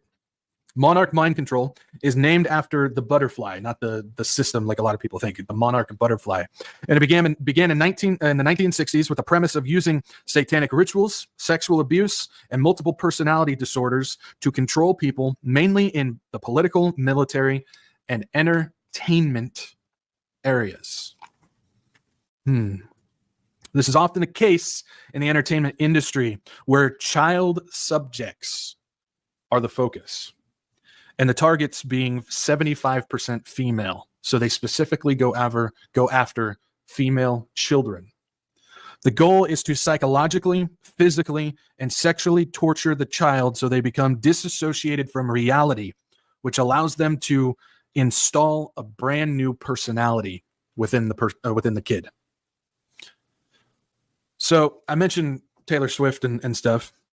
Look at some of the young, specifically female, but some male entertainers who flipped personalities after becoming famous, after they were grabbed a hold of. You'd notice the first couple of years when they were kind of small, they were this person, and then all of a sudden something flipped. They became somebody brand new, whether wild child or robotic. People like Britney Spears, Amanda Bynes, Ellen Page, Katy Perry, Taylor Swift, Kesha, Heath Ledger. Everybody wants to blame it on the movie role, but I think there's something much more going on there. Shia LaBeouf as well. Ariana Grande, she's the one that I said, take a look at her when she got early on in her career, and now look at her now. She's a robot. Lindsay Lohan, Megan Fox, Miley Cyrus. Demi Lovato, and so on. You take a look at them, they came in as kids, and then something flipped. Many of these, you will actually find some stories about sexual and physical abuse that were being done while they were in the industry, because the entire entertainment industry is built around satanic rituals, psychological, physical, and sexual abuse. In order to get into the high-ranking areas, kind of like Freemasonry, you have to go through some type of torture and some type of embarrassment, psychological embarrassment. That's why a lot of the time, if you want to reach the next level in Freemasonry, you see a lot of these guys out there dressing in dresses and dressing up like women just for a short period of time. It's because that's part of the torture aspect of what's going on. And so when you see these things, these kids, it's not just they got corrupted. No, there's a actual mind control program going on these kids called Monarch Mind Control, because it's about taking a kid while it's still in its cocoon and then turning it into a butterfly with a brand new personality. That's ultimately what's going on. They take them as kids or still in that young phase and transform them into who they want them to be. This next part is going to be a little rough. It's short, but I want to make sure we understand what's going on. Some of the forms of torture that happen at the Monarch Mind Control program that we know of include things like confinement in boxes, closets, and cages, being tied up and bound by chains and ropes, sometimes hanging from them in uncomfortable positions, continuous spinning. They will put them on something that will just continue to spin them, and that's a form of torture. Light torture, blinding light torture, not like seizure stuff, flashing lights, but just a super bright light constantly at their face with their eyelids tied open. Sleep, food, and water deprivation, drugs, near-death experiences, putting them in positions where they think that they're actually going to die, but it's a controlled environment and they don't. Forced abortions. I'm trying to be gentle with this, but there's really no other way to do it. Committing acts of pedophilia and then forcing abortion upon the child. Forced satanic worship with rituals, as well as desecration of Christian symbolism and language. They will force the kids to worship satanic stuff, be involved with rituals, witness these things, as well as force them to curse and desecrate Christian symbolism and language. Forced surgery. Can you guys go along with what's going on in today, what they're trying to do with kids? Forced surgeries. That's part of it as well. Harm as well as threats to loved ones, their family, and their friends. While doing this, they will be blaming God and saying it's punishment for the things that they've done in their lives. So the person who is doing all of this to the child will then tell them it's because you've been bad and God is punishing you because of it. As well as forced to witness abuse, trauma, or tragedy, which that's part of a different thing that we'll get into later in this series, as well as the use of illusion and digital reality to change perception and create confusion. Social media. That's what that is. It's social media. Part of this new high and whatnot has to do with getting as much likes and views and stuff like that as well, getting people to worship you. Through that, you create a false sense of reality through social media. You create a whole new person, an online persona, and that'll cause illusion as well as a different perception and create confusion in their everyday life. If any of these things sound like they're going on today, it's because they absolutely are going on today. So next time, that's about it for this one.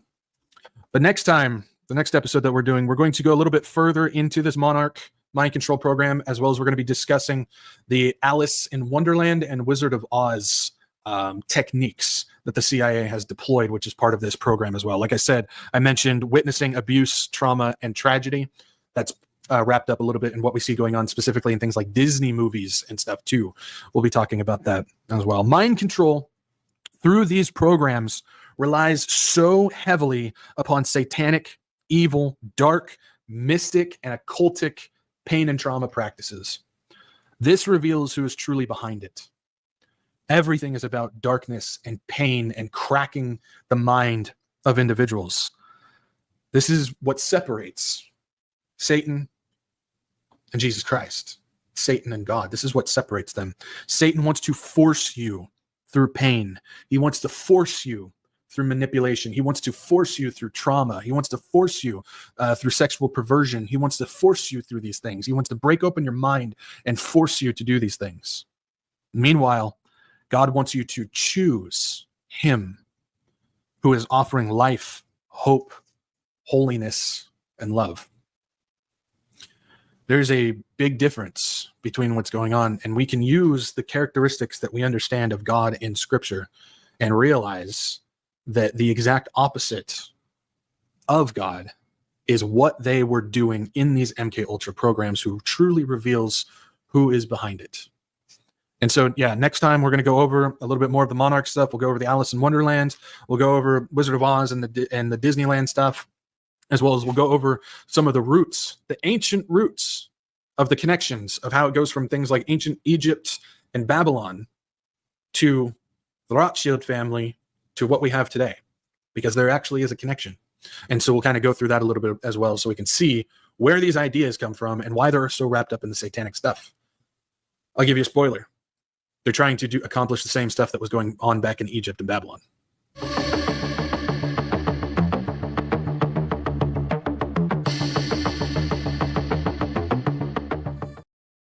You know, there's a big conversation about whether World War III is about to start or the Civil War has already begun, and Gen Z are so anxious about money they can't sleep. They're dealing with it by bed rotting and watching TV instead of budgeting.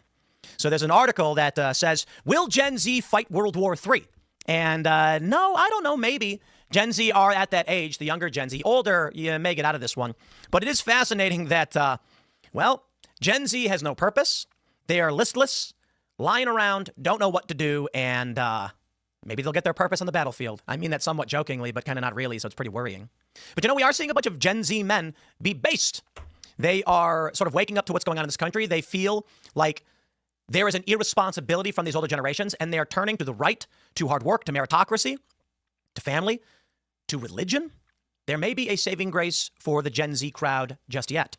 Yahoo Life reports, inflation is stubborn, unemployment is rising, and Federal Reserve Chair Jerome Powell has even confirmed that Gen Z grads just can't get a break. But the youngest generation of workers already know that. In fact, they're so anxious about the state of the economy right now, they can't even sleep.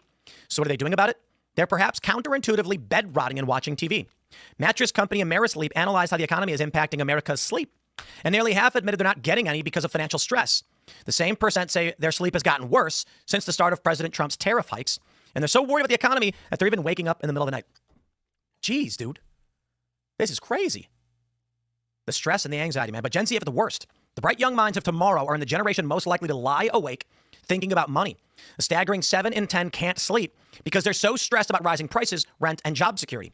Yet rather than turning to practical measures like budgeting or building an emergency fund, many are opting for passive comforts through screens. Gen Zers report doom scrolling social media, a habit more likely to feed their worries than fix them, or staring at the TV. 1 in 3 admit to bed rotting, staying in bed for hours on end to cope. Of course, you realize if you write in an article, Tim Pool will read it. You know, I think a lot about when I was a late teen and in my early 20s, and what I would do differently if I went back in time, because my life today is very, very different. I wake up, I do work, I build, brick by boring brick, every single day. And I can't believe it. It's the end of September. I was thinking about how time flies. I'm like, I can't believe it's 2025. Where's the time gone? Well, every day I wake up, read the news, talk about it, skate, eat, hang out with family, or do some, administrative work, then do Timcast IRL, and it moves. And from that, it's just gotten bigger and bigger, and the company has grown. And I thought to myself, what would I do if I woke up and I was 18? And you know what's funny is I would do something completely different than what I did back then. I didn't know what to do back then. I think it's true for a lot of people. Where do you even begin? Well, now I know. There were a lot of things that I was good at, computers particularly. I'd just keep doing that, and I'd wake up and I'd lay a brick every single day, and eventually you have a tower, a beautiful brick tower. Instead of laying around watching TV, sitting at the park or skating, I'd say, what can I do today? And you know what's funny is that even when I was younger, I had that in me and I wanted to know. I couldn't figure it out. And then eventually I started working towards something, started building upon it, and then figured it out. And so I look now at these Gen Zers that are lying in bed with no idea what to do. And I feel that our society has failed young people. It failed my generation. That's why they're stunted. It's failing Gen Z. But it's also why people like Andrew Tate and Jordan Peterson rose to prominence. It's why people like Joe Rogan, young men, are saying, just tell me where to start laying the bricks and I will do it. Unfortunately, for most of Gen Z, they don't even know where to begin. They can't figure it out. They are shamed and shunned for following some of these people. And I'm not sitting here telling you that Andrew Tate, the guy's going to lead you to victory or anything like that. I'm just saying this is why young people go and watch his content, because they just want to be told how to start building. They say avoidance tactics can make you feel more in control when the world feels uncertain. But in reality, avoiding confronting your finances head on and seeking a quick boost of dopamine instead only delays facing your anxiety.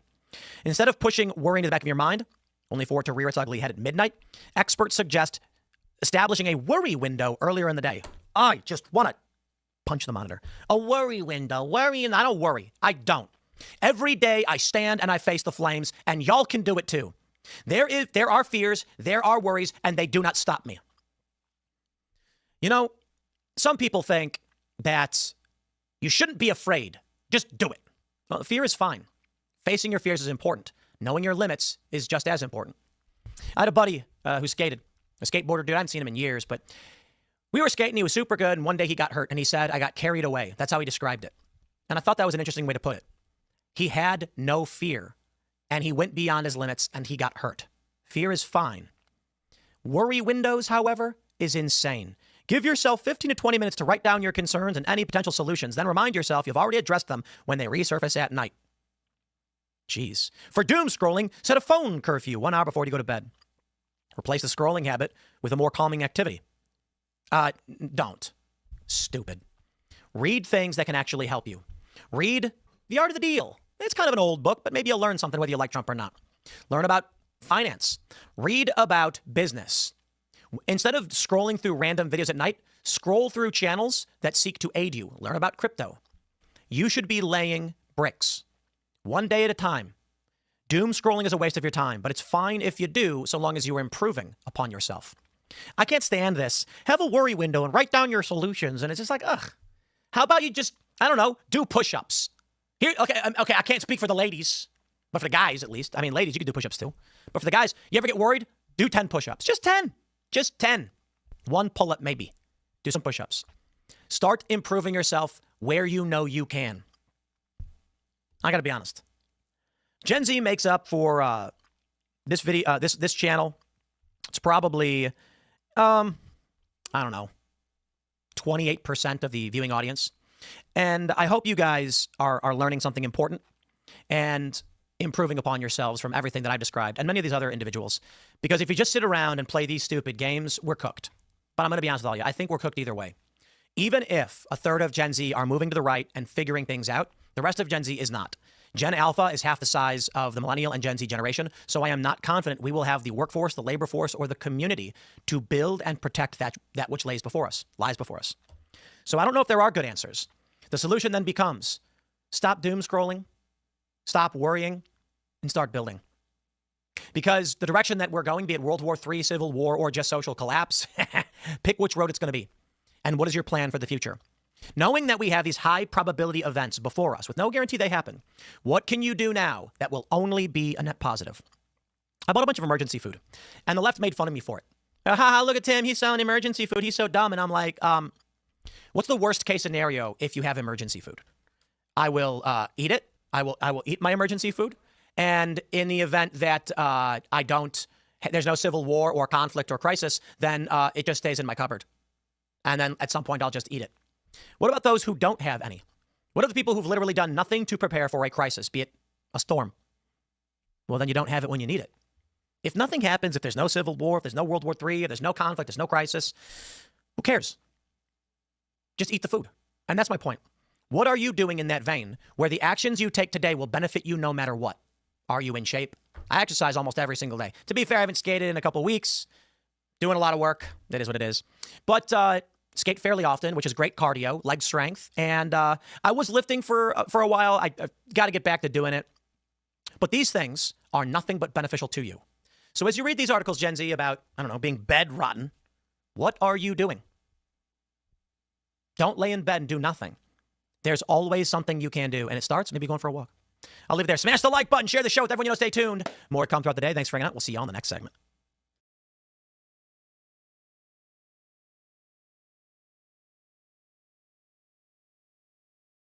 you know, in regard to a lot of the face lords, okay, we have Fuentes, we have Candace, perhaps others that I am not even thinking of. These are traditional Catholic face lords, and I'm going to just say traditional Catholic because that makes it easy. You know, we have our friend Tim Gordon and others aspiring face lords. Why can we not talk about the Vatican being Judaized? So these people will cover for that and not talk about that. You're supposed to talk about Judaism all day long. But what about the Vatican? What about the papacy discussing and citing the Talmud and the Talmudic principle of Tikkun Olam? Greetings from Rome. I'm very happy to join you in Chicago as the Les Turner ALS Foundation gathers us for the annual ALS Walk for Life. Ours is a gathering of many people. Let me say, first of all, that I'm filled with admiration and gratefulness to the researchers and scientists gathered here. Our Jewish brothers and sisters tell us that one of the great projects given the human family by God is to complete and perfect the very good creation given us, Tikkun Olam. Of course, this is a Talmudic principle. It's not actually really a biblical theological principle. And also, Judaism does not teach that Christians and Jews are brothers and sisters. It teaches that they are the enemies. And Christianity historically has taught that Judaism is not the brothers and sisters of Christ or Christians because they hate Christ and so forth. So why would we think that, or why would we ignore this element if we wanted to go on crusades to expose Zionism, as many of these so-called right-wingers do on a daily basis? They build their entire audience just on this topic almost entirely.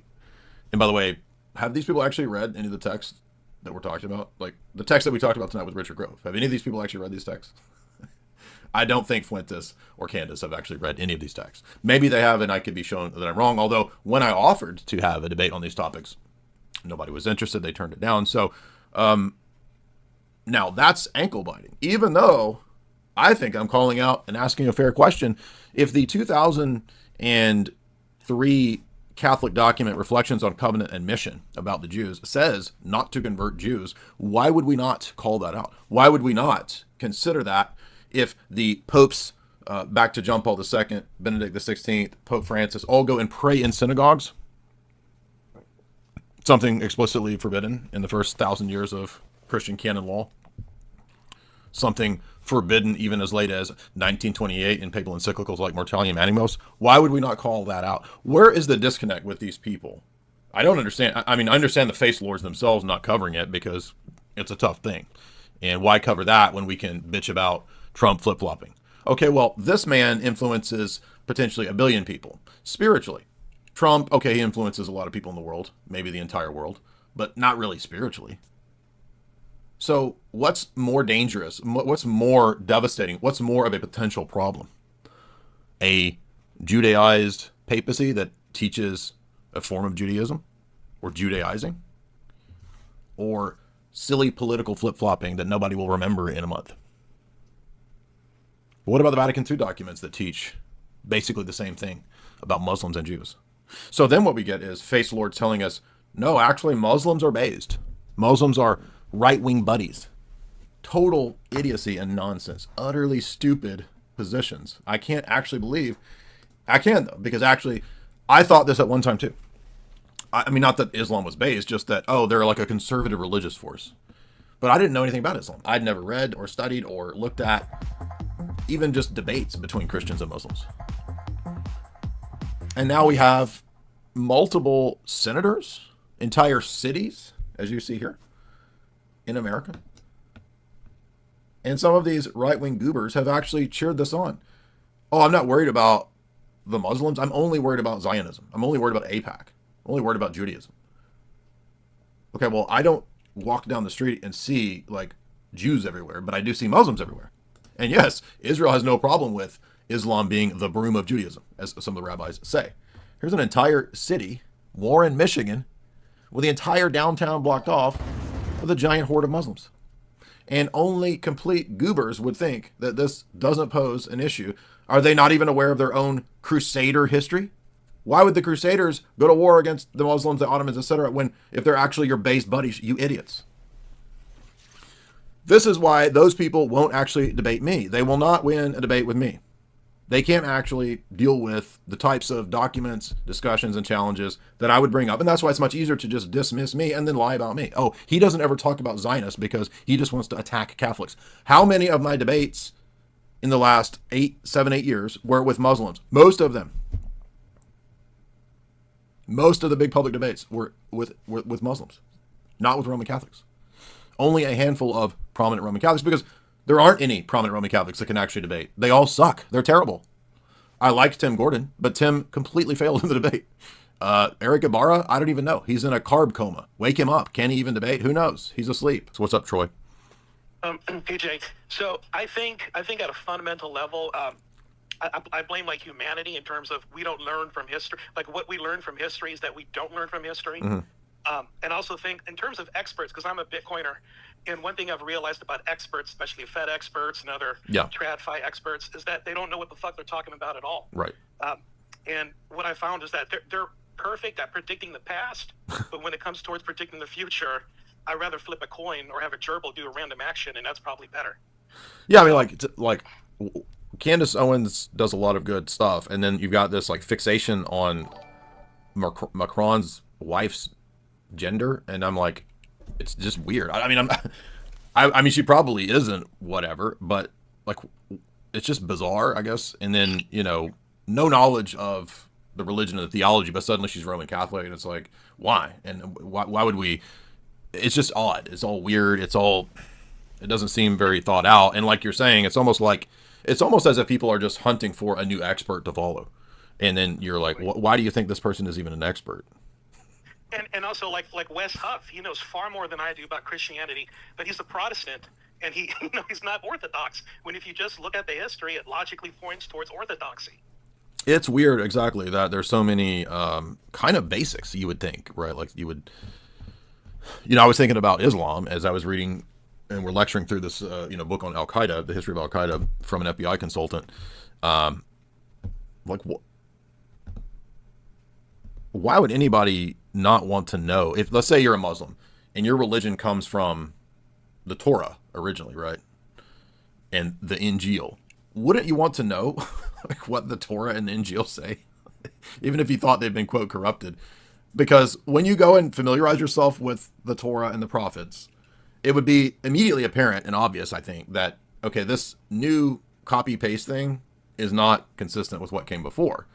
And then when we look at the people groups that Islam typically appeals to and converts, very low IQ people, 80 IQ individuals, 80 IQ nations. I'm not being mean. I'm being honest. That's a fact. We can see why it appeals, I think, to very, unfortunately, unintelligent nations and people groups and tribes. But and many of those obviously are illiterate people groups. And then, I see in Michigan and in Minnesota, entire towns, entire places now sort of adopting Sharia law and all this stuff, or almost Sharia law, or trying to move in that direction. We're getting, Islamic mayors, just like the UK and England got. And again, I'm realizing, like, so all of these people have no idea, like, what their religion actually is, even though it's based on things that came before, and they have no familiarity with what came before. And I'm saying that as somebody who's debated all the top Muslims. We've spent 7 years now interacting, and it's like, they have no idea what is actually in the previous texts, which you would think you would want to know that if your religion is based on that. It's kind of insane. But then again, I think, well, wait a minute. It's the same idea with Mormonism. Like, Mormonism is equally as goofy and fraudulent as Islam. You would think if you're a Mormon, some of these things would be obvious, and then no, it's not. What's up, man? I'm you, Fodian. Oh yeah, sorry. We were saying about the problem with right-wingers being so dumb. Mm-hmm. I've noticed that too. I think a lot of it comes down to the fact that most people nowadays who are right-wing weren't right-wing through some sort of study or through some sort of debate instruction, like people who became right-wing through, say, Ben Shapiro or Jordan Peterson. Most people who get red-pilled, it comes from social media and like short clips and memes that they see in inaccurate information. We're talking about Talmud, that's a perfect example, because you'll see a million, like, I don't even remember, it was like a year or two ago when like Twitter was only like Talmud memes that were just made up of low quality quotes or fake quotes. And I mean, there's a lot of bad stuff in it, really, but people get exposed to low amounts of low quality information. And that breeds a giant underclass of right wingers and sort of elite of ones who have any idea what they're talking about. So basically, people are being propagandized through shorts and dumb memes, and this is creating a giant underclass of, quote, right-wing conservative. Yeah, and it's the same way through the 4chan, because if you ever don't ever go there, but like it's just reposted low quality infographics that then get reposted on the Twitter. So it's the same sort of slop cycle that just lobotomizes people genuinely, and none of them ever go take time to read things or actually understand the issues. Because most of them are only tangentially interested in it, and are only interested in being shocked by flashy graphics. That makes sense. So you guys are we have the highest IQ audience, and that's why I like to get you guys' takes, because you guys bring in actual analysis. So I think like this audience is great. We have a high IQ audience, and we try to look at it. We oftentimes also are very good, I think, in my audience, avoiding the falling into dialectics, right? Well, I built it in the algorithm when I set up your page. Yeah, appreciate that. By the way, I do want to make that point, just to follow up on what our last guy said, that the left's evil, right? Yeah. We get that. And talking about manufacturing consent, the left's not the only one that's susceptible. The right is too. Like, they're in the right. Right. And the greatest example of low IQ manufacturing consent of the right is Zionism. Like, so they totally fall. No, let me give you a better example too. Well, the evangelical dispensational Israel worship is the stupidest stuff for sure. Yeah, and the boomer mentality of the right. Now, I'm not saying they're morally equivalent. Like, obviously, realize the left's totally evil, but with the right, the boomer mentality mindset of everything can just be reduced to communism, yeah, and Islamic terrorism. That's as far as it goes. Or what's the favorite boomer phrase is Islamofascism. Yeah. Or that, like, everything's just as high as it goes and as complicated as it goes, just Republicans and Democrats. Yeah. The Republican Democrat, there's Islamic terrorism and communism versus patriotism. That's all, like, yeah. So, but that's the boomers, right? So boomers are stuck in that, and then we've got the Gen X and the millennial and the Gen Z, and they're kind of not in that dialectic anymore. But there still seems to be this problem where we can't. There is some something hindering the next phase or level of awakening, and now everybody is figuring out the stuff that we figured out and talked about 15 years ago. So I'm guessing the next phase will be maybe people start to think, wait a minute, I foresee a future where we are interacting with and dealing with neo-pagans, Muslims, and Orthodoxy.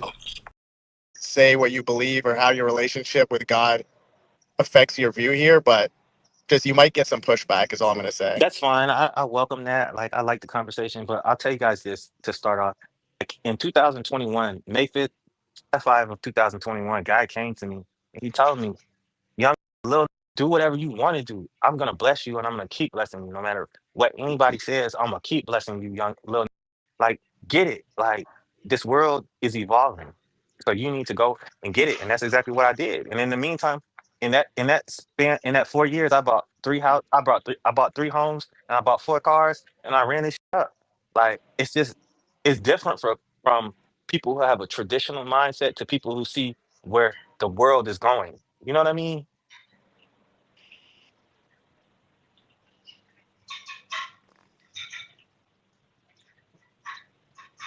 Yeah. Yeah, I don't see what that has to do with God. I mean, apparently that's what you think. That's fine. Also, your idea of heterosexuality. Well, hang on. Go ahead, Andrew. I'm sorry. Yeah, so God came to you and said, "Lil," he said, "Lil," go do what you want, Lil. That's what God said to you. God is great at code switching. Okay, Yes, God absolutely. absolutely code switches. Absolutely. Say it, girl. God will speak to you in whatever language that you relate to. Just relax. I just want to ask you a couple of questions, and then we can move on from there. So, He's right. But go ahead. Are you a troon yourself, or are you just troons? Am I a what? I'm sorry. A troon. I don't know what that is. Oh, no. I'm a real, like, if you look at me, you can see my 8-pack, my abs, my chest. I'm like I'm a king out here. So you're just a homosexual? I'm a king out here that with black. Yeah, so you're just a homosexual. Well, if that's your definition, everybody has their own definition, right? So, well, if you suck your girlfriend, you're right. But I don't though. So there's not. Okay, he says he doesn't, but I don't buy it because he keeps talking about it. So what do you do with exactly? Pat him on the head? What are you doing with him? Yeah, I do pat them on the head sometimes when they do a good job. A good job doing what? Everything. Getting that money, coming home to daddy, laying between my legs, everything. I pat him on the Are head. you having sexual relationships with troons? With troons, your definition of troons, yes. I've never Okay, heard that term. got it. So then you're a fan. That's I mean, it. if that's what you want to call me as, but our No, Most no, High no. That's God. not just what I'm calling you as. If No. you fuck a dude and you're a dude, you're a fan. That's how it works. He's not a real. But the guy who He's sits above you. a fan. What do you mean? He's just a fan. Right. What are you talking about? But the guy who sits above you and controls how much money you make and everything like that, he calls me a king. He calls me a king. So I don't know. You know what I mean? Some things are real nigga. Okay. Hold on, Gabriel. Okay, well, so I get it. Some entity came to you and told you that you'll be a and to keep sucking dick. I get it. And then after that, he bought me the guy who sits above you. He bought me multiple properties. He bought me multiple cars. He blessed my life with people. So you think it just came by itself? I don't believe. Got lucky? No, I just you think I hit the don't. lotto? No, I just don't believe any of it. I just don't believe it. That's fine. My life is not for you to believe. It's for me to live. That's true. And it is. If you weren't, I just don't believe you. But if you weren't asking me questions, I never would have told you this information. If you weren't asking me Slim Thugger questions, I never would have told you this information. So clearly, he put us both in the same space for you to ask me these questions. Look, it's simple, right? Like, there's no debate to have here. You're just saying you're a fact. It's like, okay. Andrew, is that your name? Uh-huh. Okay, so Andrew, all I can say to you is, try to live your best life. You want to school teachers, then go school teachers. You know what I'm saying? God is not going to bless you any more or any less for it. But yeah, but what is it? Is there anything that God doesn't permit? I can't speak for him. Can't speak for him. Well, you're speaking for him when you said the Most High wants you to blah blah blah go fuck school teachers. You're speaking for him. What do you mean? I'm just saying he allows everything to happen. If you don't believe that, then I can't help you. Yeah. So what are you what are you not permitted to do? Is there anything you're not permitted to do? Yeah, but that's none of your business. What I'm not permitted to do. That's a relationship that I have with him. See, do you think God makes special provisions for each individual for what they are and aren't? Absolutely. Oh, what? Got it. He knows. He don't make a blanket rule of books for you of rules for everybody to follow. The rules apply differently depending on who the f you are. He made me a king. He made me a king. So there's stuff that Are you the king of the stuff truth? that I can do that you can't do, Andrew. I'll just be honest with you. And if you could, you wouldn't be talking to me like this. You understand what I'm saying? What things can you do? Okay, for instance, one of my brothers was charged with murder in the first degree at the age of 15 years old. Okay. Why am I not surprised? Go ahead. But check this out. In 2020, in 2025, he's a millionaire. Do you understand what? Do you understand what that means? So if you think that murder is a worse sin, that you're likely not telling the truth. That murder, no, I am telling. But that's the funny part. It's so crazy that you think that I'm not telling the truth. You think I'm lying because it's so. But it's actually the truth. He was charged with murder in Atlanta, Georgia in 2015. And right now, in September of 2025, he is a multi-millionaire. Okay? Yeah, and can you provide... okay, calm down. I don't have to prove nothing to you. But I'm just telling you, that's how crazy the story is. There's no evidence then. There's evidence, it's just not for you to see. But I'm Got telling it. you, well then here's my counterclaim, right? You're not a judge or a jury. I know five guys, and God told them to persecute the Trays, and now they're multimillionaires. So I guess God doesn't like you very much. No, I don't need to show you any evidence of that. Just hey, bro, just take my word for it, bro. Yeah, but you just made that up on the spot. Prove it. I don't need to. That's right. We don't need evidence. We can just make evidence, bro. I don't care enough to try to prove it, Andrew. That's the point. Right. Well, this is the thing, right? Is like you can spin whatever yarn you want, but absent evidence, I don't care about it. One and two, this isn't really a debate. This is just you spurting out about how you're So I don't care. I don't care about any of it. So I'll give you a little bit of proof. His name is Young Bands. YUNG space BANS. He was charged with murder. He's a millionaire, and that's my name. That's my son. That's my brother. You understand what I'm saying? Like, wait, biologically? Wait. That's weird how you phrase. Wait a second. You phrase that really weird. Like, is that your biological brother? You share a mother and a father? That's my son. That's my brother. That's my family. That's not answering. That's not answering the question. Do you share a mother and a father who has sexual intercourse? I No, did you answer the didn't. question. I said Did that's you? my Do you share? son and Do that's you my brother at the share? same time. So I answered your Yes. question. No, you don't. You didn't. Do you share a mother and a father or not? Biologically. That's my son and that's my brother at the same Yeah, time. that's not I answering the answered your question. question. So you just some guy that you know did so, that's not your brother, you lying sack of human filth. That is my brother. But okay, well then, do you share a mother and a father or not? We never had to. And Yeah, we share the same. because We you share the don't. same. Because you don't. We share the It's just same some father. The guy. one that Just some looks guy. down. So some The guy one you that looks know. down on us. The one that Yeah. looks down on us every day. Yeah. That's the So tell me father we that. share. It's like some guy that you know got rich after he was on trial for murder, and how does that equate to you sucking is good? Exactly. You asked me. Does God favor us equally? That's basically what you asked me. You No, said, that does wasn't what I God? asked you. Yes, it That was. wasn't. You No, it just wasn't. said. I asked you what's permitted. What's permitted, not whether or not your favorite equals. Yes, it Only was. asking if Yes, there's it. rules for thee, but Can not somebody for me. help me out? He did say that. He asked if God treats us the same or favors us the same in some type of form of question. You asked me that, and I just said I gave an example of my brother who was charged with murder. Whether he did it or he didn't do it, he's rich to this day. So 90% of the people say, yeah, he did Well, it. he's But not. He's guess not what? your brother. He's not your brother. God still got He's him. God still yeah. got him rich, just like he did But he's with me. not. Yeah, but he's not your brother though. So I mean that part you just made up, right? Okay. So there's that, and then the second part here is that doesn't actually answer my question. My question is in regards to what's permitted. Is there anything not permitted? You say yes, but won't tell me what. But honestly, I don't really care. This conversation to me is very boring. I didn't realize that you were. Hey, calm down. Let me finish what I'm No, saying. Calm down. Calm go down. ahead. Let me finish Go what I'm ahead. saying. Go ahead.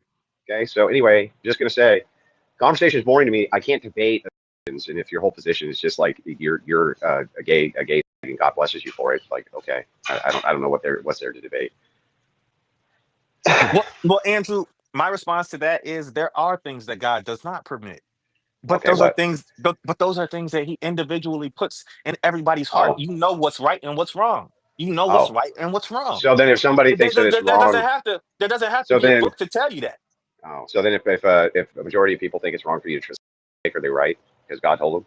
No, it's not about the majority of people. It's about what He puts in your heart, mind, and spirit. It's not If he about puts that in the well, majority, if he puts that in the majority of people's hearts, are they all wrong and you're right? the majority of people do not determine what's wrong or right. He does. But yeah, I get it. But why would he be telling all of those people something and then tell you something else? Is God That's some his. kind of liar? That's his prerogative. That's how He wants them to live. But He can't. But that rule doesn't apply to someone He puts something else into their heart for. Like you can't. He individualizes rules for us and the way that we should live. Oh. He'll tell So you. He will tell you. what if he told a person that it was okay to be a pedophile? Is that okay? But God would never say. God would never say it's okay Oh, to wait make a somebody. second. So God wait would this. So never there say to are. make it. Wait a second. I thought you just God got would done never saying that say. there's no. I thought you just got done But if saying we that there's believe our God no is good, rules which are universally not but, permitted, and now you but just gave us a rule that's universally not permitted.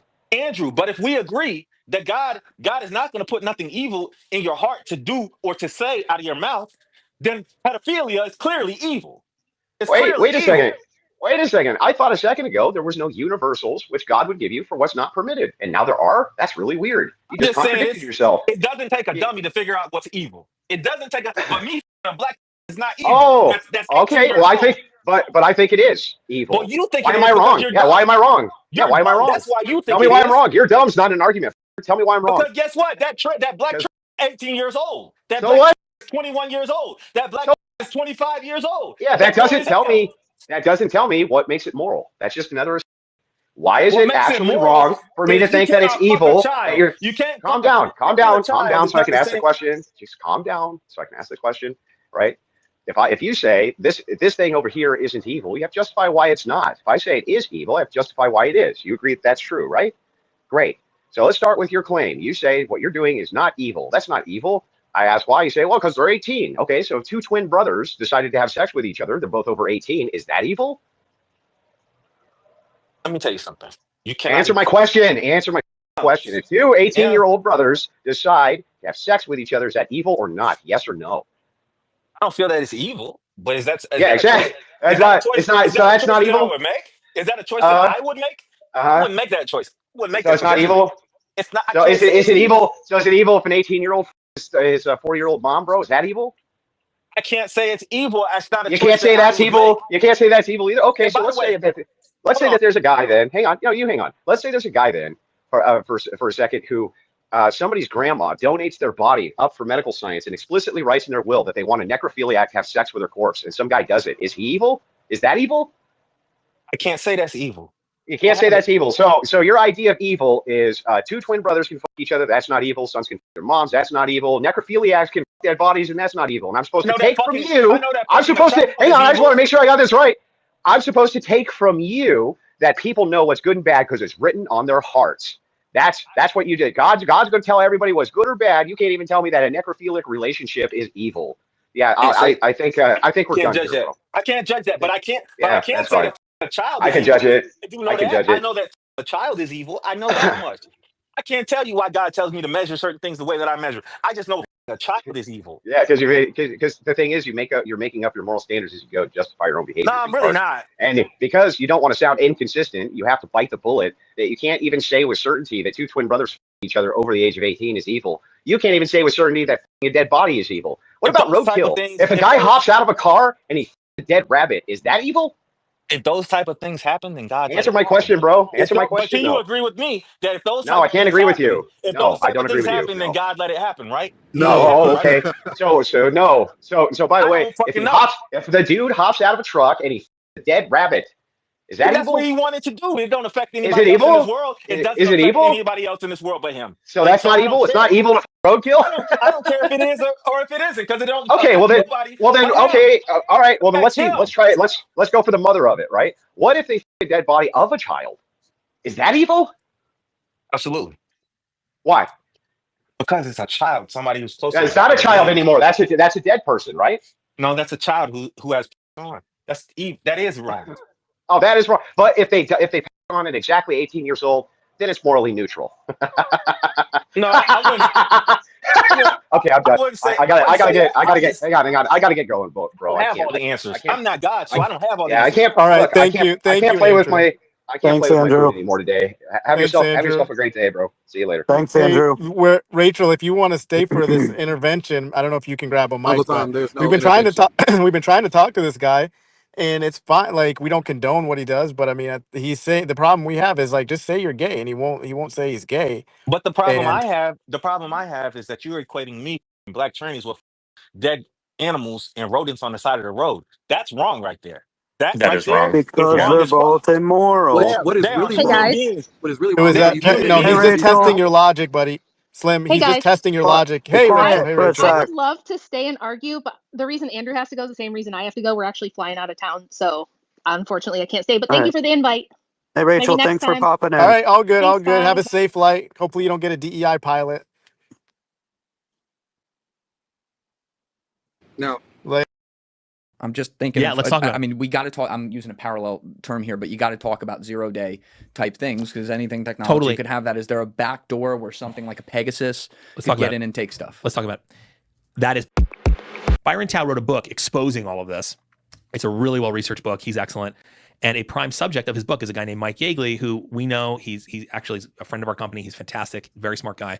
And he's a consultant who works operationally for various agencies.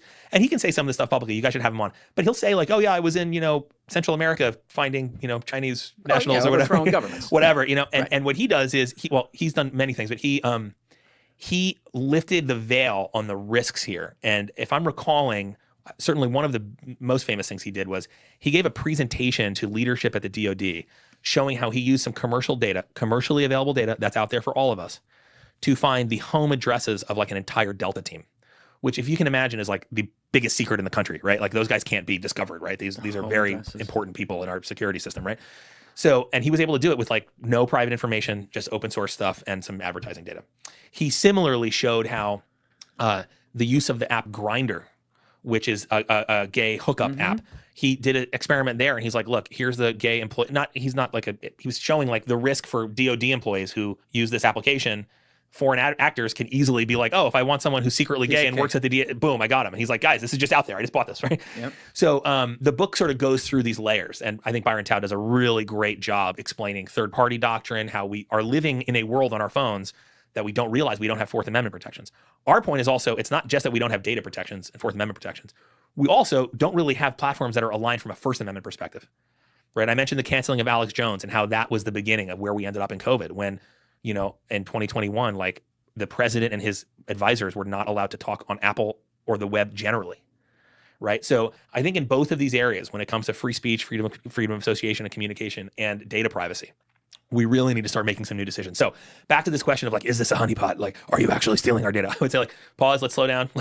let's look at what's around us. Number one, we're outsourcing verification of this to American cybersecurity companies, and that should be, we will continue doing that, and we want people to look at that. And I really mean this, do the test yourself. So I think that's one thing. The second thing I would say is understand your risks. Our risks are not some Mossad boogeyman who is infiltrated our company getting data that's not coming out of our phones, which I'll explain in a moment, like that doesn't exist. Our risk is the commercial system we've signed up to that is putting all of our information in an open marketplace. That's very real. So I would encourage us to sort of be a little more clear-eyed here around this. Now, is it possible, there's a secret spyware thing, again, like we have like people using this phone are those very operators that I described in other countries, and there's a reason they're using this phone, because it's harder for their information to come off of this phone for adversaries to find their location. One of the challenges we need to face as a company, as a product, get this, we deal with these operators who are in these really tense environments where there's all these tools looking for electronic signals. The problem with our phone right now for these guys, and they're using it, is it's too quiet. What do you mean it's too quiet? Our phone is making far less calls than other phones because we're blocking all of this data harvesting, right? So like a normal iPhone is going around like you don't realize you're not even using the app, and these data harvesting app servers are being called over and over and over again. That's traffic that these adversaries can see. Our phone is quieter because we're stopping that. So that's good. It's good, but we're creating layers of spoof signal right now so that our phone looks like another phone. Oh, I see what you're saying. Yes. So yes. because it gets too quiet, enemies can be like, ooh, that's one of their That's guys one there. of their security phones, right? So we're literally designing features where it's like fake bullshit signal. It's like just look like some asshole on Instagram ordering pizza or whatever, right? Wow. Yeah. So again, like, okay, so again, then there's like, what data do we keep? What data comes back to us? And the answer is literally nothing. And this is very auditable, right? Like our finances, we have two sources of financial income. Cash comes to us two ways. You can buy the phone or accessories, and we sell a software subscription for features on the phone, like the VPN, and we have an encrypted cloud service, like an iCloud type product. But even there, we don't have the keys to that. So when you set up and you move your photos over, right, it says to you like, Julian, hold this key, share it with Joe. You do not want to lose this key. We do not have this key. So it's kind of like crypto. It's yes. Like if government comes to us, or Israeli or American, and says, give me Julian's photos, I'm like, all I have is this encrypted garbage. I don't have shit. So like we literally hold no data. We hold no data. We want no data. Is there a back door though? I'm just thinking. Yeah, let's talk about it. I mean, we got to talk. I'm using a parallel term here, but you got to talk about 0-day type things, because anything technology could have that. Is there a back door where something like a Pegasus could get in and take stuff? Let's talk about it. That is possible. Any piece of electronics can be hacked. We happen to have a unique feature to help with this called a hardware kill switch. Why does this matter? I normally just turn my phone off with software, right? I push a button, it says off, restart, I turn it off. After I turn it off, I use a little pen and I click that switch, and that separates the battery from the phone. Why do I do that?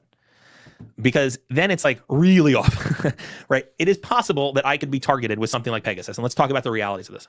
Pegasus is extremely expensive to deploy, and it's used very rarely, though it is used. For people out there who don't know what Pegasus is, will you mind? Sure. Pegasus is an offensive software tool that actually my partner Iran knows some of the people who were involved in that. No, that's not promising. Well, I think it is. I'll tell you why. I'll tell you why it's really encouraging. I'll tell you why it's really encouraging.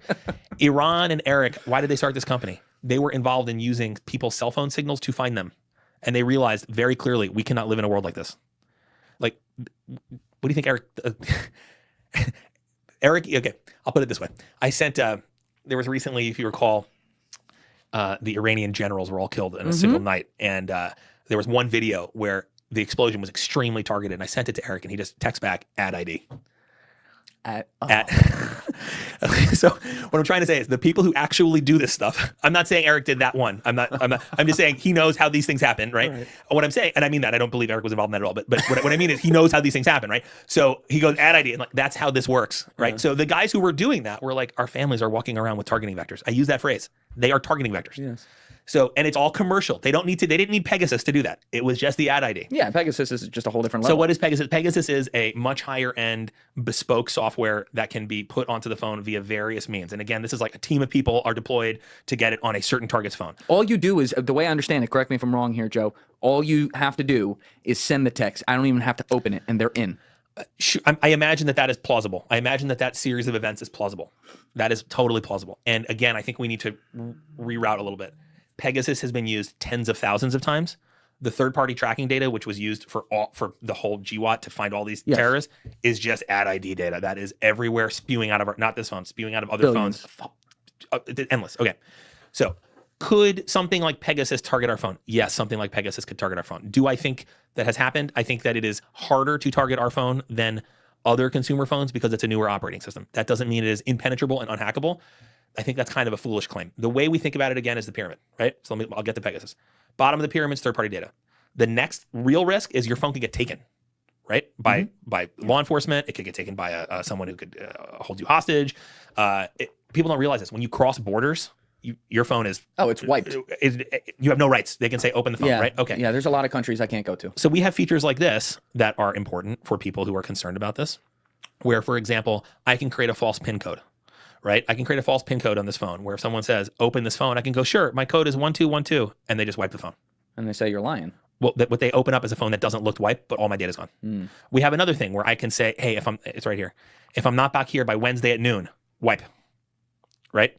So these are protections for this second layer of the pyramid. Why is it the second layer? Because it's more rare, but you're very vulnerable if your phone is taken and opened, right?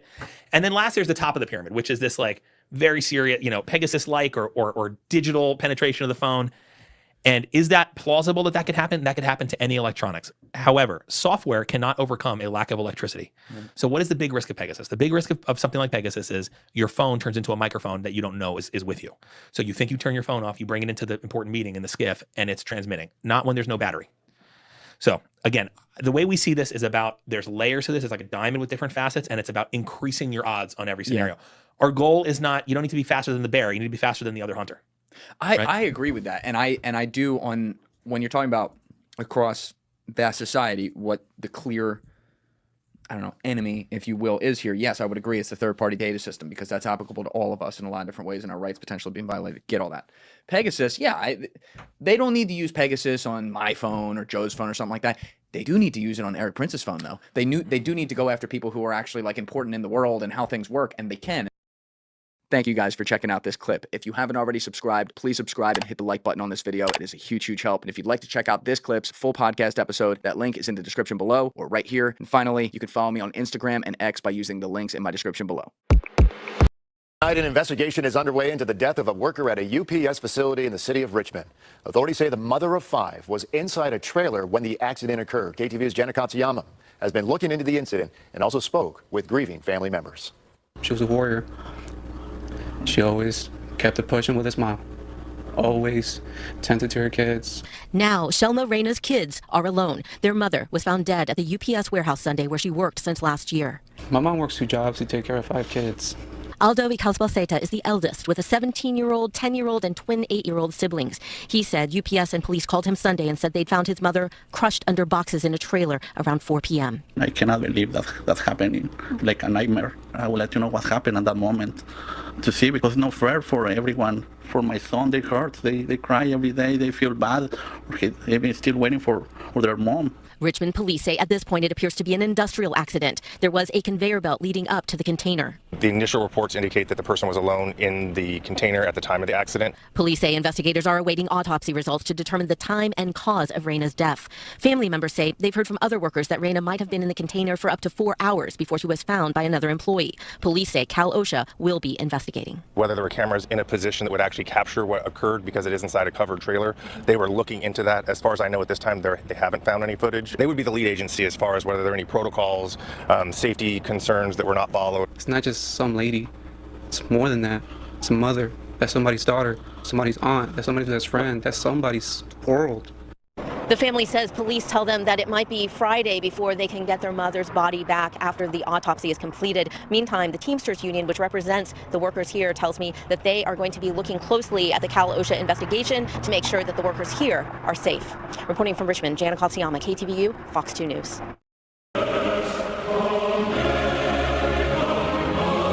I want to play an excerpt from the Charlie Kirk show that was just uploaded to the Charlie Kirk channel a couple hours ago. And before I play this, I just want to say, and I want to ask you, but in my years, in my short time on this earth, I've seen loved ones grieve the loss of a friend, of a family member, And I've seen them grieve in different situations, never an outright tragic situation like this, but I've seen them grieve in situations where the death of the friend or family member was expected. And I've never seen anyone pull their emotions together so quickly, so completely, to the point where it looks like they're resuming the regular, unscheduled joys of life, let alone seeing somebody recover this quickly from such a public, horrific assassination, unexpected, supposedly unexpected assassination. I want you to examine with me the life as usual reaction and actions of Erica Kirk on the Charlie Kirk broadcast today. To say that your life has been a whirlwind would be the understatement of the century. And to make time for Charlie's audience and to speak to them, I know that they can't wait to hear from you, and just to see you in this room probably means a lot to them. And you've been up against so much, and you've been doing an incredible job. The number of messages I've heard just complimenting you and your dignity and your poise and your strength has been overwhelming. And yeah, we're just so glad you're here. No, I'm grateful. I mean, I know we talked about this. We prayed on it. We really tried to discern properly how to go about the next few stages and steps of everything. And we've been very intentional in a way that always keeps Charlie first and his dreams alive and his legacy going. And what's so beautiful is to see all of you step in and do that. And so part of the reason why I agreed to come on, because this is not going to be a forever thing of me being on hosting the show, was because I gave assurance to people that Turning Point USA is continuing, and it is. I mean, we are so blessed to have more work than we even could ever dream of. I mean, it's beautiful, and Turning Point Action, full steam ahead, so powerful. All of the other programs within Turning Point USA, everyone knows what they're doing. Everyone has their marching orders. And the show, when we talked about this, became very intimate for me because... I mean, look at this face. As of the recording of this video, we're only 16 days out from a supposedly brutal, horrific assassination of the love of her life, of the father of her 2 children. And she's acting like it kind of didn't happen. Are we going to hear about the Romanian angels situation? Are we going to hear her address what some people are saying, that she's been banned from Romania for a certain thing that people are accusing her of? 16 days out. I would expect this maybe from somebody 16 months out. But I have grandparents, and I know people, and you probably do too, that still mourn the loss of a loved one who wasn't taken during a horrific assassination or some kind of unexpected accident, something where maybe a loved one was struggling with cancer for a couple of years, going through chemotherapy, and the doctor's like, well, get your things in order because so-and-so only has 6 months or 12 months. And even after that, you don't recover like this. Even after preparing yourself 16 days out from the actual demise of the individual that you say you love, am I tripping? Or is this as bizarre to you as it is to me? We'll go with a little bit more here. I was there from the beginning of all of it. And I just want to say, if you look in the comments section, people are like, oh, Erica, you're so strong. We miss Charlie so much. Thank you for continuing with TPUSA, and thank you for uploading and posting videos to Charlie's channel. Hardly any are calling her out for, and I'm not calling her out. I am just questioning what the frick is going on here. This doesn't seem very genuine. And when you couple that with the fact of how they were acting during the TPUSA/State Farm government promotion of the left versus right paradigm lie during Charlie Kirk's memorial service. Could I ask Erica, please come out? Erica, please come out. Thank you.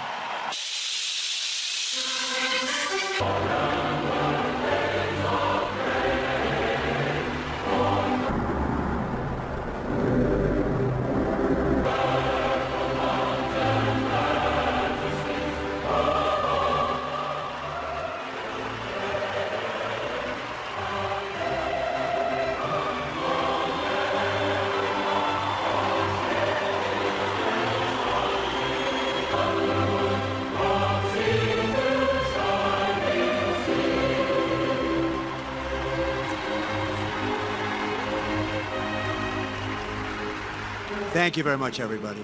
Thank you very much, and good luck. God be with you. Thank you.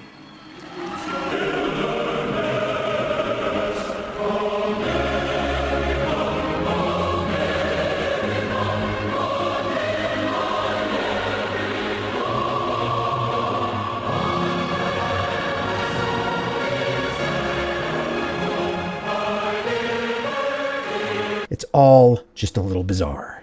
I'll never forget 2020 when literally the world stood still, and Charlie and I would go hiking every morning, and we would just talk about what life, the crazy things going on. And we came home from one of our hikes that season, and my mom pulled him aside in the kitchen. Look at this guy. And look at this guy just smiling. Is this Duper's Delight? What's going on? Are we being psyoped here? And she goes, honey, they had a very good relationship. My mom and Charlie were best friends. We joked around that. I know. We joked around that he was the favorite child. But she loved him, still loves him. And she said, you know what, honey?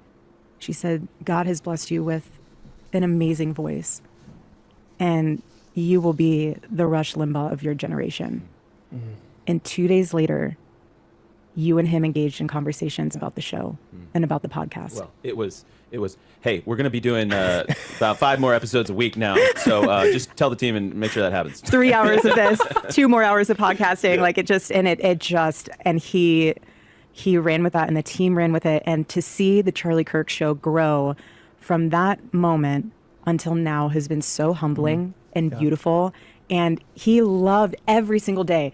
He read every email. Yeah. I know you guys have said that so many times, but I can vouch for that because there were times where he would forward me some of the emails that he would get, and he wouldn't even say anything. He would just forward the email. Mm-hmm. And to me, it was almost like an extended form of family where you guys were the pulse point of, and the connection point of Turning Point USA, TP Action, the Charlie Kirk Show. It was a triple threat.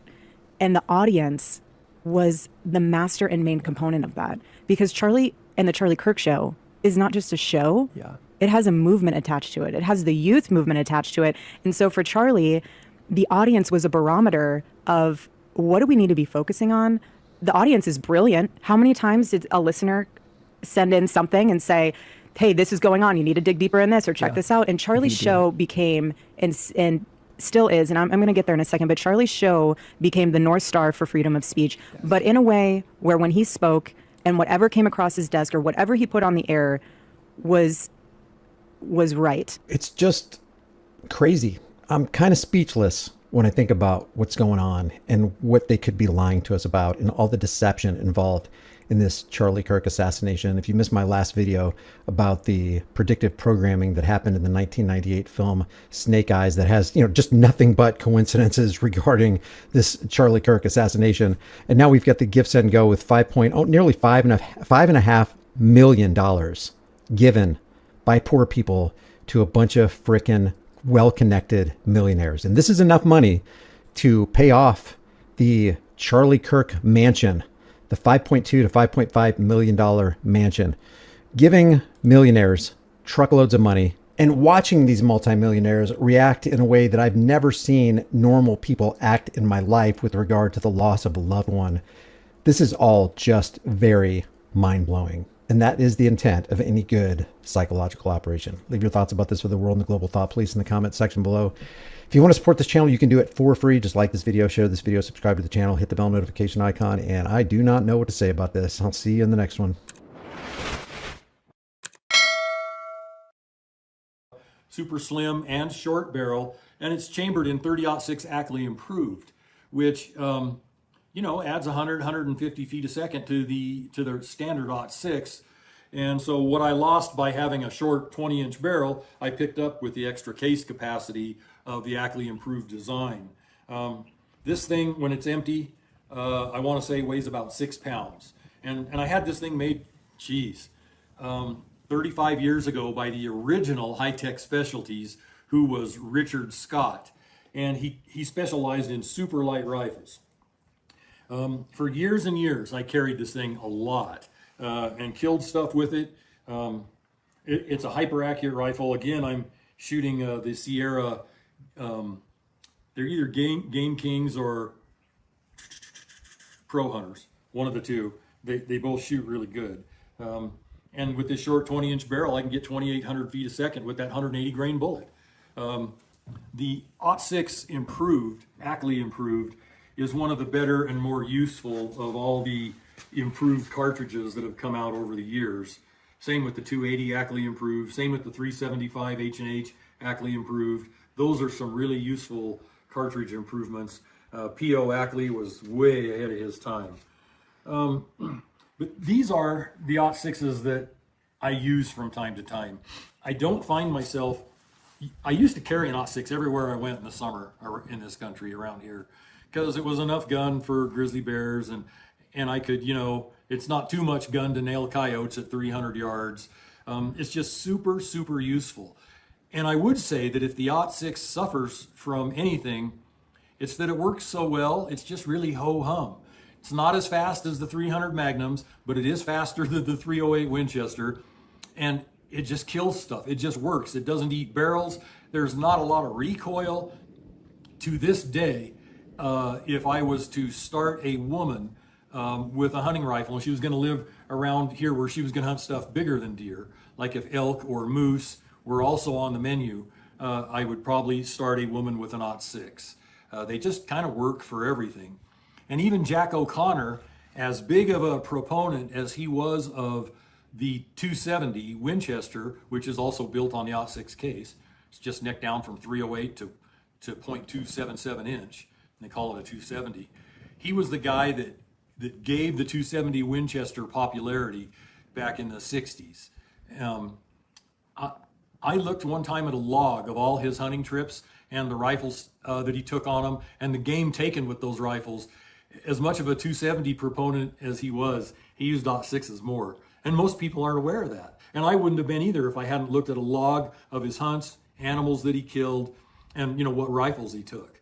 But he was a huge proponent of the .6. I think it's really hard to find a better balanced big game rifle for North American game than the 30-06 without getting into higher recoil, without getting into barrel burners.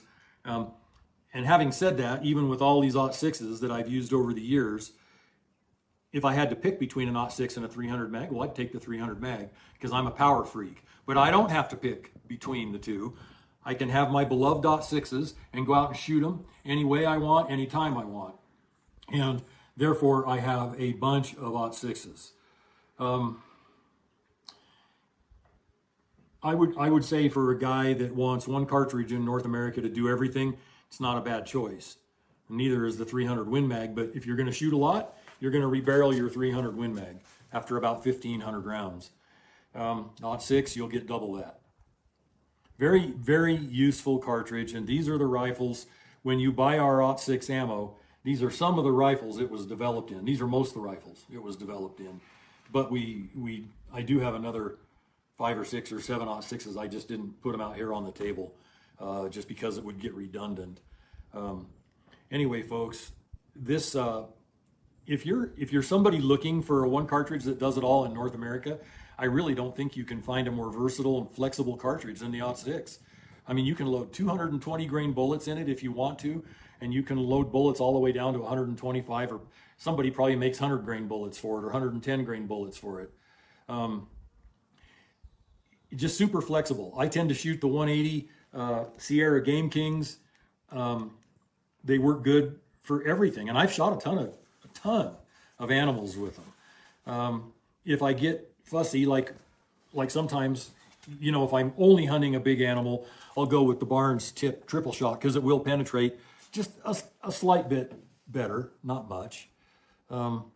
Super useful cartridge, and I will leave you with that. We will see you on the next video. God bless.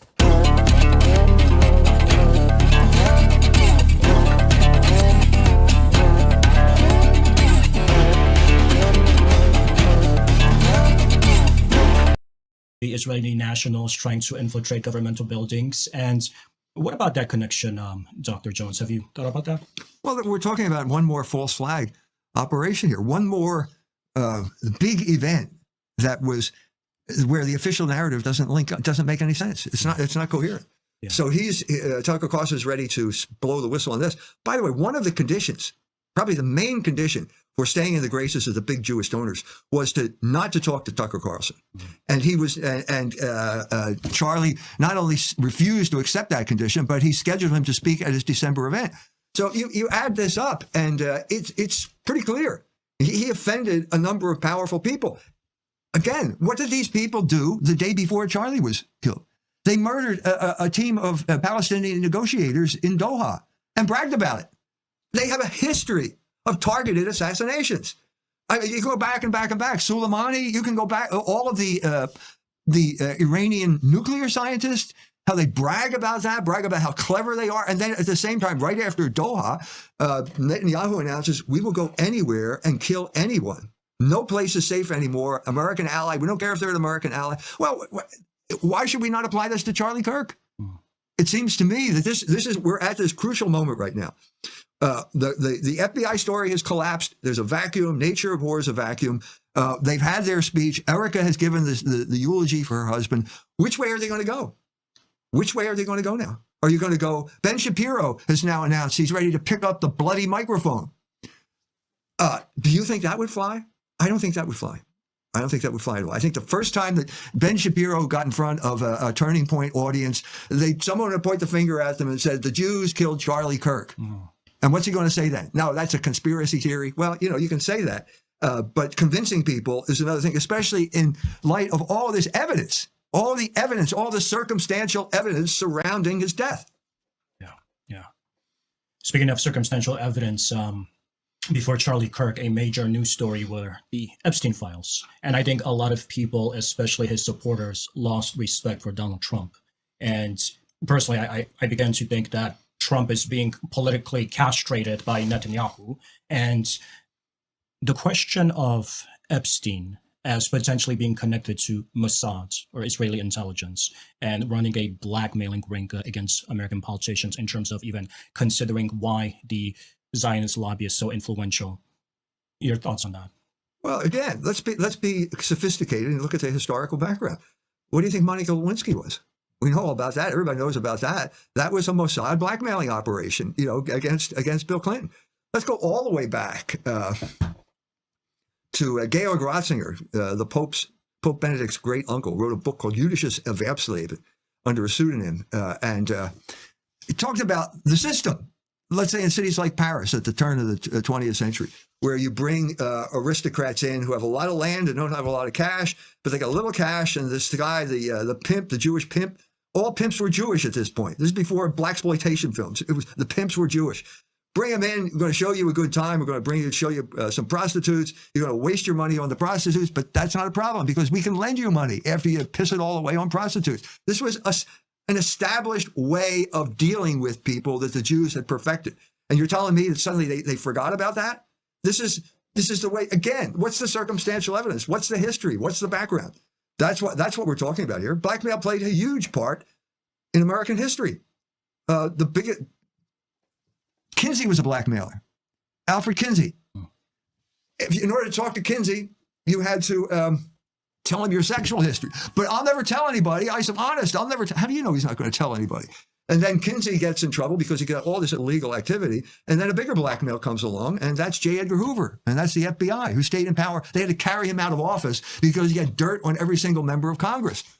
And then the bigger blackmailer comes in, which is the ADL, which has pictures of J. Edgar in his pink nightie. So you see this whole thing, basically hidden history is nothing but blackmail. And we're supposed to believe that Epstein, did not do this? Hugh Hefner, another guy. He was the only goy at the Playboy operation. It was all Jews. He had a Playboy mansion.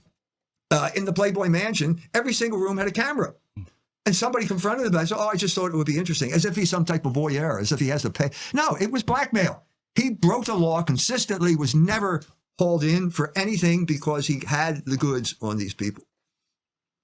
One of the topics, Dr. Jones, that you've written about, I first noticed a major book that came out during the Iraq War when I was a college student. It was called Neocons. And you have essays in there from people like Noam Chomsky, Robert Fisk, and the Catholic, E. Michael Jones. And I noticed that neoconservatism is a topic that continues in your book on the revolutionary Jewish spirits. Right.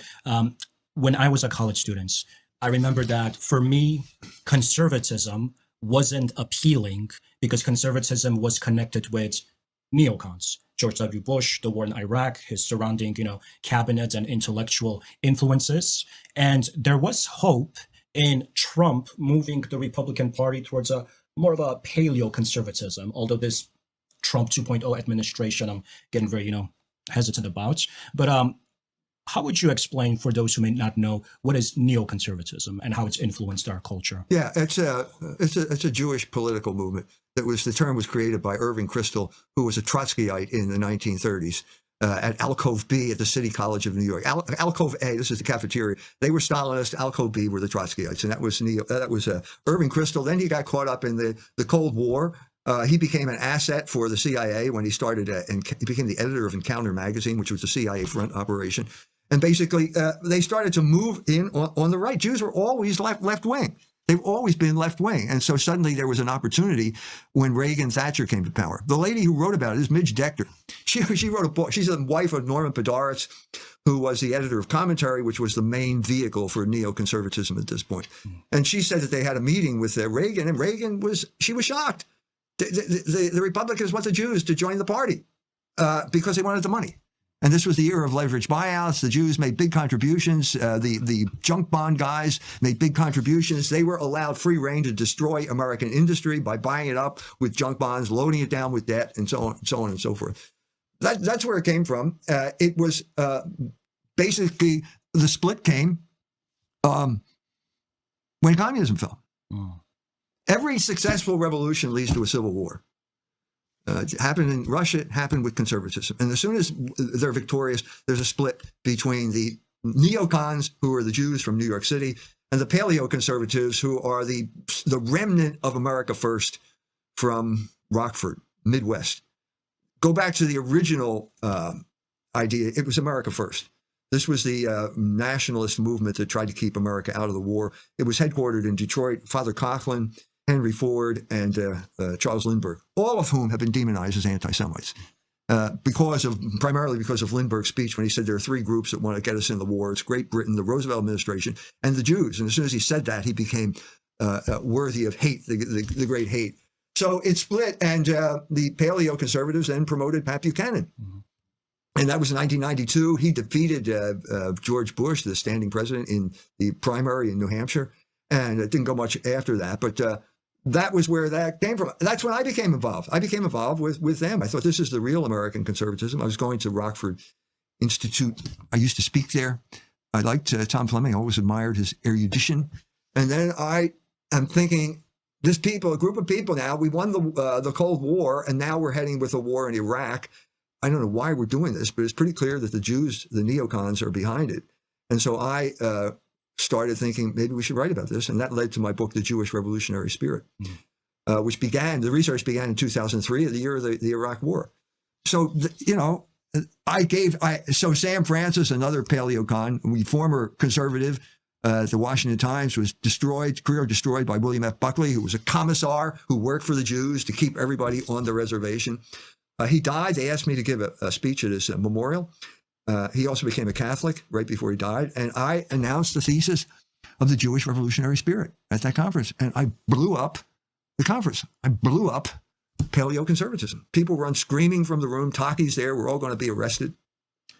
And in retrospect, I think that this was the moment. We talked before about the Polish bishops getting on board when I did Libido Dominandi book tour in Poland. This was the moment for the paleocon movement. They had to say the word Jew.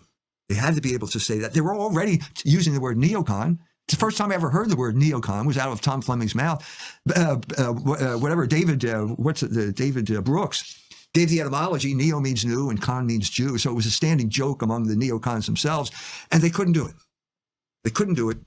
And so the train known as the Zeitgeist left the station, and Tom Fleming was left standing on the platform. That was the moment. We'll never know, but now I don't have to. I'm not a lonely guy anymore. The world has come around to see the issue, the fundamental issue facing both the church, Catholic Church, and the world right now is the Jewish question. And the whole point of my book was to separate the Jewish question from the race question. It's not a racial issue. I'm going back to Catholic theology, back to the idea of the Logos. What is Jewish identity? It's rebellion against the Logos, manifested by their murder of the Logos incarnate. That's what set Jewish identity. That's what we're facing right now. I provided the categories that would allow people to speak it. And finally, that's what we're coming around to.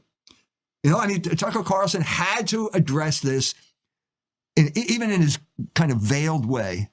He had to address the issue everyone's facing right now, which is, I think the Jews killed Charlie Kirk. This is spreading now. And that's the issue. And it's so difficult, you know, in a culture where you say it, and of course, instantaneously you'll be accused of anti-Semitism. Right. We can't even have a normal conversation. Praise God that we're doing it today. But when I was a college student, I went to DePaul University. One of my professors was Norman Finkelstein, great political scientist. And of course, he lost his job at DePaul. There was a great lobbying effort against him because of his criticisms of Israel and support for the Palestinians. But let me ask you in that regard, Dr. Jones, since obviously you have been accused of anti-Semitism, do you make a distinction, as you know, as you speak about the Jews, between those who have had a immensely negative influence versus people like Norman Finkelstein, Noam Chomsky, John Mersheimer, who have written about some of these matters, at least from a political perspective or a military perspective? The main distinction we have to make is between the Jews and all Jews. People assume when you say the Jews that you mean all Jews.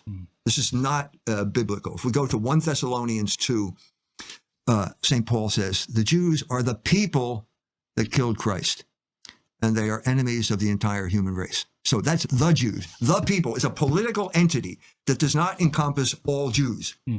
The Blessed Mother did not shout, crucify him. Right. The beloved disciple did not shout, crucify him. There were plenty of Jews there, all had the same DNA. There were plenty of Jews, scared Jews, hiding out in the upper room, just, you know, who were following, who accepted Jesus Christ as the Messiah. So the Jews is a political entity that was ruled by the Sanhedrin at that point, and now it's major Jewish organizations at this point. But that they maintain this coherence, and the main coherence, the unifying factor throughout history is rejection of Logos. Rejection of the Logos incarnate when you kill him, and then rejection of the Logos, which is the order of the universe. And you become, when you reject the order of the universe, you become a revolutionary. And that's why I wrote the Jewish revolutionary spirit, to trace that from then to now. So it's not all Jews. Okay, there are plenty of Jews who are honest about what's going on. There are some Jews that have read my book and converted, gotten baptized. I just had an experience. I'm an Israeli lady who just got baptized because this happens all the time. It's happening right now, especially now because Jewish identity has become so odious to the entire world, but especially to the Jews themselves. Do I have to accept responsibility for the genocide in Gaza because my mother's Jewish? This is the crisis that these people are facing right now. It's repugnant to anyone who has a conscience. Every man has a conscience. And it's overwritten by the software known as Zionism, especially the Old Testament interpretation of Gideon and Amalek. But the Jews are facing a crisis right now because they have a conscience, and they are implicitly being drawn into this genocide in Gaza because that's their identity. Yeah, and I think that's a fantastic distinction, the Jews versus all Jews. I mean, I think that mitigates substantially the anti-Semitism accusations, because I think that what a lot of people are concerned about is if you just make it a collective responsibility of all Jews that are in existence, and obviously that's not what you're doing. And you touched on an interesting point, because one of the things, given all that's happening, that, to be honest, I struggle with, I have strong feelings towards, is this movement of Christian Zionism. Right? Even when we look at some of the major texts of the Jewish tradition, the Talmud most prominently, one of the most disrespectful anti-Christian perceptions of Christ, as if he's burning in hell among excrement, and then a ridiculously disgusting perception of the Blessed Virgin Mary as being unfaithful with a Roman soldier, Christ being an illegitimate child. And then you have so many of these videos online, Christians in the Holy Land literally being spat on by Jews, Jewish groups spitting on them as they're processing. And I'm thinking to myself, okay, this is America's great ally. Yeah, are these our friends? What's going on? Yeah, are these our elder brothers? Right. Well, I think it goes back. I deal with this in my latest book, the Walking with a Bible Gun, The Rise, Fall, and Return of American Identity. You can't underestimate the effect of bad theology on the creation of the United States of America. And I'm talking about one article in particular, Paradise Lost by John Milton. Satan's speech at the beginning of Paradise Lost, how this influenced basically the entire generation of founding fathers. Thomas Jefferson was reading it. Tom Paine quoted it in Common Sense. Ben Franklin's reading it. John Adams is reading it. And the other side, William Fletcher is criticizing them. This is satanic. That's not exaggeration. We're talking about Satan. Here we shall be free. Well, they thought, and he was talking about hell, and they're talking about America. When they came over to America, the Puritans they're the Puritans. John Milton was a Puritan. They killed the king. And so we get to the heart of the matter, I think, and it's sola scriptura. So we had an hour-long discussion with this black couple. They were offended when I said this. I shouldn't have said it on Candace, but I said, the hidden grammar of Protestantism is Satanism. I shouldn't have said that because I have to mention Paradise Lost and the Puritans. That is the hidden grammar of Paradise Lost. Better to reign in hell than to serve in heaven. That's turning the world upside down, and it had a huge influence on American identity. Yeah. So let's get to the heart of the matter. What did Cromwell do? You give an Englishman a Bible, he's going to immediately turn to the Old Testament. He's going to immediately turn to the whole story of Exodus and then the occupation of Canaan, and he's going to say, I'm Gideon. Netanyahu did this. Cromwell did it. And if he's Gideon, who's Amalek? Well, anybody you don't like. So for Cromwell, it was the Catholics thinking they had sanctuary in the basement of that church in Drogheda in Ireland before he went in and slaughtered them all. The first man to do that in 900 years, to violate the sanctuary of the Catholic Church, because he had read the Bible and he knew that he was Gideon. Beeman quoted the same text, and now he's using it to justify the genocide in Gaza. You can't underestimate the effect of this bad theology to this day, and that's the heart of Christian Zionism. I mean, this guy Huckabee, what are you talking about? The Jews, it's this idea, wait a minute, you didn't get the memo here. When the temple was destroyed, the Catholic Church became the new Israel. We are the new Israel. So when Peter goes to Jerusalem after the Pentecost, he says, you killed Christ. Another guy said it. And it says they were cut to the heart. And they said, what must we do to be saved? And he says, you have to be baptized. So you can be saved if you're a Jew, but you have to be baptized. You don't have no special Jewish privilege anymore. You're just like the rest of us. You have to be baptized because baptism is necessary for salvation. All of this is completely contradicted by the Christian Zionism and the crazy Schofield Bible notes and all of the theology that went with it. Yeah, Schofield Bible, the fact that this is a 19th century heresy, but when you read the ancient church fathers, whether it's St. Augustine, Justin Martyr, it is that covenantal theology of fulfillment, what sometimes is referred to as supersessionism, that Christianity is the fulfillment.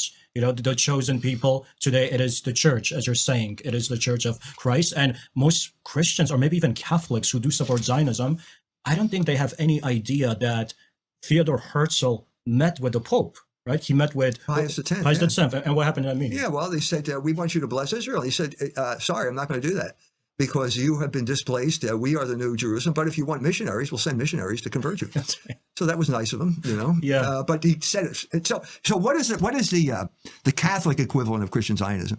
It's dual covenant theology.